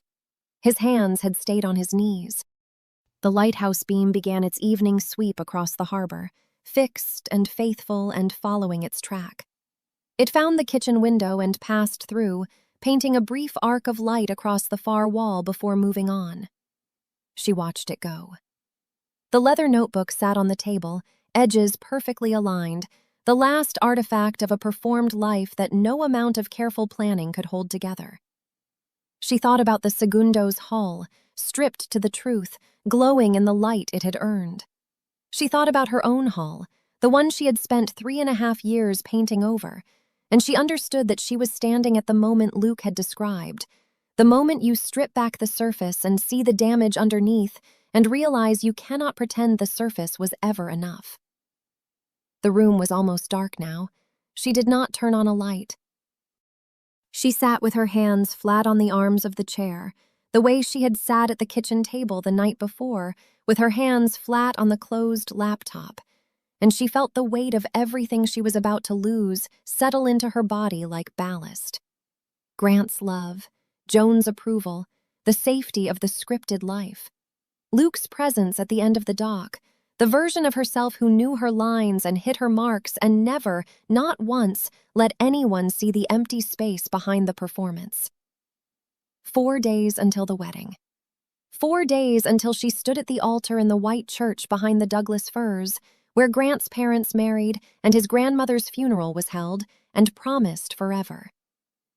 Or 4 days until she said the sentence she had typed and left unsaved, the truest thing she had written in years, to the people it would hurt most. The wind pressed against the window. The lighthouse beam made its pass. The house held its breath around her, waiting for her to decide whether the bones were good enough to strip down to the truth. She did not know. She sat in the dark and did not know. Chapter 9. The Truth on the Cliffs. She woke knowing. Not deciding, not resolving, not arriving at the conclusion through careful argument the way she might have built a seating chart or approved a caterer's timeline. The knowing was already there when she opened her eyes, solid as the floorboards beneath the bed, present in the room the way the offshore wind was present against the glass. 3 days before the wedding. The lighthouse beam had already faded into the pale morning. Gray light filled the guest room, thin and honest, offering nothing warm. Grant lay on the far side of the bed facing the wall. He had come back sometime after midnight. She'd heard his footsteps on the porch, the careful way he'd removed his shoes, the mattress shifting as he lowered himself onto it without speaking. He had not reached for her. He had lain very still, breathing with the controlled evenness of a man who was not asleep and did not want her to know. She had not pretended either. They'd spent the night inches apart, silent, the space between them holding everything neither of them had said. Now she looked at the shape of his back under the thin blanket, the breadth of his shoulders, the sandy hair pressed flat on one side. He was awake, she could tell from the quality of his breathing, the way it held a fraction too still. Emma sat up. The floorboards creaked. Grant did not move. She dressed in the bathroom without closing the door all the way, pulling on jeans and a sweater, brushing her teeth, pushing her hair back with a clip. The face in the mirror above the porcelain sink looked like hers, but stripped of the careful assembly she had spent years perfecting. No concealer over the shadows, no effort to smooth or soften. The woman in the glass looked tired and certain, and Emma held her gaze for a long moment before turning away. Joan's door was closed. No lamplight beneath it. The leather notebook sat on the kitchen table where it always sat, edges aligned, containing 192 names and every careful decision that had brought them to this week. Emma did not touch it. She stood in the butter-colored kitchen and listened to the house, the furnace cycling, the faint tick of the clock above the stove, copper-bottomed pans hanging in their descending row. The pad by the coffee pot was still blank, no note in Grant's clear, forward-slanting handwriting. The absence said everything his hands had said last night when they stayed on his knees. She made coffee. The French press felt heavier than usual, or maybe her hands were just less steady. She poured 1 cup and set a second mug beside the press, and then she went upstairs. Grant was sitting on the edge of the bed. His feet were bare on the wide plank floor. He wore the gray t-shirt he'd slept in, and the watch she had given him for their anniversary, the one with the leather strap he'd said was the best gift anyone had ever given him because she'd had it engraved on the back. She could not see the engraving from here, but she knew what it said. A few characters, their initials and a date. He looked up when she appeared in the doorway, and she saw it all. The night he'd spent on the cliffs, the walk back in the dark, the hours of lying beside her without speaking. His blue eyes were red-rimmed and raw, and the open, trustworthy face that had always projected warmth and steadiness held something new, something older. He looked like a man who had been arguing with himself for hours and had finally, exhaustively, stopped. "I made coffee," she said. "I know. I heard the press." Silence. The offshore wind tapped a branch against the side yard window. "Walk with me," Emma said. He looked at her for a long time, then he reached for his shoes. They did not speak as they left the house. The gravel drive was damp from overnight fog, their footsteps crunching in the early quiet. Emma turned left at the bottom of the drive, but not toward the harbor. She took the turnoff Grant had taken the night before, the narrow path that wound through seagrass and low scrub toward the headland. The same path she had climbed alone weeks ago, in the early days, when the distance between who she appeared to be and who she actually was had first opened beneath her like a fissure. Grant walked beside her with measured steps, hands in the pockets of the jacket he'd pulled on at the door. He did not ask where they were going, he knew. The path steepened. The seagrass thinned, giving way to exposed rock and wind-bent scrub. The sound of the ocean grew from a murmur to a presence, and by the time they reached the top of the headland, the wind was strong enough to pull at Emma's hair and flatten the collar of her sweater against her throat. Below them, Tidewater Cove spread out like a map. The harbor, the cluster of small buildings at the water's edge, the dock stretching out toward the breakwater, the far end empty now except for the segundo in her cradle, her honey-colored hull catching the early light. Nora's cafe, the bait shop with its slanted roof, the road curving up toward the houses on the hill. And behind them, above the town, the lighthouse standing white against the gray morning, its beam still making its faithful circuit even in daylight, even when no one needed it. Emma stopped at the cliff's edge where the rock met open sky. Grant stopped beside her. 3 feet of grass between them and 100 feet of air, and below that the ocean, dark and restless, pushing against the base of the headland the way it had pushed for 10,000 years. "You already know," she said. Grant did not answer immediately. He looked out at the water. The wind moved through his sandy hair, longer than he usually kept it, as if the weeks of approaching the wedding had made him forget about small maintenance. "Yeah," he said. "I think I do." The word was quiet, not resigned, not yet. He turned to face her, and his jaw was set the way she had seen it set 100 times before decisions, before presentations, before anything that required him to be steady. But his eyes were different. His eyes were terrified. "Say it anyway," he said. "I need to hear you say it." Emma pressed her hands together in front of her. She could feel the engagement ring, smooth and cold, the stone turned inward against her palm the way it turned in sleep. "I have been performing for you," she said. The words came out steady, lower than her normal voice, stripped of the careful modulation she had spent years cultivating. "For 3.5 years. Not because you asked me to, you never asked me to, but I built a version of myself for you, Grant, and she's the one you fell in love with." The wind gusted. Below them, a gull swept along the cliff face, riding the updraft. "That's not true," he said, his voice sharpened. "I fell in love with you. The woman who said the painting was upside down. The woman who made me promise we'd never be the sparkler people.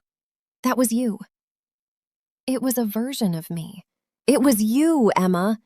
It was a woman who knew exactly what to say to make you comfortable, who read the room at the gallery and gave you the line that would make you laugh, and then spent 3.5 years giving you the next line and the next one until neither of us could tell the difference."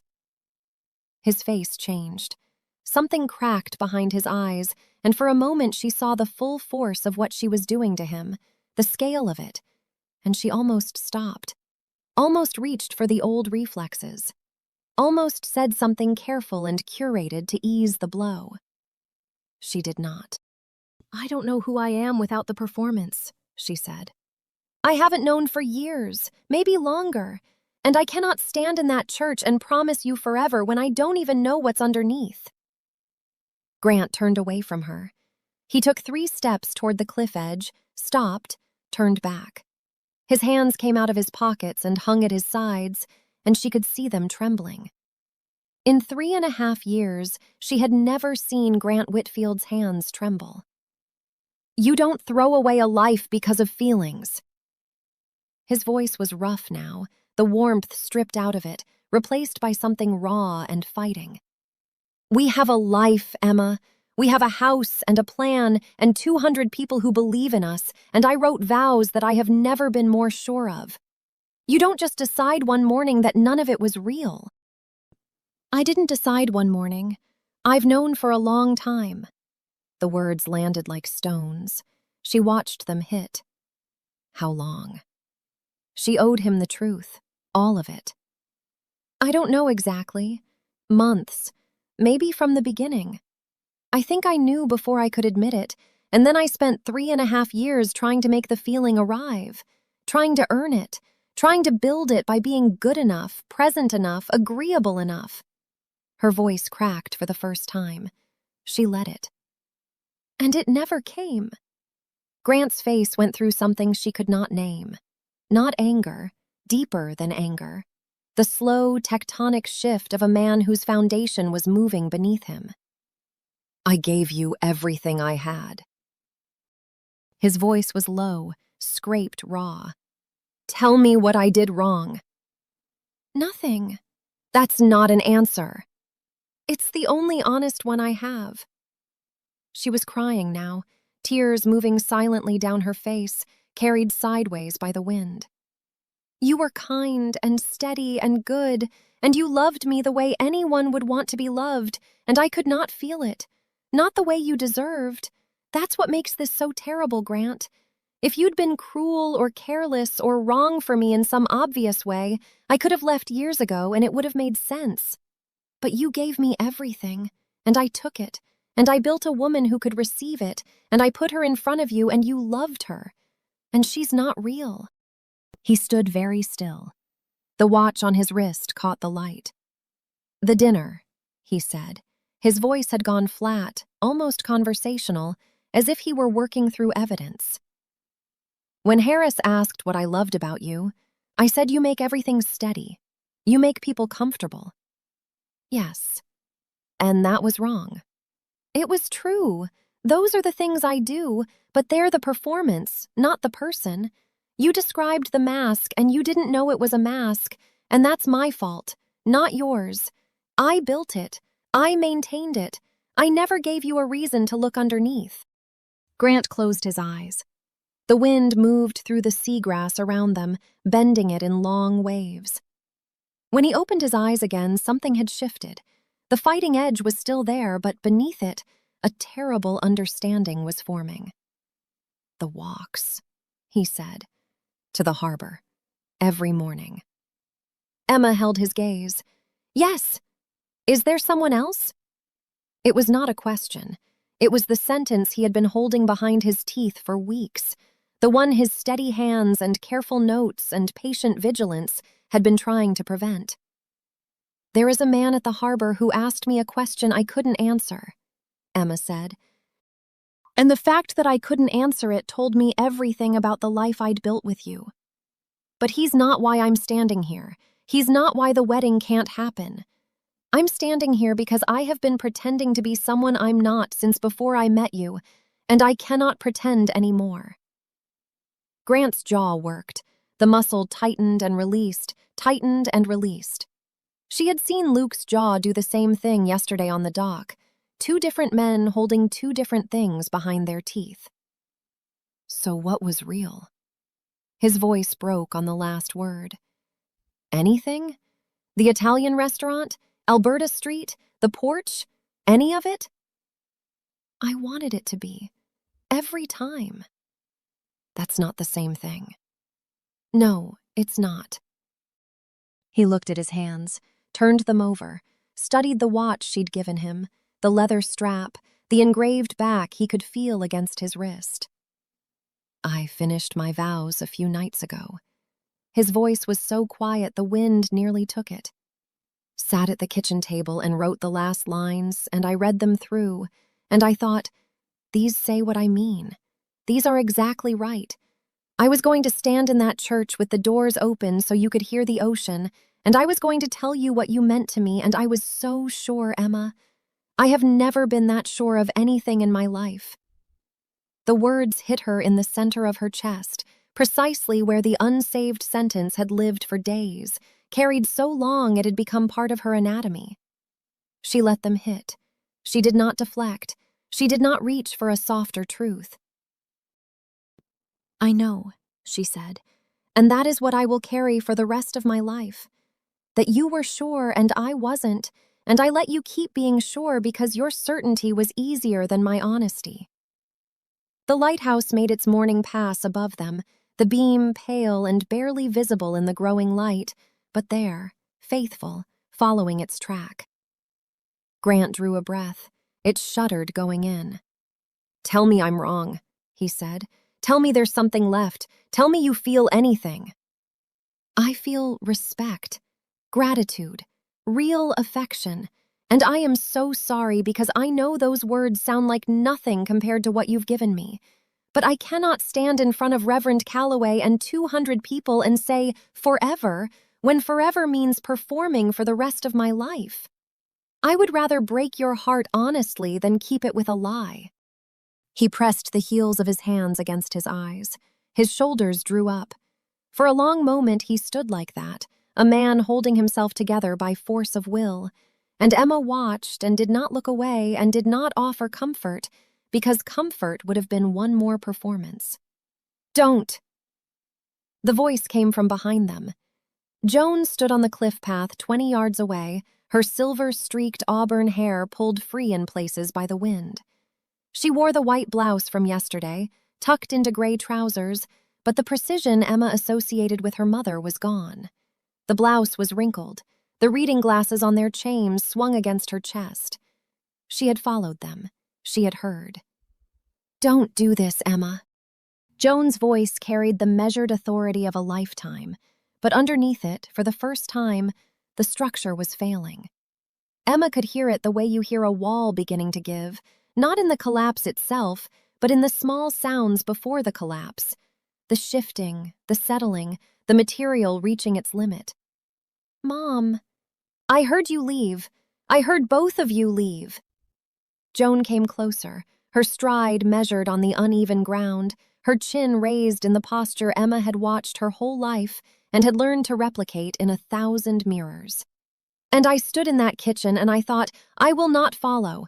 I will give them privacy. I will trust my daughter to do the right thing." Her voice tightened. "And then I realized you weren't going to." Grant had lowered his hands from his face. He stood very still, watching Joan the way you watch weather change. 200 people, Joan said. "The Whitfields, this family, this community. Your father's name on that church plate. Do you understand what you're doing?" "Yes." "No." Joan's hand went to her wedding ring. The gesture that Emma had observed since childhood, the quarter turn, the press of thumb against gold. But this time the hand was shaking so badly, the ring caught the morning light in small, erratic flashes.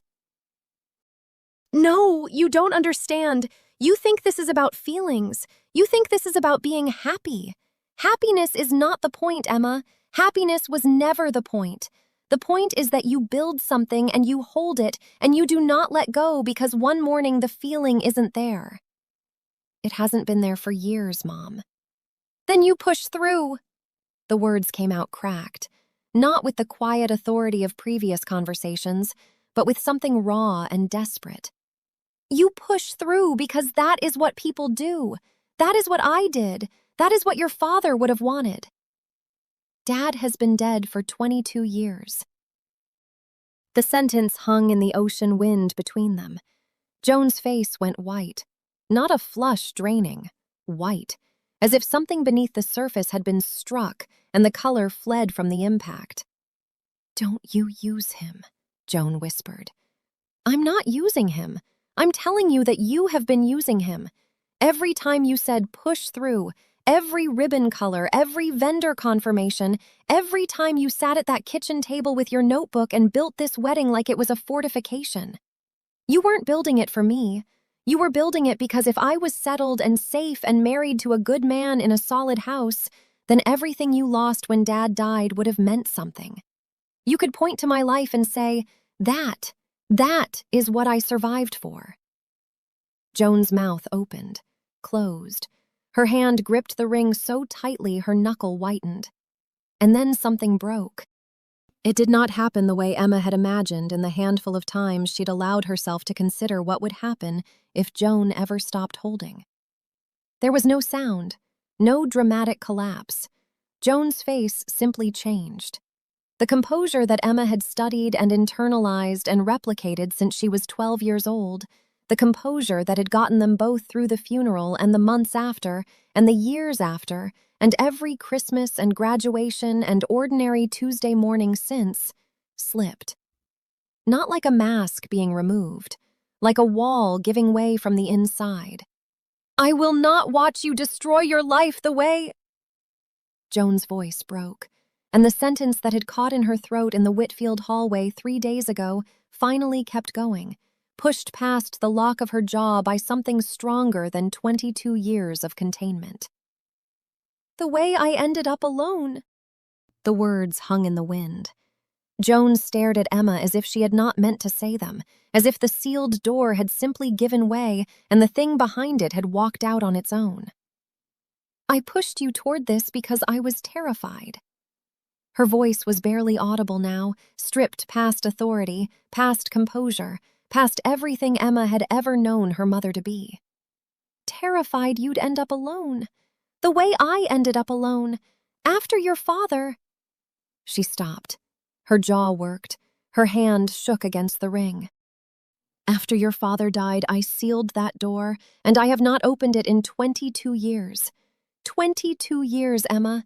And every single day of those years, I told myself that the reason I got up and made the coffee and went to work and checked the homework and drove the carpool and planned the graduation party and approved the college application was so that you would never have to feel what I felt. So that you would be safe. So that you would have what I didn't get to keep." Tears. Emma watched them fall down her mother's face. Tears she had not seen in public in 22 years. Joan did not wipe them. She may not have realized they were there. "I had 12 years with him," Joan said. 12 years of a good marriage. And then one phone call and it was over and I was standing in a kitchen holding a spatula and my daughter was at school and the world ended and I had to just keep going. I had to keep going, Emma, because you were 12 and you needed someone to hold the walls up. So I held them. I have held them every day since." Emma's throat closed. She felt her own tears, but they were different from the ones she'd cried minutes ago with Grant. These came from a deeper place, from the sealed room she had inherited without knowing she'd inherited it, the room Joan built and locked and taught her daughter to build and lock without ever naming what was inside. "Mom," she said, "I know." "You don't know." Joan's voice splintered. "You don't know what it is to lose the person who makes the world make sense and have to go on being sensible. You don't know what it costs to push through when there is nothing on the other side of the pushing except more pushing. I did it for you. Everything. The notebook, the planning, the decisions, all of it. So you would never have to stand in a kitchen holding a spatula and hear the words that end your life. And instead, I'm standing on a cliff telling the man you chose for me that I can't love him the way he deserves. I didn't choose him for you." "You did. Not by name, by architecture. You built a life that pointed toward him, toward someone exactly like him, toward safety and steadiness and solid ground. And I walked into it because I trusted you, because I thought your way of surviving was the only way." Joan pressed her hand flat against her chest, over the ring, over the grief she had carried like a second heartbeat for more than half her life. The wind pulled at her blouse, her hair whipped free of its pins. "I can't watch you throw it away," she said. But the fight had left her voice. What remained was something Emma had never heard from her mother, something small and lost and very old. "I'm not throwing it away," Emma said. "I'm putting it down. There's a difference. You taught me to carry everything. You taught me so well that I forgot I was allowed to set anything down. And I am grateful, Mom. I am grateful for every morning you got up and held the walls. But the walls became a cage, and I am in it, and if I don't walk out now, I will spend the rest of my life the way you have spent yours. Sealed, enduring, calling it strength because the alternative is admitting it's a prison." Joan flinched. The word landed, and Emma saw it strike, and she wished she could take it back and knew she could not. Grant had been standing very still through all of this. Emma had almost forgotten he was there, which was its own kind of terrible, because this was supposed to be about him, and instead it had become about the thing behind the thing, the grief that had shaped them all. She turned to him. His blue eyes were wet, not from his own pain, or not only from his own pain. He had watched Joan break open and heard the 22 years pour out, and Emma saw in his face something she had never seen before. Understanding. Not of Emma's reasons for leaving, something larger. He was seeing, perhaps for the first time, the architecture of the family he had been about to join. The sealed doors and performed composures, and the tremendous, exhausting effort required to maintain the surface. "Grant," she said. He shook his head. Not a refusal, a request for a moment. He looked out at the ocean, at the harbor below, at the lighthouse making its fixed and faithful pass above them all. When he spoke, his voice was raw but steady. The voice of a man who had spent his life being reliable and was now, in the worst moment he had ever faced, finding that reliability again. Not as performance, as the only thing left. "I don't want someone who has to convince herself to love me." The sentence was simple and devastating, and it broke Emma's heart in a way that was different from every other breaking. Because it was the truth. His truth. Arrived at by a man who had fought for the relationship and lost, and now, standing on a cliff with the wind in his hair and his world rearranging itself around him, chose to release it with a dignity that honored both of them. Emma pressed her lips together. She could not speak. "I've known," he said, "longer than I wanted to admit. Since the night I asked if you were happy and your yes came too fast. Since the dinner when I described you and saw your face and watched you walk out to the porch. Since last night when your silence said everything." He paused.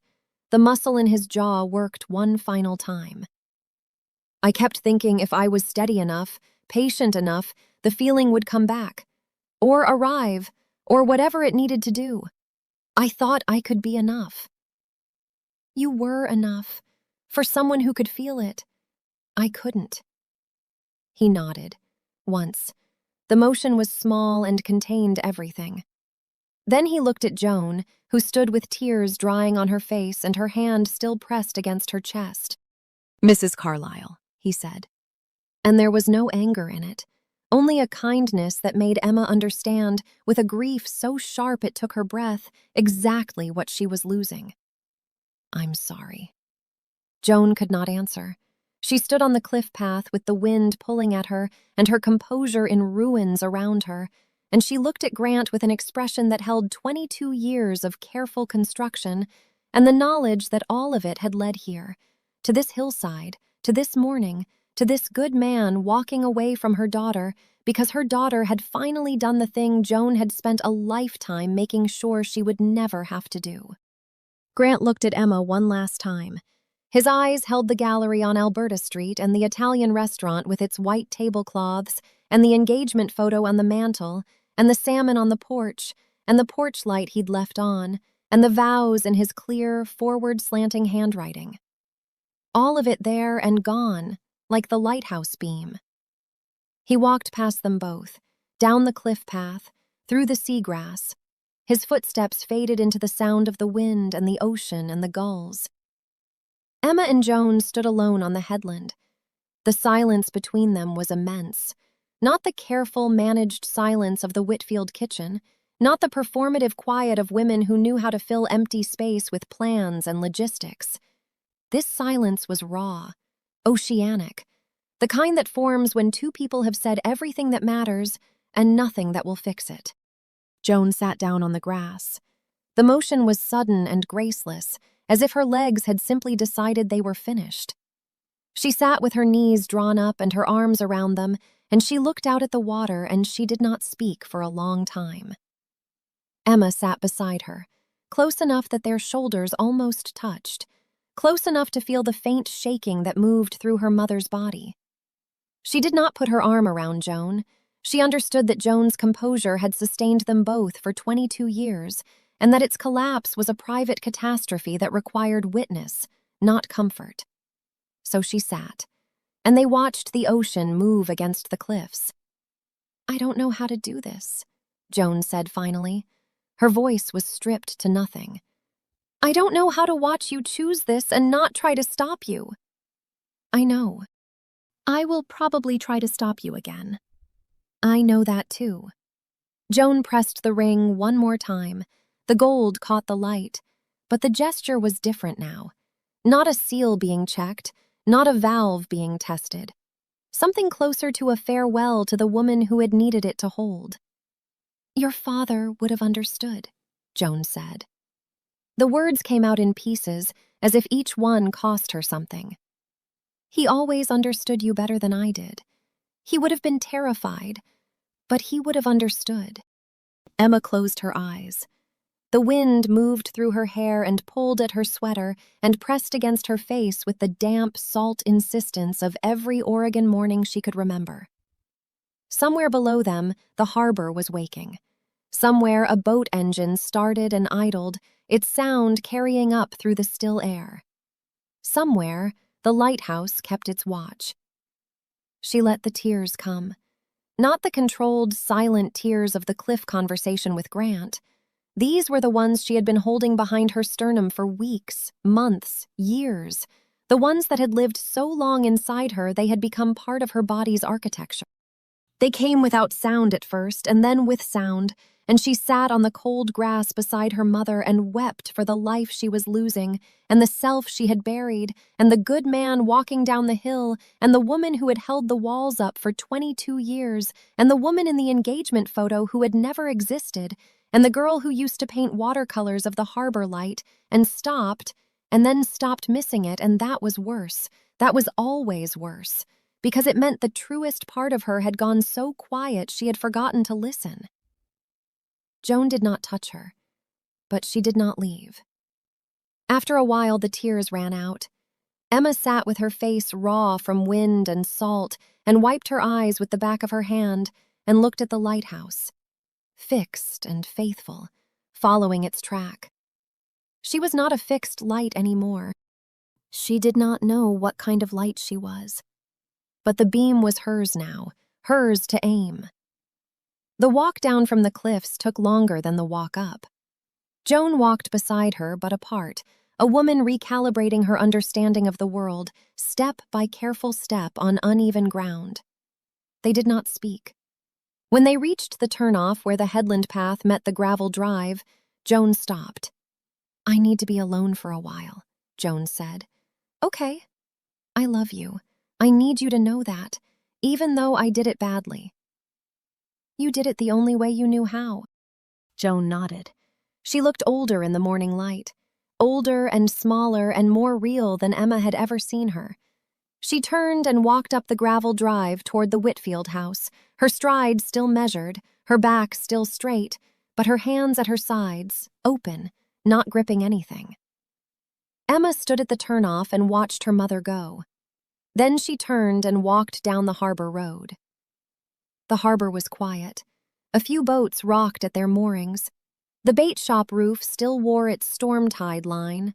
The chalkboard outside Nora's was freshly written, the day's coffee in weathered handwriting. Emma pushed open the door. The cafe was warm and smelled of coffee and something baking. The mismatched chairs were pushed under their tables. The old harbor photographs hung in their simple frames. Behind the counter, the framed photo of Nora's niece sat slightly crooked between the espresso machine and the ceramic canisters. Nora was behind the counter, her silver hair in its loose bun, a towel over one shoulder. Her sharp brown eyes found Emma in the doorway and stayed there. She did not say good morning. She did not ask what was wrong. She looked at Emma's raw face and red eyes and the sweater with salt stains on the sleeves, and she set down the cup she was drying and said, "Sit." Emma sat at the counter. Nora poured coffee without asking and set it down in front of her. The ceramic was warm against Emma's palms. "I don't have anywhere to go," Emma said. The words came out simply, without performance or preamble or any of the careful curation she had spent a lifetime applying to every sentence. The wedding is off. I can't go back to that house right now." Nora leaned one hip against the counter. She looked at Emma the way she had looked at her the first night, weeks ago, when she'd poured coffee and offered lemon cake without being asked. With the unhurried clarity of a woman who had lived long enough to recognize the specific expression that arrives on a person's face when they have finally stopped pretending. "There's a room upstairs," Nora said. "It's nothing fancy. Bed, window, radiator that takes its time. You're welcome to it for as long as you need." Emma wrapped both hands around the mug. The coffee was strong and dark and exactly what she needed, and the cafe was warm, and outside the window the harbor spread gray and silver in the morning light, and the segundo sat at the far end of the dock with her completed hull glowing like something that had earned the right to be whole. "Thank you," Emma said. "Don't mention it." Nora picked up the cup she'd been drying and went back to work. Then she paused, the towel still moving in a slow circle. "The harbor has a way of keeping people longer than they planned." Emma looked down at her coffee. The surface reflected the amber light of the cafe. She could feel the engagement ring still on her finger, still cold, still smooth. She would take it off soon. Not here, not yet, but soon. The weight of it was different now. Not a promise, a relic. She thought about Grant walking down the cliff path, the watch on his wrist, his final sentence spoken with a dignity that would haunt her for years. She thought about Joan sitting on the grass with her arms around her knees. She thought about Luke's empty workbench at the far end of the dock. She was 34 years old, sitting in a cafe in a harbor town 3 days before a wedding that was no longer happening, with no plan, no script, no audience, and nothing to perform. She lifted the mug to her lips. The coffee was hot and bitter and real. Outside, the fog was beginning to burn off the harbor. Chapter 10. Lantern Light. The room above Nora's cafe had a bed, a window, and a radiator that clicked and hissed on its own schedule, owing nothing to anyone. Emma sat on the floor with her back against the wall and her knees drawn up, watching late afternoon light move across the planks. The wood was old and uneven, scuffed by decades of feet she would never know. A water stain on the ceiling formed something close to a coastline if she tilted her head. She had been tilting her head at it for 2 days. Tomorrow was supposed to be her wedding. She pressed her palms flat against the floor and felt the grain beneath her fingers, rough and warm from the sun through the window. The engagement ring was gone from her left hand. She had taken it off the previous morning, standing at the small porcelain sink in the bathroom down the hall, turning it slowly until it cleared her knuckle. She had set it on the edge of the sink and looked at the pale indent it left behind, a groove worn into her skin over 3.5 years. Then she had dried it with the hem of her sweater and placed it in the zippered pocket of her bag, where it sat now, small and heavy and finished. The cafe below was quiet. Nora's footsteps moved in their unhurried rhythm, and the faint clatter of dishes rose through the floorboards like a kind of music Emma was learning to recognize. Outside the window, the harbor spread in the last of the afternoon light, boats rocking at their moorings, the lighthouse on the bluff standing white against a sky that couldn't decide between clouds and clearing. Word had traveled. She had felt it the way you feel weather moving in, not through any single conversation, but through the cumulative weight of glances, of silences that lasted a beat too long, of a woman she didn't recognize turning away at the market that morning with lips pressed into a line. Nora had sent her for milk and bread, a simple errand that became an exercise in moving through a town that had opinions about her. At the register, the young clerk had looked at her bare left hand and then quickly at the counter, as if she'd seen something private. Some people were kind. A man on the harbor road had tipped his cap and said nothing, which was its own grace. A woman outside the post office had stopped her and said, in a low voice that carried more warmth than Emma deserved, "I hope you're doing okay, honey." Emma had thanked her and kept walking, because if she stopped, she would have to explain something she didn't yet have words for. She had not heard from Grant. She had not heard from Joan. The silences were different. Grant's was a closed door, dignified and final, the silence of a man who had said what he needed to say on a headland 2 days ago and had nothing left. Joan's was something else. A held breath, maybe. A woman standing in a house that was not hers, surrounded by the architecture of a wedding that would not happen, trying to decide what came next. Emma imagined her mother at the kitchen table in the Whitfield house, with the leather notebook still sitting where it always sat, 192 names, and every careful decision now pointing toward nothing. She imagined Joan's hands, open at her sides the way they had been when she walked up the gravel drive. She did not know if Joan had closed them again. She was afraid to find out. She thought about what she had lost. Grant's hand on the small of her back when they walked through a room. The way he said her name in the morning, easy and warm, as if saying it was one of the simple pleasures of his day. His notes by the coffee pot in that clear, forward-slanting handwriting. His certainty, which she had borrowed for 3.5 years because it was easier than finding her own. She missed the architecture of him, the solid walls, the deep porch, the steady light that asked nothing except that she stand inside it and be content. She missed what it felt like to be loved that completely by someone that good, even if the woman he loved had never fully existed. She missed her mother's approval, the quiet nod when Emma made the right choice, the click of a decision recorded in the leather notebook, the understanding, never spoken but always present, that they were doing this together, this business of building a life that would not shake. She missed the plan. The timeline, the seating chart, the string quartet, the ivory organza, the open church doors, and the sound of the ocean. She missed the version of the future where she knew what happened next. She let the cost sit. She did not try to justify it or minimize it or weigh it against what she had gained. She let it be heavy. And underneath the heaviness, something else. Something she did not have a name for yet. Not happiness, not relief, something quieter. The sensation of being inside a space that was hers, a room with nothing in it she had to perform for. She breathed, and the breath reached the bottom of her lungs, and the radiator clicked. She thought Luke was gone. The boatyard up the coast, the canvas duffel with every tool packed inside, his words on the dock 3 mornings ago. He couldn't be standing at the end of the dock when she walked down the aisle. She imagined him somewhere north of here, somewhere past Cannon Beach, settling into someone else's workshop, his hands finding new wood to shape. She hoped the work was good. She hoped the walls he built around himself held exactly as long as he needed them, and not a day longer. Footsteps on the stairs. Nora appeared in the doorway, drying her hands on a dish towel, sharp brown eyes taking in the scene. Emma on the floor, knees drawn up, bare ring finger, the whole careful stillness of a woman who had been sitting with herself all afternoon and had not yet figured out what she found. "Festival starts at sundown," Nora said. Emma looked at the window.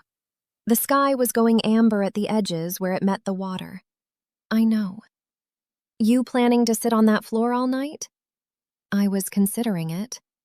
Nora leaned against the doorframe.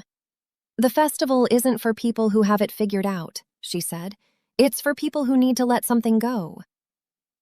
The words settled into the room. Emma recognized the quality of them, the way Nora delivered truth the same way she poured coffee, without ceremony, at exactly the right temperature. And something else, an echo, faint but unmistakable. The first night Emma had walked into the cafe, raw from Luke's question and the hollow place it exposed, Nora had looked at her with those same sharp brown eyes and said, "You've got that look people get when they come back to a place they forgot they missed." Emma had not understood then what Nora meant. She understood now. The place she had come back to was not Tidewater Cove. It was herself. "I don't know if I'm ready to be around people," Emma said. "Nobody's ever ready. That's the point." Nora folded the towel once, precisely, and hung it over her shoulder. I'll leave a lantern on the counter for you." She went back downstairs. The floorboards creaked under her steady tread, and then the cafe sounds resumed, and Emma sat with the amber light pooling on the old wood and the radiator ticking, and the harbor outside her window going slowly gold. She stood. She washed her face in the bathroom sink, where the indent from the ring was fading but still visible. She ran her fingers through her hair and did not try to fix it. She put on the cream cable knit, which hung looser than it had 3 weeks ago, and she looked at herself in the small mirror above the sink. She looked tired. She looked like someone who had been through something. She looked like herself. She went downstairs. The cafe was empty. A single paper lantern sat on the counter beside the register, pale and round, its wire frame delicate beneath the paper skin. It was the color of cream, almost the same shade as the wedding dress hanging in a garment bag somewhere in the Whitfield house, and Emma stood looking at it for a long moment. It weighed almost nothing. Outside, the harbor was already changing. String lights had been strung between the dock pilings and the buildings along the water's edge, warm and close, turning the weathered gray of the working harbor into something softer. Tables had been set up along the dock with food and drinks. The smell of grilled fish and something sweet drifted on the evening air. People moved through the growing dusk in groups of 2 and 3 and 4, their voices carrying the comfortable noise of a town that had gathered this way before, and would again. Children ran between legs, clutching their own lanterns. An accordion player had set up near the bait shop, coaxing something wistful and half-familiar from the instrument. Emma stepped into it. The crowd was not large, but it was everywhere, filling the harbor road and spilling onto the dock, clustered around tables and leaning against railings. She moved through it the way you move through water, feeling the resistance and the give. A few people looked at her and looked away. A woman she recognized from the post office nodded with careful neutrality. 2 men she didn't know were talking about crab pots and didn't notice her at all. The lighthouse beam began its evening sweep. She watched it arc above the harbor, the same faithful circuit it had been making for a year, steady and fixed and following its track. But tonight her eyes dropped from the beam to the lanterns. They were everywhere, in people's hands, on tables, held by children who hadn't yet learned to be careful with fragile things. Small paper containers of light, each one different from the others in the slight variations of their folding, each one waiting to be released. She stopped at the edge of the dock, where the string lights ended and the darker water began. Across the festival grounds, near a table piled with bread and cheese, she saw Britt Whitfield. Britt's sandy hair was loose over her shoulders, and she wore a cream-colored linen jacket Emma recognized from the morning she had arrived at the Whitfield house with scones from Astoria, 29 days and a lifetime ago. She was standing with a woman Emma didn't know, holding a glass of something, and she was laughing at whatever the woman was saying, and then her eyes traveled across the crowd and found Emma, and the laughter left her face. For a moment, neither of them moved. Britt's expression held layers Emma could read because she had spent 3 years learning the Whitfield vocabulary of composure. Hurt was there, unmistakable in the tightness around her eyes, confusion in the set of her mouth, and something else, something harder to name, that might have been the faintest acknowledgement that the woman standing across the lantern-lit dock was not the woman Britt had known. Not the composed and gracious bride-to-be who had approved driftwood centerpieces and laughed at the avocado-green kitchen story and let Britt decide years ago that she belonged to the Whitfield family. This was someone else, someone Britt did not yet recognize and was not ready to welcome. Britt gave a small, tight nod. The kind of nod that says, "I see you. I am not going to pretend I don't, but I cannot come closer right now."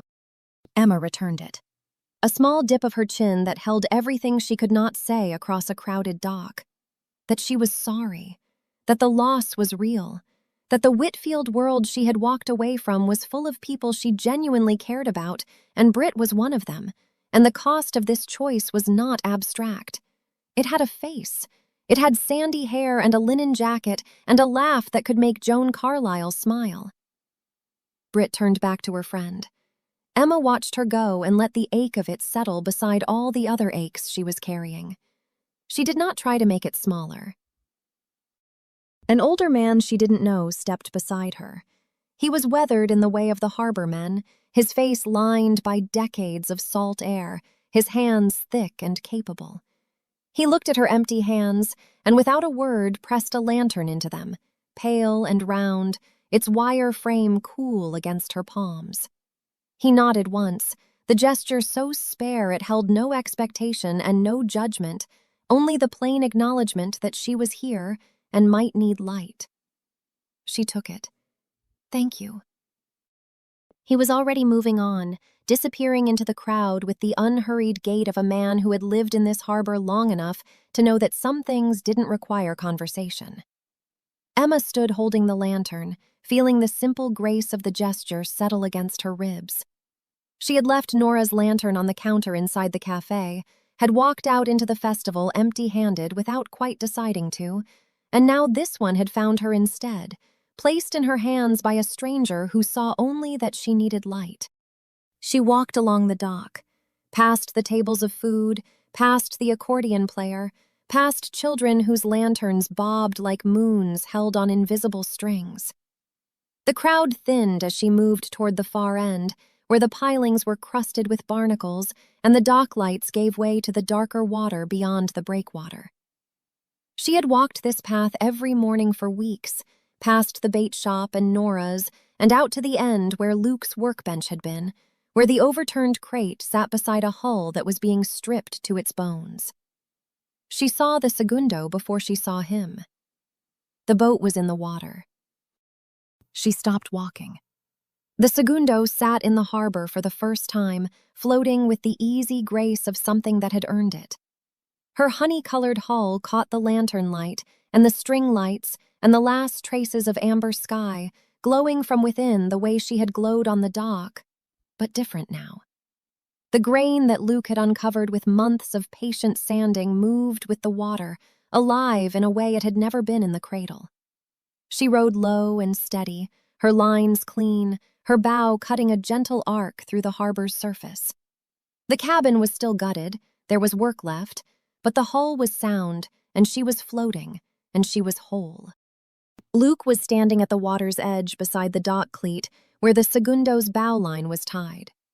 He wore a flannel with the sleeves pushed past his elbows, dark hair uncombed, work boots on the dock planks. He was not working. His hands were at his sides, empty and open and still. Not reaching for anything, not gripping the edge of a workbench, not occupied with a rag or a sanding block or the strap of a canvas duffel. Just resting against his legs, palms slightly open, like hands that had finished holding on. He turned when he heard her footsteps on the dock. For a long moment they looked at each other across the narrowing distance. The lighthouse beam made its pass above them, pale and fixed, following its track. A lantern drifted up from somewhere behind her, caught by the offshore breeze, rising in a wobbling arc toward the dark sky. "You're here," she said. "I'm here." "The boatyard," she said. "You were supposed to be gone." He was quiet for a beat. Then, "I tried to go. Didn't even wait for the festival. Got in the truck with the duffel in the passenger seat and drove north. Couldn't make it past Cannon Beach."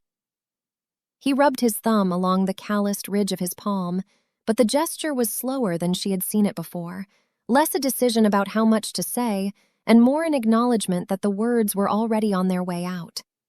"Sat in a parking lot for 40 minutes looking at the ocean. Then I turned around." "Why?" His gray-blue eyes held hers. The lantern light caught the lines around them. His voice, when it came, carried something she hadn't heard in it before, something softer and more exposed, like the honey-colored grain that emerged when you stripped away everything that wasn't true. "Because I spent 7 years in Portland building walls and calling it a life. And then I came here and spent months taking a boat apart and putting her back together, and somewhere in the middle of that I told you the only honest thing I'd said in years. And then I tried to leave, and the leaving felt exactly like the walls. Same architecture, same purpose. He paused. I decided I was done building walls. Emma looked at the segundo floating beside them, her hull luminous even in the gathering dark. The joint Luke's father had built 40 years ago was somewhere below the waterline now, holding tight, invisible, and essential. She's in the water, Emma said. Something shifted in her chest, surprise, quiet, and warm, because 3 days ago Luke had told her the launch would wait until after the festival. You weren't supposed to do this yet. Wasn't the plan, he said. Couple of guys I know from the harbor owed me a favor. Called them this morning after I turned around, and they came down and helped me get her in the water and the bare mast up. He glanced at the boat with something that was not quite pride and not quite tenderness, but lived in the territory between. Still needs rigging, but she's standing. Figured if I was staying, I might as well stop waiting. How are you? He asked. The simplest question, the one that had started everything, that night at the end of the dock when he had looked at her with the steady, assessing attention he gave to damaged wood and asked what she did when she wasn't planning a wedding, and she had found for the first time in her careful life that she had no answer. I don't know yet, she said, but I think that's okay. Something moved across his face, not quite a smile, something warmer and more honest than a smile, something that held the full weight of what both of them had been through to arrive at this particular dock on this particular evening. Yeah, he said, I think it is. Behind them, the festival had reached its center. The accordion music drifted down the dock, and voices rose and fell, and children's laughter broke through in bright, erratic bursts. Above the harbor, the lighthouse beam continued its faithful circuit, while lanterns rose into the sky one by one, carried by the offshore breeze, small and fragile and free. Emma looked down at the lantern in her hands. The pale paper caught the string lights and seemed to glow even before it was lit. She thought about the dress fitting, 30 days ago, standing in a 3-paneled mirror while her mother said the words, 30 days, and the seamstress declared no further fitting was needed, and every person in that room saw perfection, and Emma felt nothing. The complete, airless absence of feeling, as if she had been scooped hollow and set on a shelf. She struck a match. The sulfur flared and the small flame steadied, and she held it to the lantern's wick until the paper filled with warm, trembling light. She cupped it between her palms. The heat pressed against her skin, alive and close. She thought about the woman she was letting go. The woman who said, "Of course," and "That sounds lovely," and "I'm fine." The woman who chose Ivory because her mother's hand lingered on it longest and approved menus without tasting anything and smiled in an engagement photo on a mantel in a craftsman house and built 3.5 years of architecture around the absence of a single honest word. The woman who had given up painting watercolors of harbor light and stopped missing it.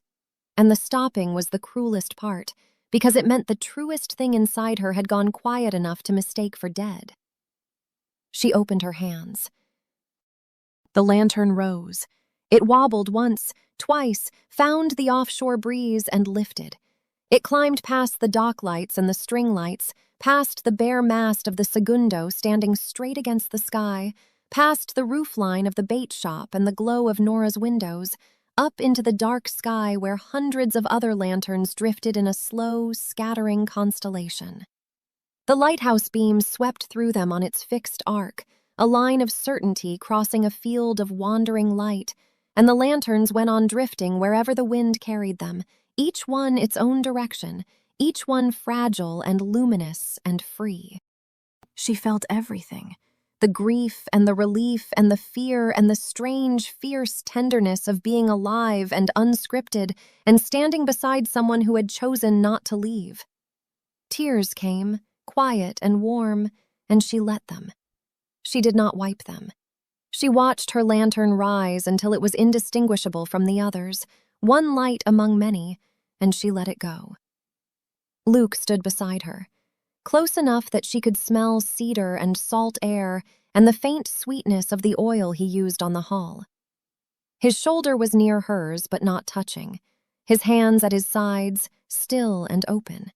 He was watching the lanterns, too. After a long time, he said, without looking at her, "The boat's ready for her first real trip.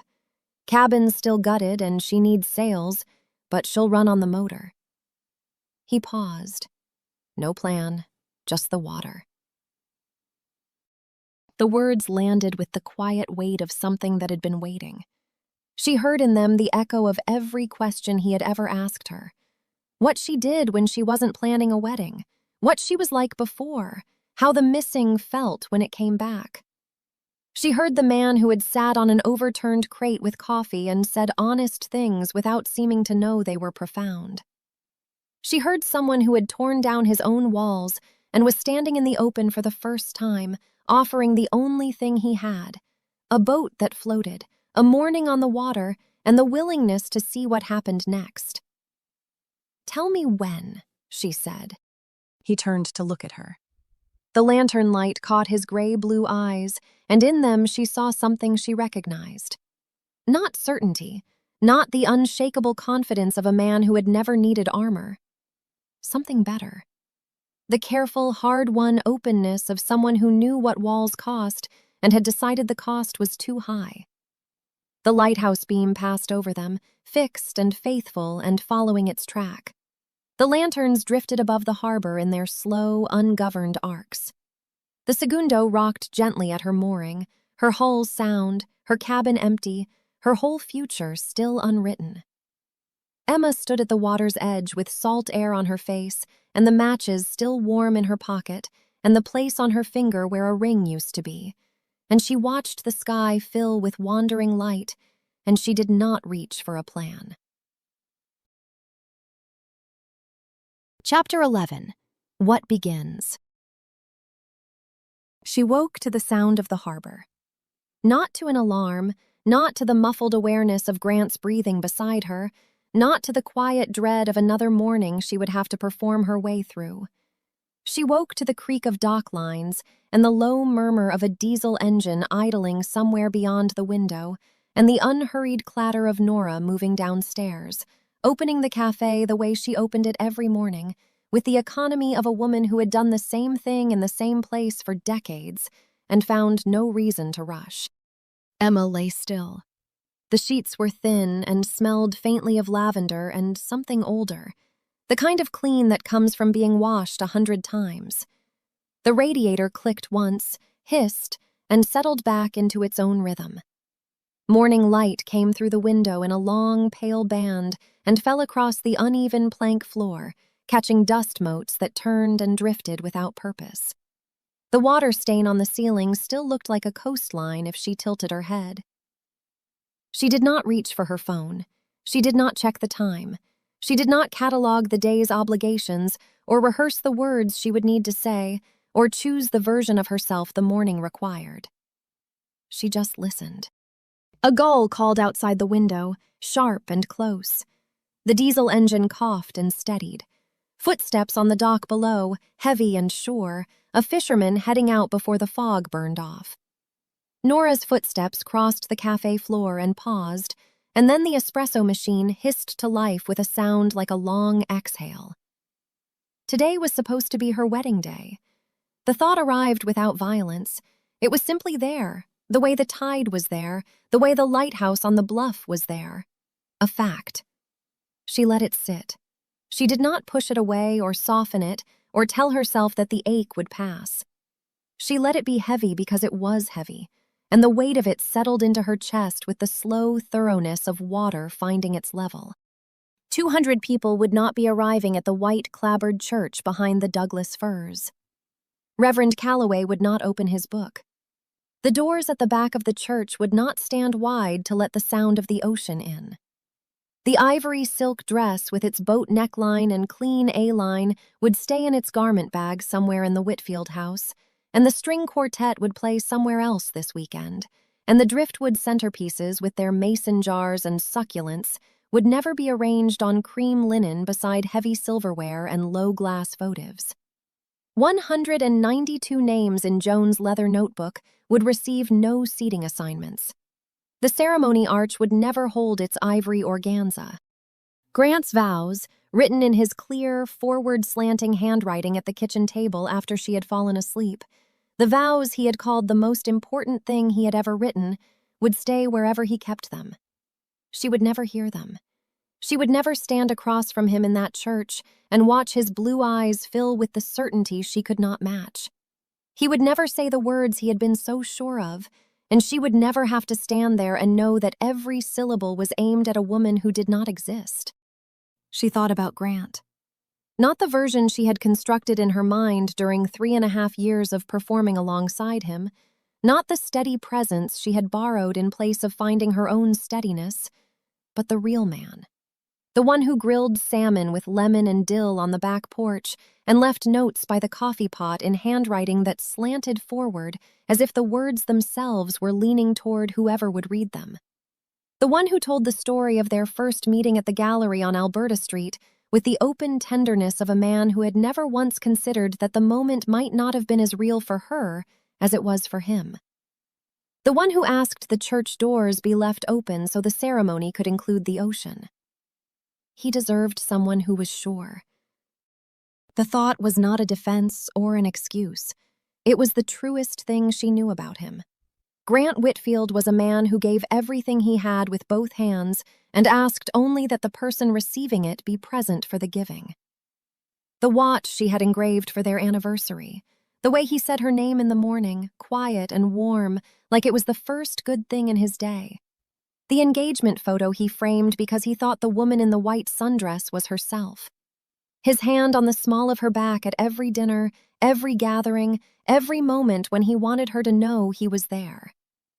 She could not give any of it back. She could not undo the 3.5 years of his believing in something she had built instead of something she was. She could not return the nights he slept beside her with his arm reaching for her even in unconsciousness, trusting so completely that it never occurred to him the trust might be misplaced. What she could do was grieve him honestly, not with the careful, curated sadness of a woman managing her own narrative, but with the raw, ungoverned ache of someone who understood exactly what she had cost a good man. She had seen his face on the cliff when he said he didn't want someone who had to convince herself to love him.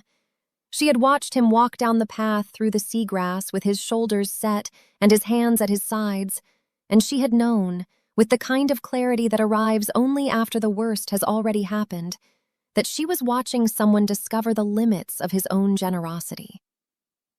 He would be all right. Not today, maybe not for a long time, but the same steadiness that had drawn her to him, the same bedrock decency that had made him fight for the relationship before releasing it with dignity, would carry him somewhere she could not follow. She believed that the way she believed the tide would come back. She sat up slowly. The room above Nora's cafe was small and spare, and it asked nothing of her. Bed, window, radiator. The floorboards were scuffed by decades of feet that were not hers. The bathroom down the hall had a porcelain sink and a small mirror, and yesterday morning she had stood in front of that mirror and simply looked at herself without adjusting anything. No concealer, no effort to smooth or soften. She had looked tired and certain, and the certainty had not come from knowing what happened next. It had come from knowing that whatever happened next would be real. She dressed. Jeans, the cream cable knit that hung looser than it had 3 weeks ago, hair left the way sleep had arranged it. She did not check the mirror. Downstairs, the cafe smelled like coffee and warm bread. The mismatched chairs were pushed under tables, and the morning light came through the fogged windows and made the old Harper photographs on the walls glow with a soft amber warmth. Nora stood behind the counter, silver hair pulled into its usual loose bun, sharp brown eyes already reading everything. She poured a mug and set it on the counter in front of the stool where Emma had been sitting every morning since she moved upstairs. No ceremony, no question, just coffee, dark and strong, served without being asked. Emma wrapped both hands around the mug and felt the heat spread through her palms. The same gesture, the same counter, the same woman. But the first time Nora had set coffee in front of her, 30 days ago, Emma had left money on the counter and performed gratitude with the practiced ease of a woman who always said the right thing. She had been Grant Whitfield's fiancé in a cream cable knit, navigating a conversation with the watchful composure of someone who could not afford to be seen too clearly. Now she sat on the stool and drank the coffee and said nothing, because nothing needed to be said. Nora leaned one hip against the counter and dried a mug with her towel. "Sleep?" "Some. More than lately." Nora nodded. The espresso machine hissed softly behind her. Through the window, the harbor was beginning to emerge from its morning fog, the shapes of boats at their moorings growing more distinct as the gray thinned. "Bread's almost out of the oven," Nora said. "Give it 5 minutes." Emma nodded. She sipped her coffee and watched the fog move across the harbor in slow, ragged veils. A cormorant sat motionless on a piling near the breakwater. Somewhere out past the docks, a boat engine turned over and caught, its sound carrying across the still water with the particular clarity that early morning gives to everything. This was what it felt like. Not relief, not triumph, not the clean, bright feeling she had been taught to expect when you made the right choice. Just this. Coffee and bread and the harbor waking up and the knowledge that nobody was coming to the church today, and the further knowledge that the man who would have been waiting at the altar was somewhere in this town or beyond it, carrying a wound she had inflicted, and the wound was the price of her honesty, and the honesty was the price of her life, and none of those prices canceled each other out. She thought about Joan. Not with anger. The anger had spent itself on the cliff, in the wind, in the words she had needed to say and Joan had needed to hear. What remained was something quieter and harder to name. Understanding, maybe. Or the beginning of understanding, which was all she could manage today. Joan had been afraid. That was the thing Emma kept circling back to, the thing that reordered everything she thought she knew about her mother. Not controlling, not cold, not the carefully composed woman in the navy sheath dress and reading glasses who managed wedding logistics with the efficiency of someone building a seawall against chaos. Joan had been afraid every single day for 22 years, and the fear had dressed itself so convincingly as strength that even Joan had believed it. One phone call, a spatula in her hand. Emma was 12 and at school, and the world ended, and Joan had to keep standing. She held the walls up because there was a daughter who needed them held, and she held them with such fierce, desperate precision that the holding became who she was. The leather notebook, the tight handwriting, the gold wedding band she touched and turned and pressed against her finger like a valve she was checking. The fabric swatches and the vendor confirmations and the ceremony programs and the ribbon color and the seating chart. 22 years of decisions made so that the one decision she could not control, the one that had shattered her life at its center, would never catch her daughter the way it had caught her. Emma could see it now. The whole architecture of Joan's love, which was also the whole architecture of Joan's grief. They were the same building. They had always been the same building. She had told Joan on the cliff that the walls became a cage, and that was true. But she could also see now, with the distance of 3 days and the strange generosity that comes from having lost almost everything, that Joan had not built the cage out of cruelty. She had built it the way a woman builds a storm shelter when she has lived through the worst storm she can imagine, and her only child is standing in the open. People do terrible things when they are afraid. They seal doors and lock grief away and turn wedding bands like valves and push their daughters towards safe, solid men who will always be there, because the alternative is too vast and too dark and too much like what happened in the kitchen 22 years ago when the phone rang and the spatula was still in her hand. Emma did not know when she and Joan would speak again. Joan's silence over the past 3 days was a held breath, and Emma did not know what would come when the breath was released. Maybe another confrontation. Maybe a careful, fragile first conversation that would feel like learning a new language. Maybe a long time of not speaking at all, which would hurt in a different way than the cage had hurt, but would be honest. And honest was the only currency Emma had left. But she understood her mother now. Not completely, not in the way that resolves everything and leaves nothing rough or unfinished. She understood Joan the way you understand a landscape you have walked through in the dark and are finally seeing in daylight. The shape of it is different than you imagined, and some of the cliffs are closer than you thought, and the path you took was more dangerous than you knew. But you can see how someone might have stood at the edge of that particular cliff and been so afraid of falling that they built a wall around their daughter and called it love. Emma would not build that wall. She could feel the blueprint for it inside her, could feel the genetic inclination towards sealing and enduring and calling it strength, the same way she could feel Joan's bone structure in her own cheekbones and Joan's composure in her own careful speech. The blueprint was there. She was choosing not to follow it. That was the break. Not a rejection of Joan, but a departure from the pattern. The inheritance of grief did not have to be the inheritance of armor. Maybe someday she would tell Joan that. Maybe Joan would hear it.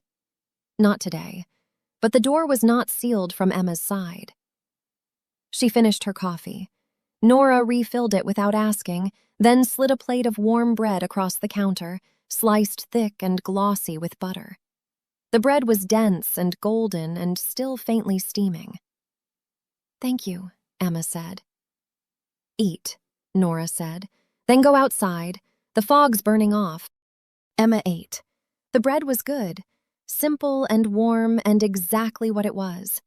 She sat at the counter with the sounds of the cafe settling around her, the espresso machine, the creak of the building shifting in the morning air, Nora's unhurried footsteps moving between the kitchen and the counter, and she thought about the fact that she was sitting here and not at a vanity in the Whitfield guest room, having her hair pinned while Joan checked the leather notebook and Britt arrived with a garment bag and the seamstress's card. She thought about Britt's face at the festival, the sandy hair and the cream linen jacket and the small, tight nod across the crowd. The hurt in Britt's eyes had been real, and so had the confusion, and so had the faint, unwilling acknowledgement that Emma was someone else now. Britt had not come closer, and Emma had not expected her to. The canceled wedding had a face, and it was Britt's face, and Grant's face, and the faces of every person in Tidewater Cove who would look at Emma for a while and see a woman who broke a good man's heart 3 days before she was supposed to stand beside him in the church where his parents married. She could carry that. It was heavy, and it would be heavy for a long time, but it was the weight of a real thing, and real things could be carried. She left money on the counter and Nora waved it away, the same gesture she might have made to anyone who had been sitting at her counter for years. Outside, the morning was doing what Oregon coast mornings do. The fog was pulling apart in slow, luminous strips, and underneath it the harbor emerged in pieces. The dock first, dark and wet, then the shapes of boats at their moorings, then the cluster of buildings at the water's edge with their weathered siding and chipped paint. The bait shop with its slanted roof still wore the dark tide line from the storm 10 days ago. The chalkboard beside Nora's door listed the day's coffee in handwriting that had weathered to a soft blur. Emma walked to the harbor. The dock planks were slick with morning dew, and she stepped carefully, her sneakers finding the dry strips near the center where the wood was lightest. The air smelled of brine and diesel, and the particular green sharpness of kelp exposed at low tide. Halyards clanked against masts in a rhythm that had nothing to do with time. She saw the segundo before she saw Luke.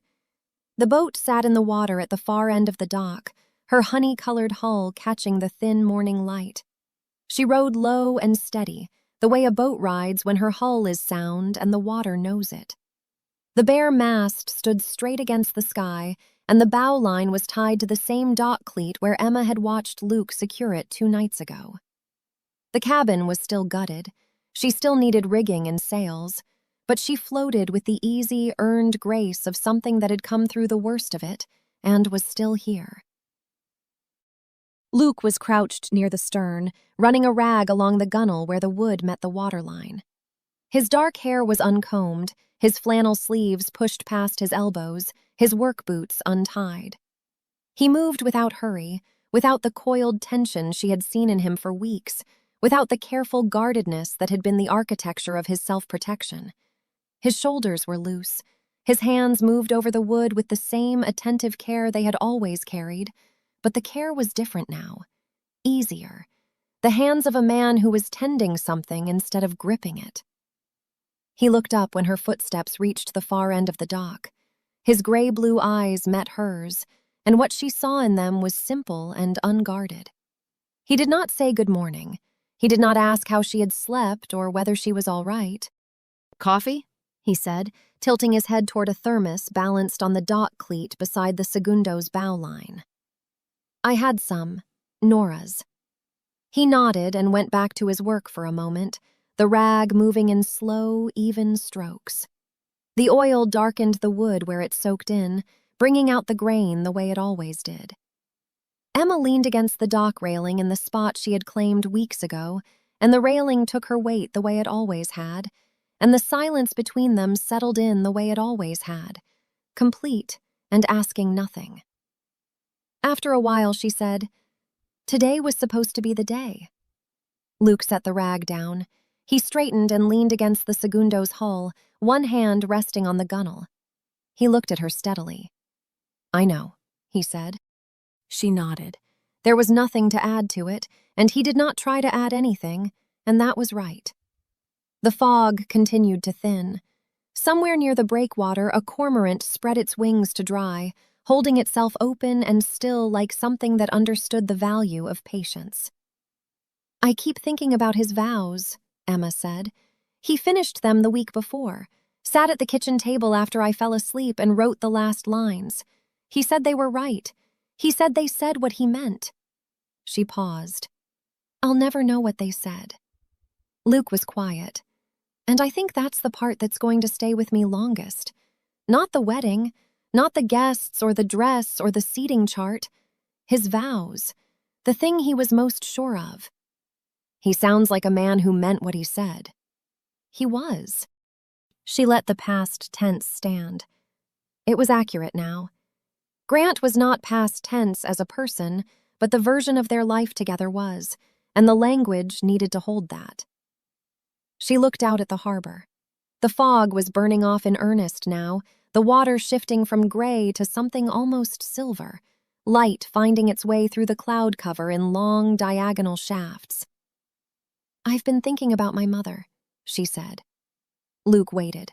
She was so afraid. That's the thing I keep coming back to. Not angry, not controlling, afraid. Since I was 12, since my father died. Emma's voice was steady, but the steadiness was earned, not performed. "She sealed it shut, and she held the walls up for 22 years, and she pushed me toward the safest life she could imagine because the alternative was watching me stand in the open the way she had to stand in the open. And she couldn't do it. She couldn't watch that happen. That's a lot to carry. For both of us." He rubbed his thumb along the calloused ridge of his palm, the gesture she knew. Slower now, less deciding how much to say and more letting the saying happen at its own pace. "Think you'll find your way back to each other?" "I don't know. Not today." She turned the thought over. "But I'm not going to seal the door from my side. That's all I can do." The fog parted above the harbor, and for a moment the lighthouse on the bluff appeared against the gray sky, white and clean, its beam off for the day. It stood where it had stood for longer than either of them had been alive, doing nothing now except being visible. No sweep, no faithful circuit, just a white shape in the mist, resting between the hours it was needed. Emma looked at it and felt the old metaphor settle one last time. She was not a fixed light anymore. She did not know what kind of light she was, but the beam, wherever it pointed from here, would be aimed by her own hand. "Luke." "Yeah." "How does it feel, having her in the water?" He looked at the Segundo. The hull caught the growing light and held it, warm and alive. Below the waterline, invisible and essential, the joint his father built 40 years ago was holding tight. "Feels like the tide," he said. "It always comes back, just never exactly the same way twice." She smiled. It was not the kind of smile she had practiced in fitting rooms and across dinner tables and in the engagement photo on the Whitfield mantel. It was not calibrated or timed or aimed at anyone. It started somewhere deep and reached her face without permission, and it stayed there because it belonged there, and nobody was watching to see whether it was appropriate, and nobody needed it to mean anything except what it meant. It was the first real smile she could remember. Not the first one she had felt, maybe, but the first one she had let happen without checking whether it was right. She stood at the railing and looked at her hands. They rested on the weathered wood, open and empty. These hands had held Grants across kitchen tables and truck consoles and the leather couch that had softened with years of use. They had touched Luke's over a 40-year-old joint in a boat hull. They had gripped the porcelain edge of the sink upstairs while she turned a ring off her finger. They had caught a flapping tarp in a storm and steadied a man whose boots had slipped on wet planks. They had released a lantern into the sky above a harbor full of wandering light. They were empty now, and something in the emptiness stirred. It was not a decision. It was not a plan. It was a feeling so faint she almost missed it, almost let it pass the way she had let it pass for years, the way she had trained herself to let it pass because it did not fit the life she was building.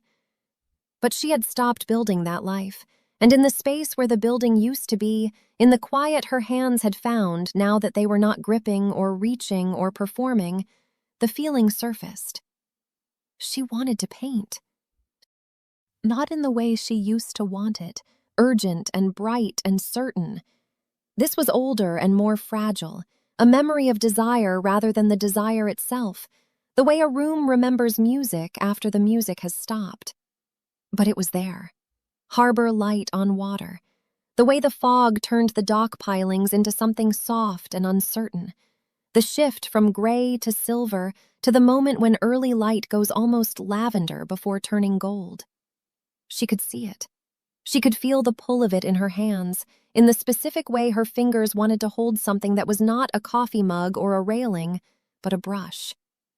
The part of herself she had told Luke about, the part that painted watercolors of the coast and then stopped missing it, the part she had described as gone quiet, was no longer quiet. The missing had come back. It was small and tentative, and she could have ignored it if she wanted to. But she did not want to. She let it sit in her hands the way she had let the grief sit in her chest. Present, honest, hers. She walked back to the cafe. Luke watched her go without asking where she was going, which was exactly right. Inside, Nora was wiping the counter with the same towel she always used, draped over one shoulder when she wasn't using it, worn thin from 1,000 mornings. Emma's eye caught the framed photograph behind the counter, the same one she had noticed on her first evening in the cafe 30 days ago, hanging slightly crooked on its nail between the espresso machine and the mismatched ceramic canisters.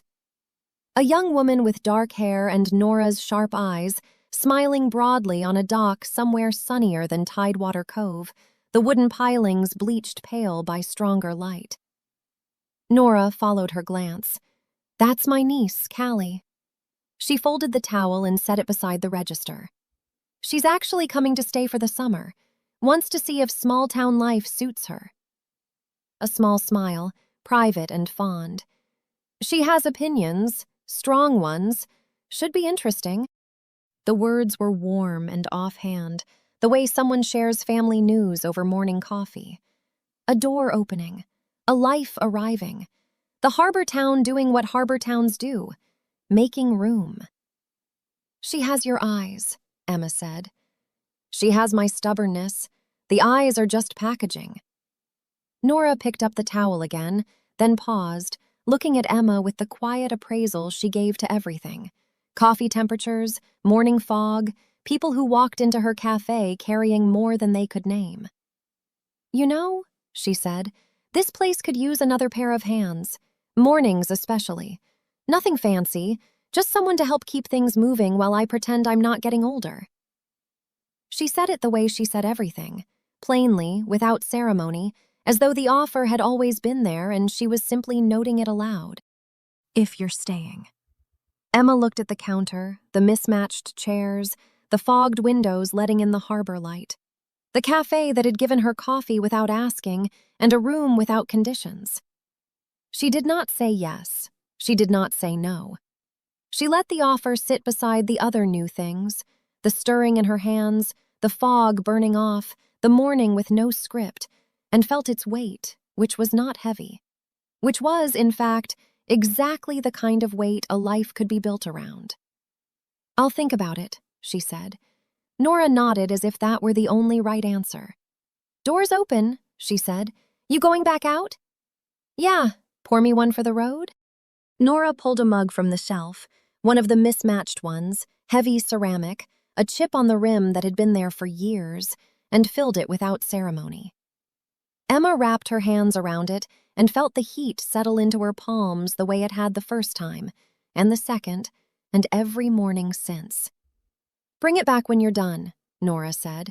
"Or don't. I've got more." Emma pushed through the door and the salt air met her face, and she walked back along the dock to the far end where Luke was standing with his hands in his pockets, looking out at the water. The fog was almost gone now. The harbor was turning from silver to something warmer, almost gold, the way it did on mornings when the clouds thinned enough to let the real light through.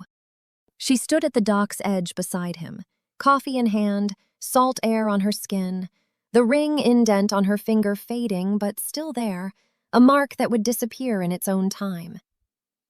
The segundo rocked gently at her mooring. Luke's breathing was easy beside her. The harbor sounds rose and layered themselves into something that was not silence but was not noise either, just the particular music of a place where people make a living from the water, and the water makes no promises except to be there. This is what it feels like, she thought. Not the ending of something, not the bright, performed certainty of a woman in an ivory dress telling herself she was happy. Not the safety of a plan or the comfort of a script or the careful architecture of a life designed to look right from the outside. This, the salt and the wood and the fog burning off and the bare mast of a boat that someone loved enough to rebuild. The empty hands, the quiet stirring. The man beside her who had chosen not to leave. The cafe at the edge of the dock where coffee was poured without being asked and a room was given without conditions. The mother somewhere in this town carrying grief that might, in time, learn a new shape. The good man she had loved imperfectly and released with as much honesty as she could find. All of it. The whole weight and the whole lightness and the whole terrifying openness of a morning with no script.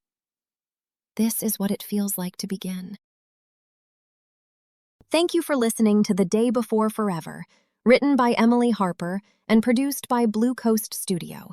This audiobook is protected by copyright. It is provided for your personal enjoyment only and may not be copied, shared, or redistributed in any form without permission. If you enjoyed this story, please like this video, subscribe to the channel, and share it with others who might enjoy it. Blue Coast Studio brings you new, full-length audiobooks regularly, so tap the notification bell and stay tuned for more stories to come. Until next time, happy listening.